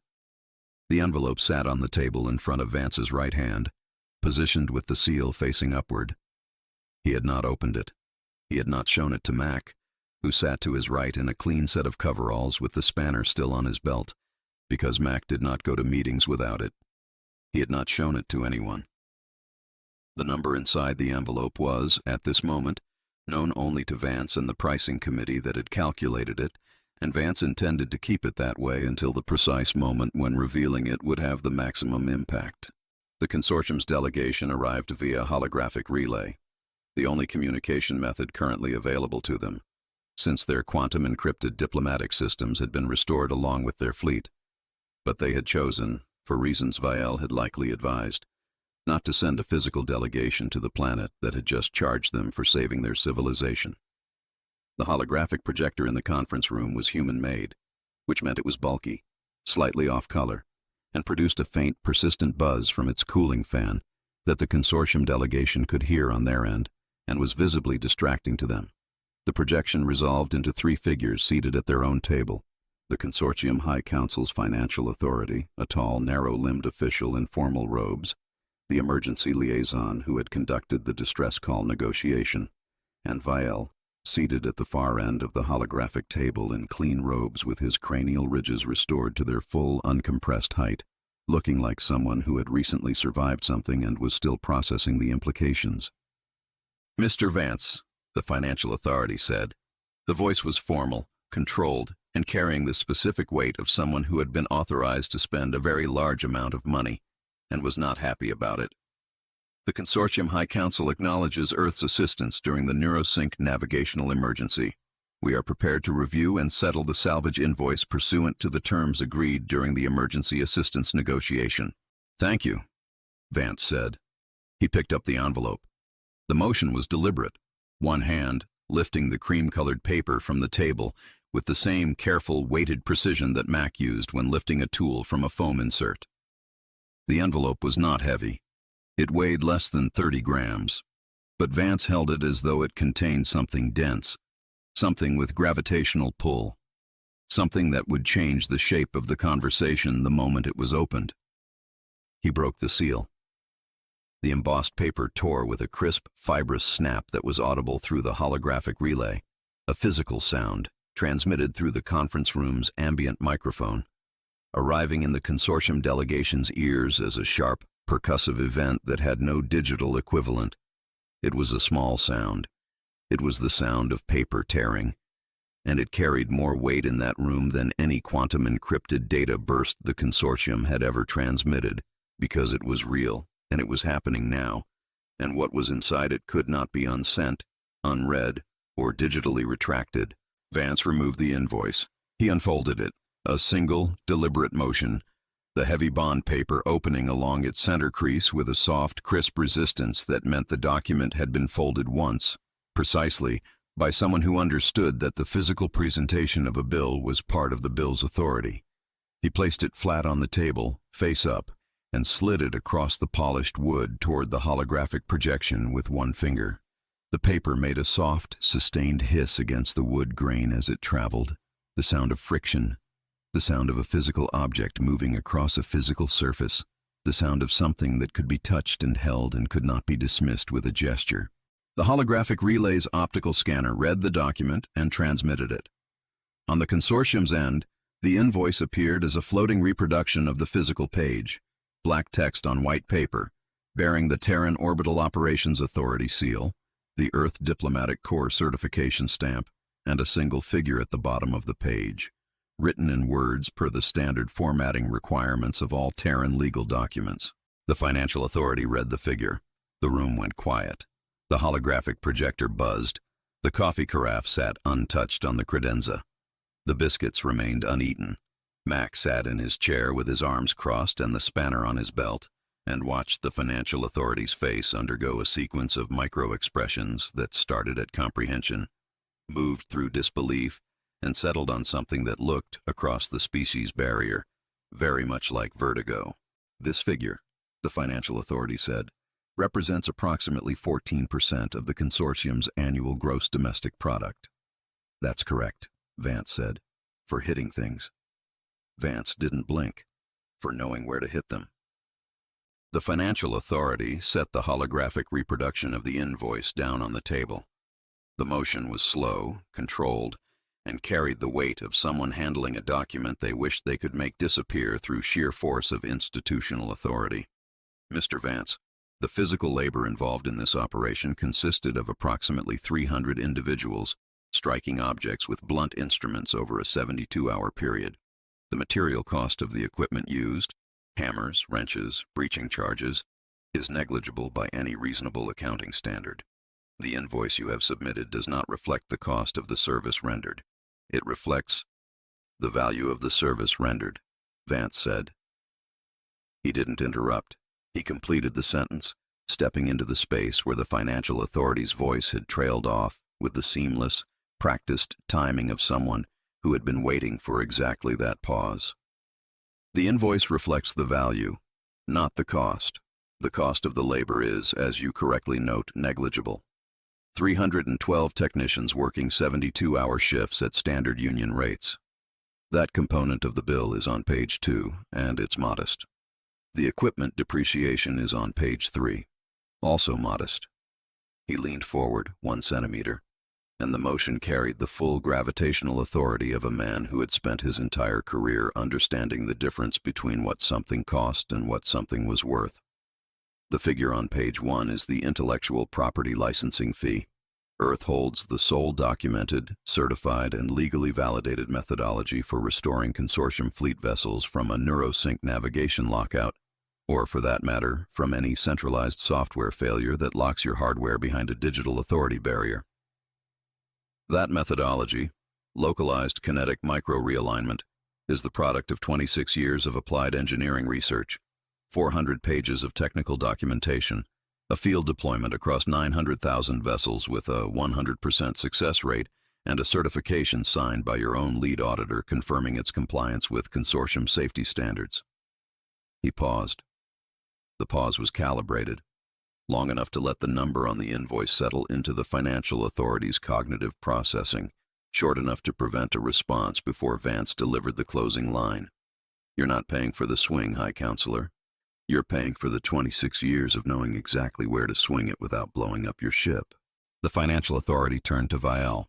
The look was sharp, direct, and carried an unspoken question that Vial clearly understood because his response was immediate and delivered with the flat, exhausted precision of someone who had already processed this conclusion and found no exit from it.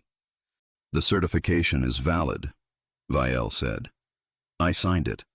The methodology is documented and was demonstrated under controlled conditions during the audit. The LKMR procedures produced consistent, repeatable, measurable results that my own instruments could not replicate." He paused. The pause was long enough for the holographic relay's ambient noise reduction to cycle, producing a brief, faint hiss that sounded like a sigh. "The humans hold the only proven method for physically resetting our fleet hardware without a software interface. Our ships do not have manual overrides. They have not had manual overrides for 6,000 years. We cannot install manual overrides without redesigning the core architecture of every vessel in the fleet, which would require—" "How long?" the financial authority asked. Vial looked at him. "Approximately 90 years.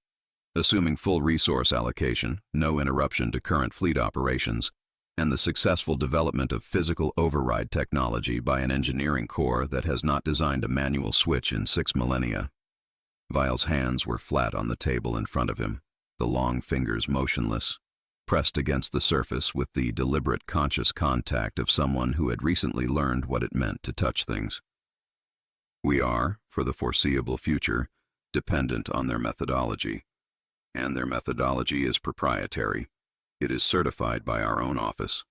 It is documented in a 400-page manual that we do not have the institutional knowledge to replicate, and it is performed by personnel whose physical skills cannot be transferred through any digital training system we possess, because the skills are not digital.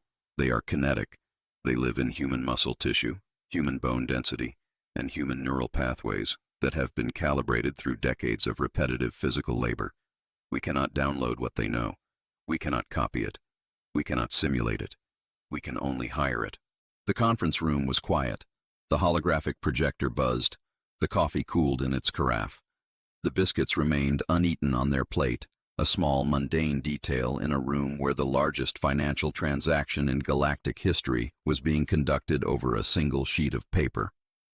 Mac sat in his chair with his arms crossed and thought about the first time he had struck the relay housing on the Luminous Vertex, the weight of the spanner, the angle of the swing, the sound of steel on crystal, the deep mechanical click of a system reseating because someone had given it a reason to.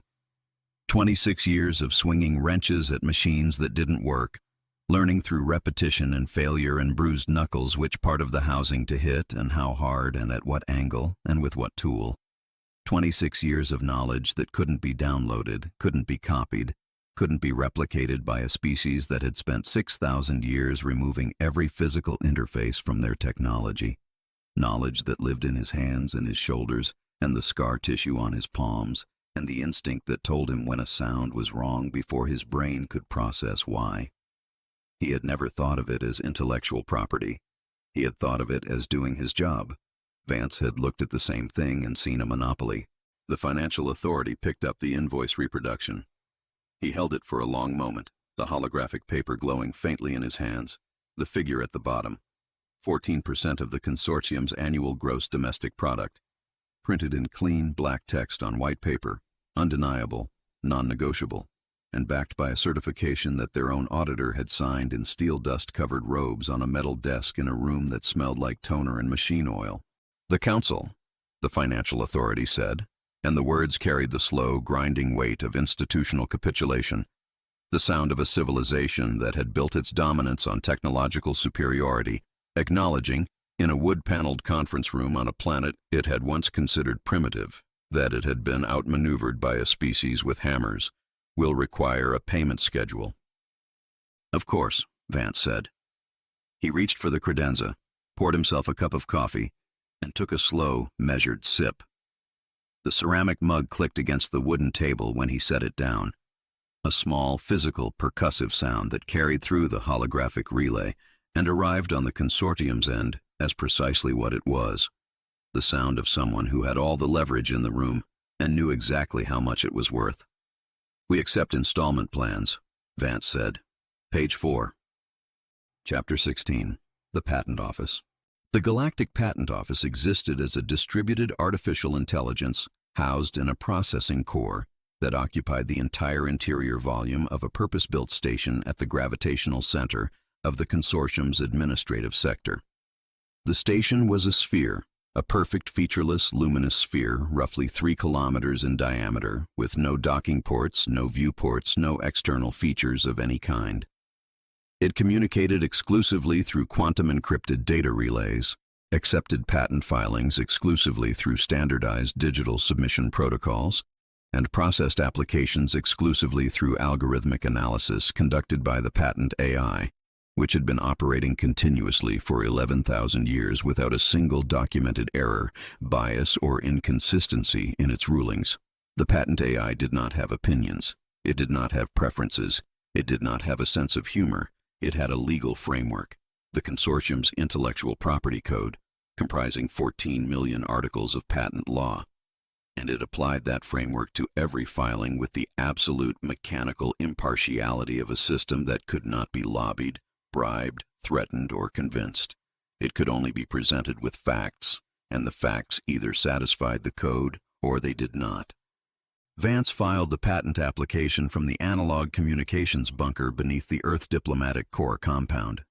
Because the bunker was the only facility on the planet with a hardwired connection to the consortium's administrative relay network that did not route through the neurosync architecture. The connection was slow. Data moved through the hardwired relay at a fraction of the speed the consortium's quantum channels provided. But it was functional, and it was the only channel available that the patent AI would accept as a verified submission source. The filing was transmitted as a digital document, formatted to consortium patent standards, containing the full technical specification of the procedure Earth was claiming as proprietary intellectual property. The filing was 212 pages long.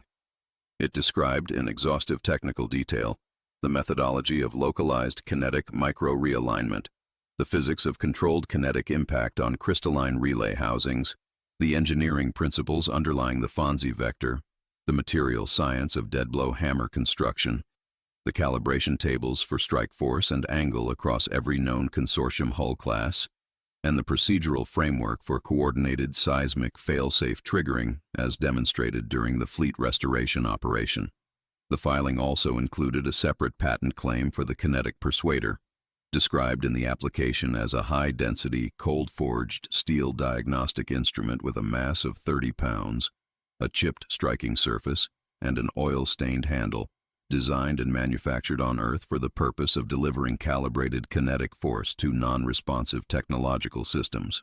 It was a patent application for a hammer. Vance sat at the bunker's console, the same steel desk where he had negotiated the salvage terms, and waited. Max sat beside him in the same metal chair, the spanner on his belt, a coffee bulb in his hand. The analog radio equipment on the wall behind them was silent. The copper antenna array powered down, the steel-cased transmitters dark, the speakers quiet. The only active system in the bunker was the hardwired relay terminal, its screen displaying the patent AI's processing queue in a scrolling column of filing numbers and status codes.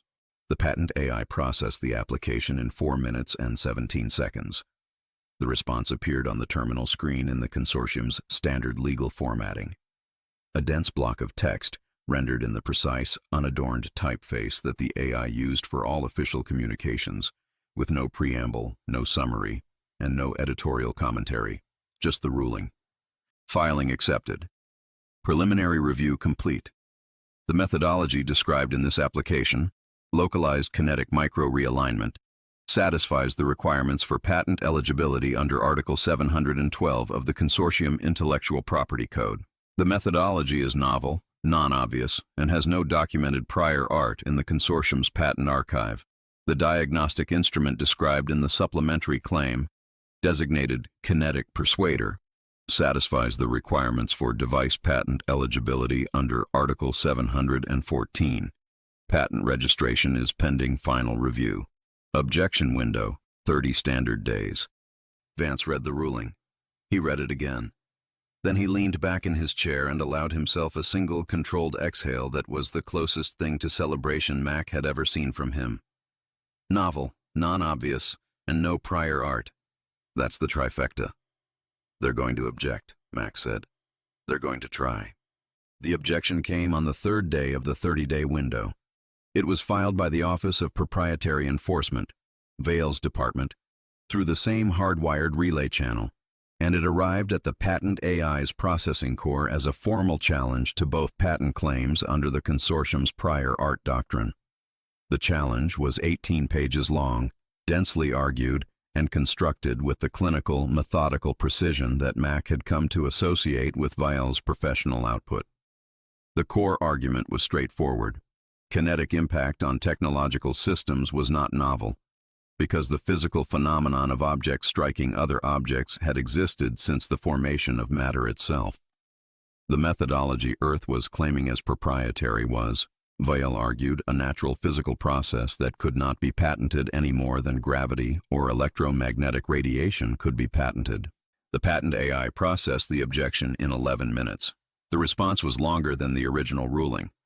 47 pages of detailed legal analysis, cross-referenced against the consortium's patent archive, the intellectual property code, and the full technical record of the consortium's engineering doctrine. Mac read the first 3 pages and stopped, because the legal language was dense enough to qualify as a controlled substance. Vance read all 47 pages in silence, his eyes moving across the terminal screen with the focused, rhythmic scanning of someone reading music rather than text. The ruling was unambiguous. Vance would later describe it as the most important 47 pages of legal text in human history, which was not an exaggeration and was, if anything, an understatement. Objection denied. The prior art claim fails on all 3 required elements. First, the consortium's own engineering doctrine, as codified in the 3rd standardization revision and all subsequent revisions, formally classifies physical kinetic impact on technological systems as barbaric contamination, a designation that explicitly excludes kinetic impact from the category of recognized engineering methodologies. This classification is not advisory. It is doctrinal, binding and enforced across all consortium member species as a fundamental principle of engineering practice. The consortium has never documented, certified, or legally recognized any procedure involving the deliberate application of physical force to technological systems as a diagnostic or repair methodology. No consortium engineer has ever filed a technical report describing kinetic impact as a repair technique. No consortium institution has ever published research into the diagnostic applications of physical force. No consortium vessel has ever included kinetic impact in its maintenance protocols. The absence of documentation is not incidental, it is doctrinal. The consortium's engineering framework actively prohibits the classification of kinetic impact as a legitimate engineering practice, which means no consortium entity has ever produced a documented procedure that could constitute prior art under Article 712. Mac looked at Vance.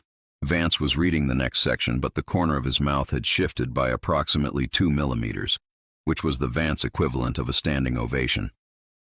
Second, the specific methodology described in the patent application, including calibrated strike angles, material-specific force calculations, coordinated seismic triggering, and the Fonzie vector, is not a natural physical process.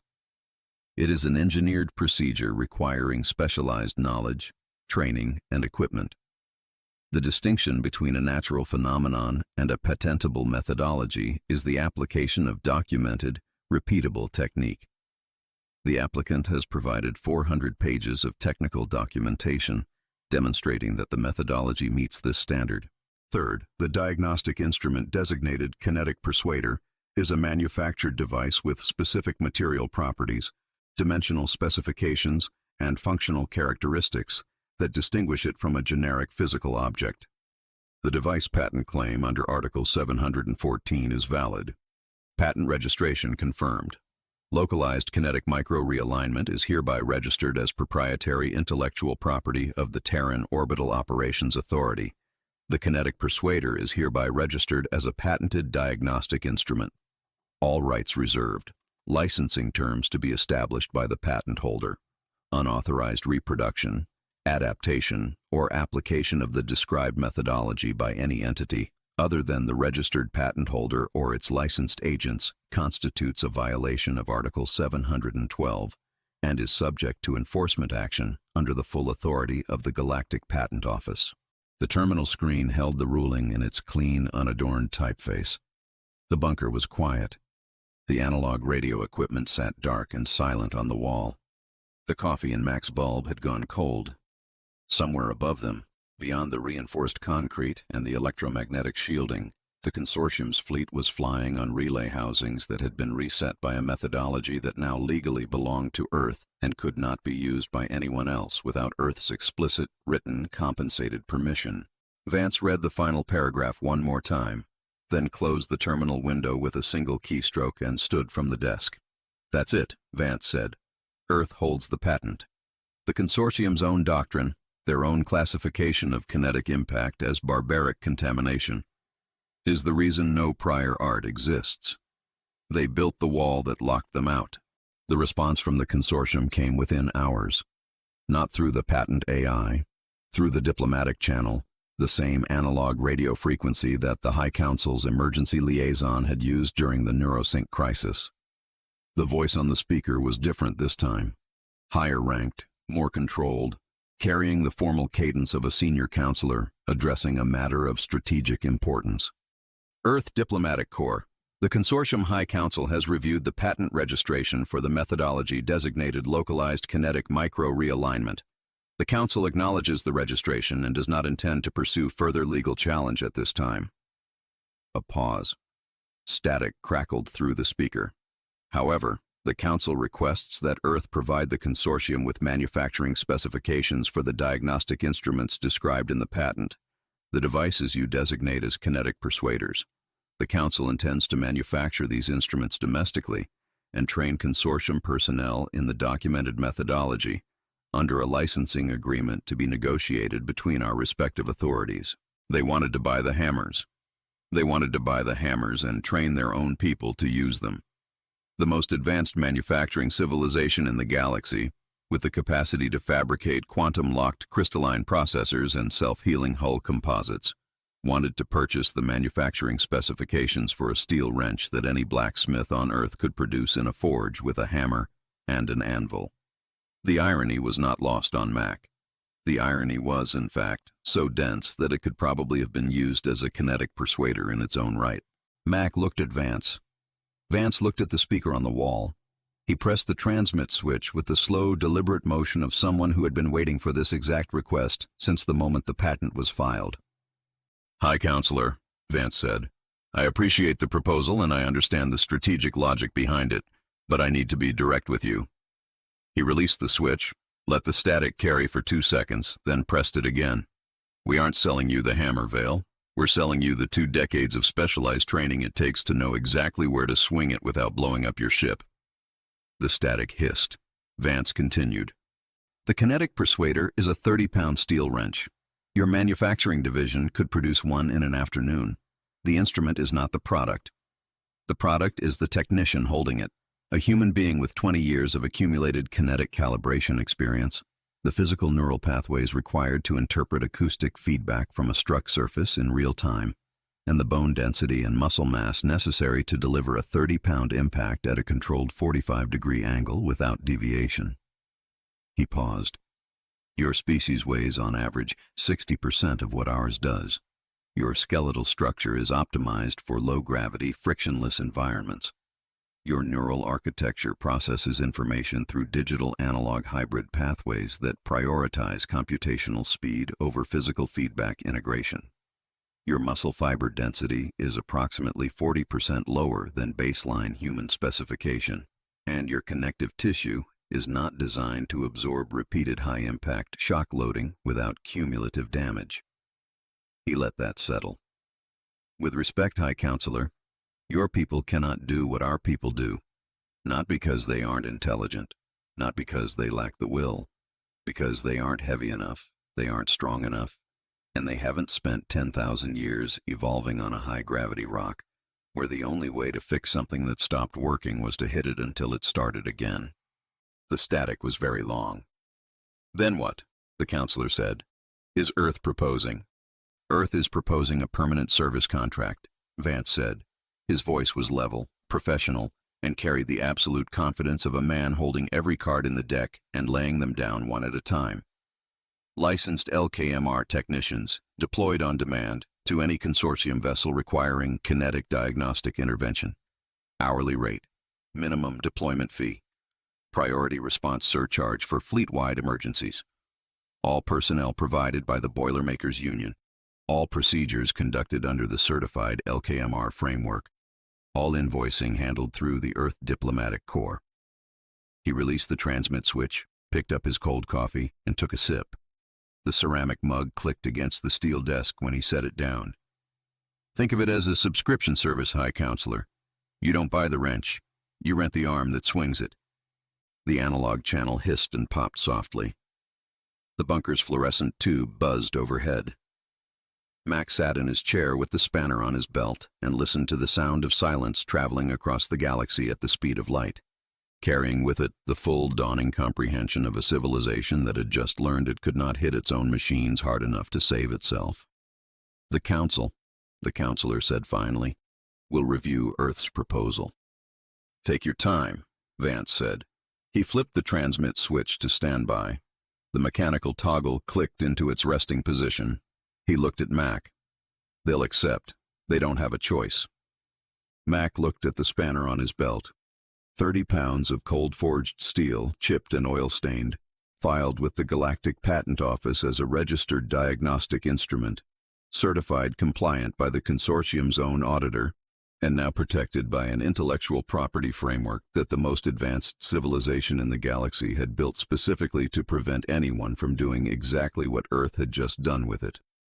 Smack as a service, Mac said. Vance almost smiled. Almost. Page 5 of the proposal. I had the pricing committee workshop the branding. He picked up his datapad and headed for the bunker door. Come on, we've got licensing agreements to draft and your union representative wants to talk overtime rates.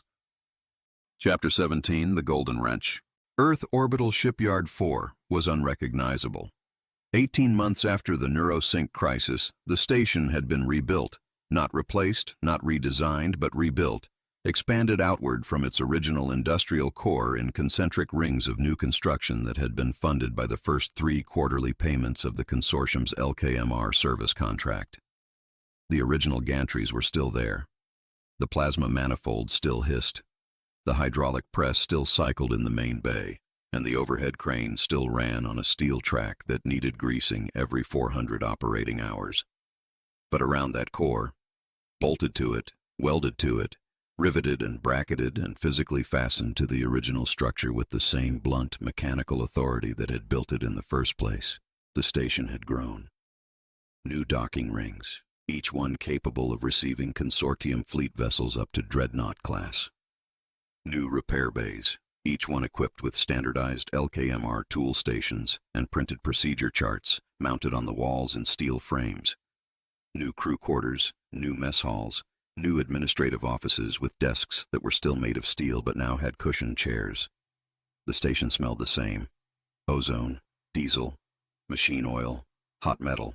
But it smelled richer, the way a working shipyard smells when the work is plentiful, and the contracts are long, and the pay is good. The flagship arrived on a Tuesday. Mac saw it from the observation deck. The same scuffed transparency dome, the same steel bench, the same magnetic strip where the coffee bulbs sat. As it transited the outer approach corridor and decelerated toward the station's new primary docking ring, the ship was enormous, larger than the Luminous Vertex, larger than the carrier Mac's boarding crew had breached during the crisis, larger than anything the station's original optical array had been calibrated to track at close range. The flagship's hull was a deep, lustrous blue-black, not the pale composite of standard consortium vessels, but a ceremonial finish that indicated senior fleet command, polished to a reflective sheen that caught the local starlight and scattered it across the docking ring's exterior structure in shifting prismatic patterns. The quantum skin was active, fully luminous, radiating the steady, even glow of a ship operating at peak specification. The running lights pulsed in the slow, rhythmic cadence that designated an admiral's vessel. It was, by every visual metric, the most impressive ship Mac had ever seen. It docked like it was afraid of the station. The approach was glacial, the flagship creeping toward the docking collar at a velocity that Mac estimated at less than half a meter per second, its proximity array firing continuous corrective pulses to maintain alignment with an obsessive precision that suggested the ship's navigation AI was deeply uncomfortable with the proximity of so much unshielded industrial steel. The docking collar connected with a soft, magnetic whisper. The seal pressurized. The flagship's hull settled against the station's docking ring with a faint, almost imperceptible vibration that traveled through the steel structure and reached Mac's boots on the observation deck, 4 sections away. The lightest touch, the gentlest possible contact between a vessel that weighed 800,000 tons and a station that was built to handle the impact. The communication came through the station's intercom system, a physical hardwired speaker mounted on the wall of the observation deck, connected to the docking ring's reception desk by copper wire. The voice was consortium standard, formal, and carried the measured cadence of a senior naval officer addressing a civilian authority with careful, deliberate respect. Earth Orbital Shipyard 4. This is the consortium flagship Absolute Meridian.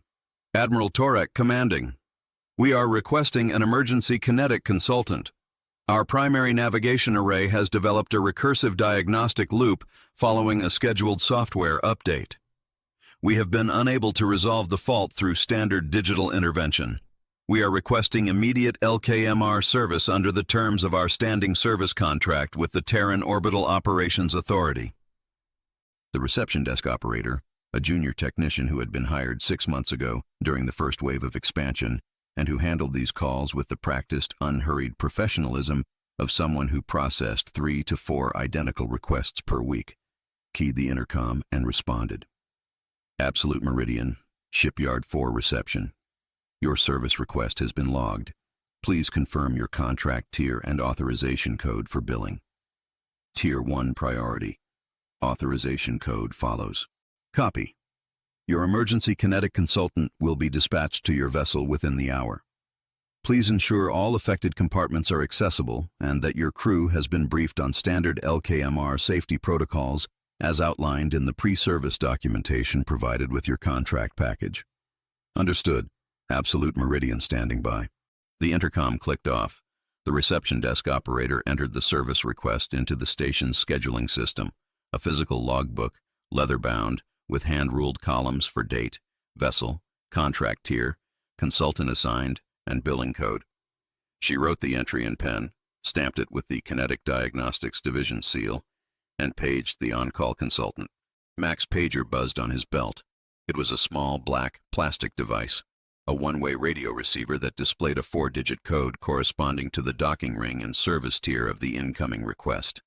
Mac looked at the code, finished his coffee, set the bulb on the magnetic strip, and headed for the lift.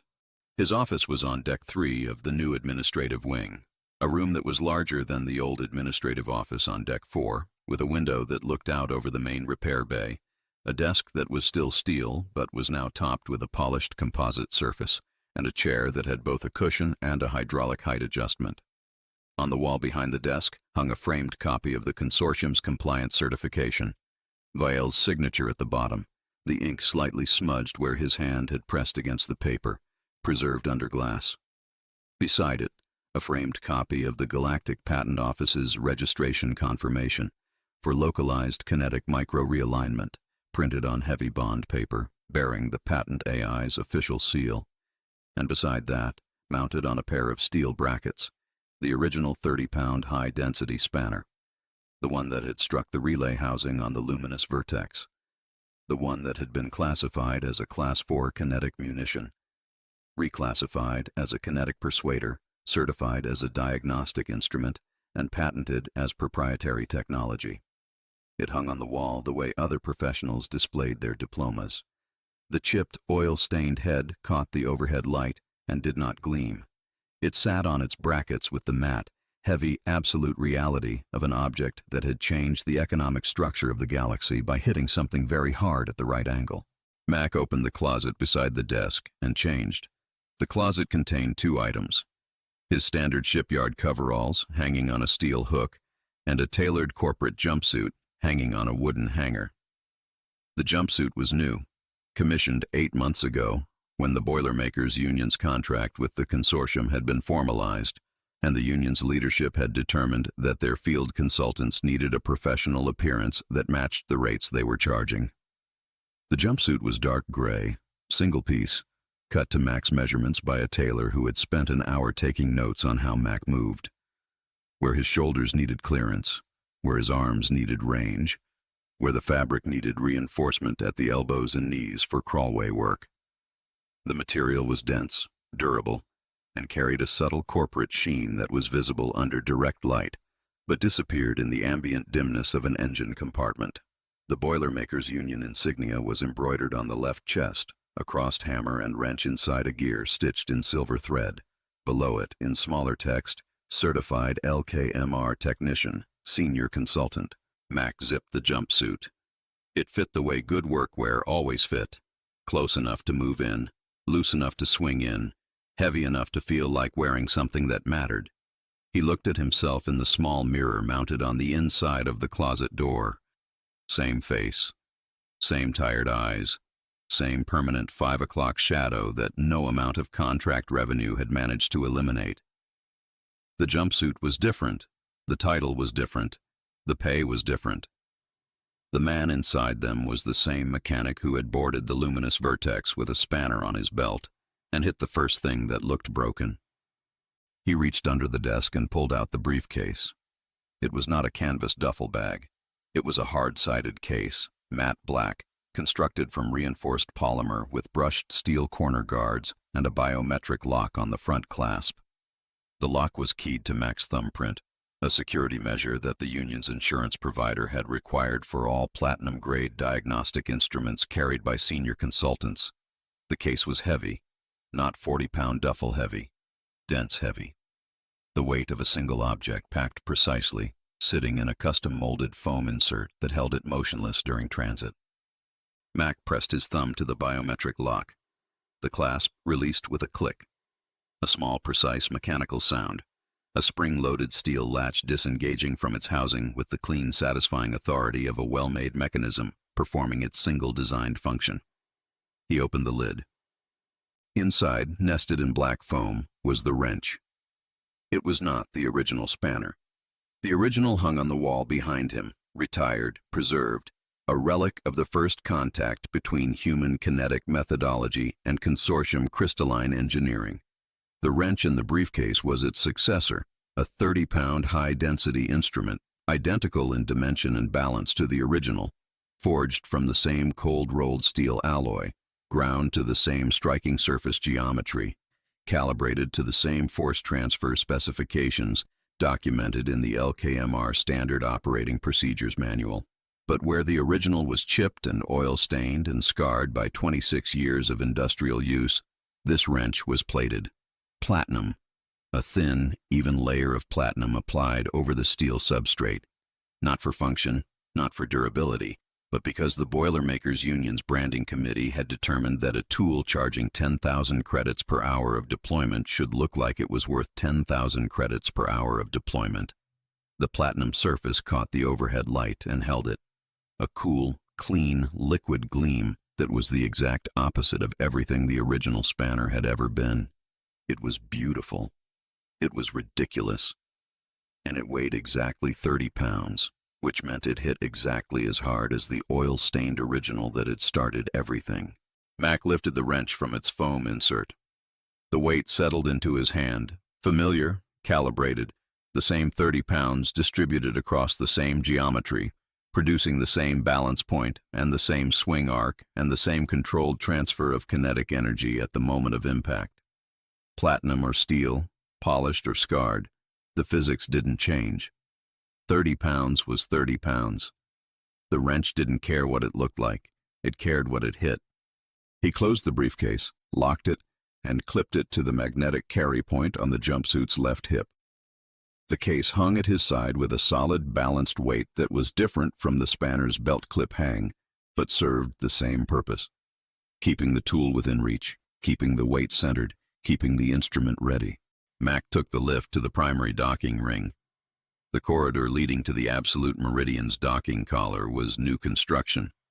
Polished steel walls, recessed lighting, a textured composite floor that was cleaner than anything on the original station, but still carried the faint, permanent smell of machine oil that permeated every surface on Shipyard 4, regardless of how recently it had been installed. The docking collar was wide enough for 2 people to walk abreast, pressurized, temperature-controlled, and lined with a subtle strip of lighting along the floor that guided visitors toward the connected vessel. It was, by the old station standards, luxurious. By the consortium standards, it was still a steel tube that smelled like grease. The Absolute Meridian's airlock opened as Mac approached, not blown open by breaching charges, not forced by shaped explosives, but opened smoothly by the flagship's own systems in response to the service request authorization that the reception desk had transmitted to the vessel's docking protocols. The airlock slid apart with a whisper of magnetic disengagement, revealing the flagship's interior corridor, wide, luminous, climate-controlled, the pale composite walls glowing with the steady, even radiance of a ship operating at full specification, except for the one system that had locked itself into a recursive loop and brought the Admiral to Earth's doorstep with a polite request and a contract authorization code. Admiral Torek was waiting inside the airlock, tall, narrow-limbed, wearing the formal uniform of Consortium Fleet Command, deep blue robes with silver insignia at the collar, the fabric hanging in the frictionless air with the weightless, flowing precision of clothing designed for beings who did not experience gravity the way humans did. The Admiral's wide, dark eyes, the same wide, dark eyes that every Consortium species seemed to share. The eyes that Mac had watched go from arrogance to confusion, to horror, to quiet, exhausted recognition over the course of his interactions with Vale, settled on Mac as he stepped through the airlock. The Admiral's gaze moved from Mac's face to the corporate jumpsuit, to the Boilermaker's union insignia, to the matte black briefcase on his hip, and the expression that assembled itself across the Admiral's features was not confusion, not horror, not arrogance. It was deference. The careful, measured, institutional deference of a senior military officer addressing a specialist whose services he needed and could not provide for himself. "Chief Consultant Macaulay," the Admiral said, "thank you for responding to our request. The recursive loop is affecting our primary navigation array. My engineering staff has been unable to resolve it through digital intervention. We are—" A pause. The Admiral's jaw tightened slightly, the muscles working beneath the pale, translucent skin. "We are requesting your assistance." Mac looked at the Admiral. He looked at the flagship's corridor, luminous, pristine, humming with the quiet, harmonic perfection of a vessel that cost more than some planets and couldn't fix its own navigation system because the software that ran it had gotten confused and there was no physical switch anywhere on the ship that could tell it to stop being confused.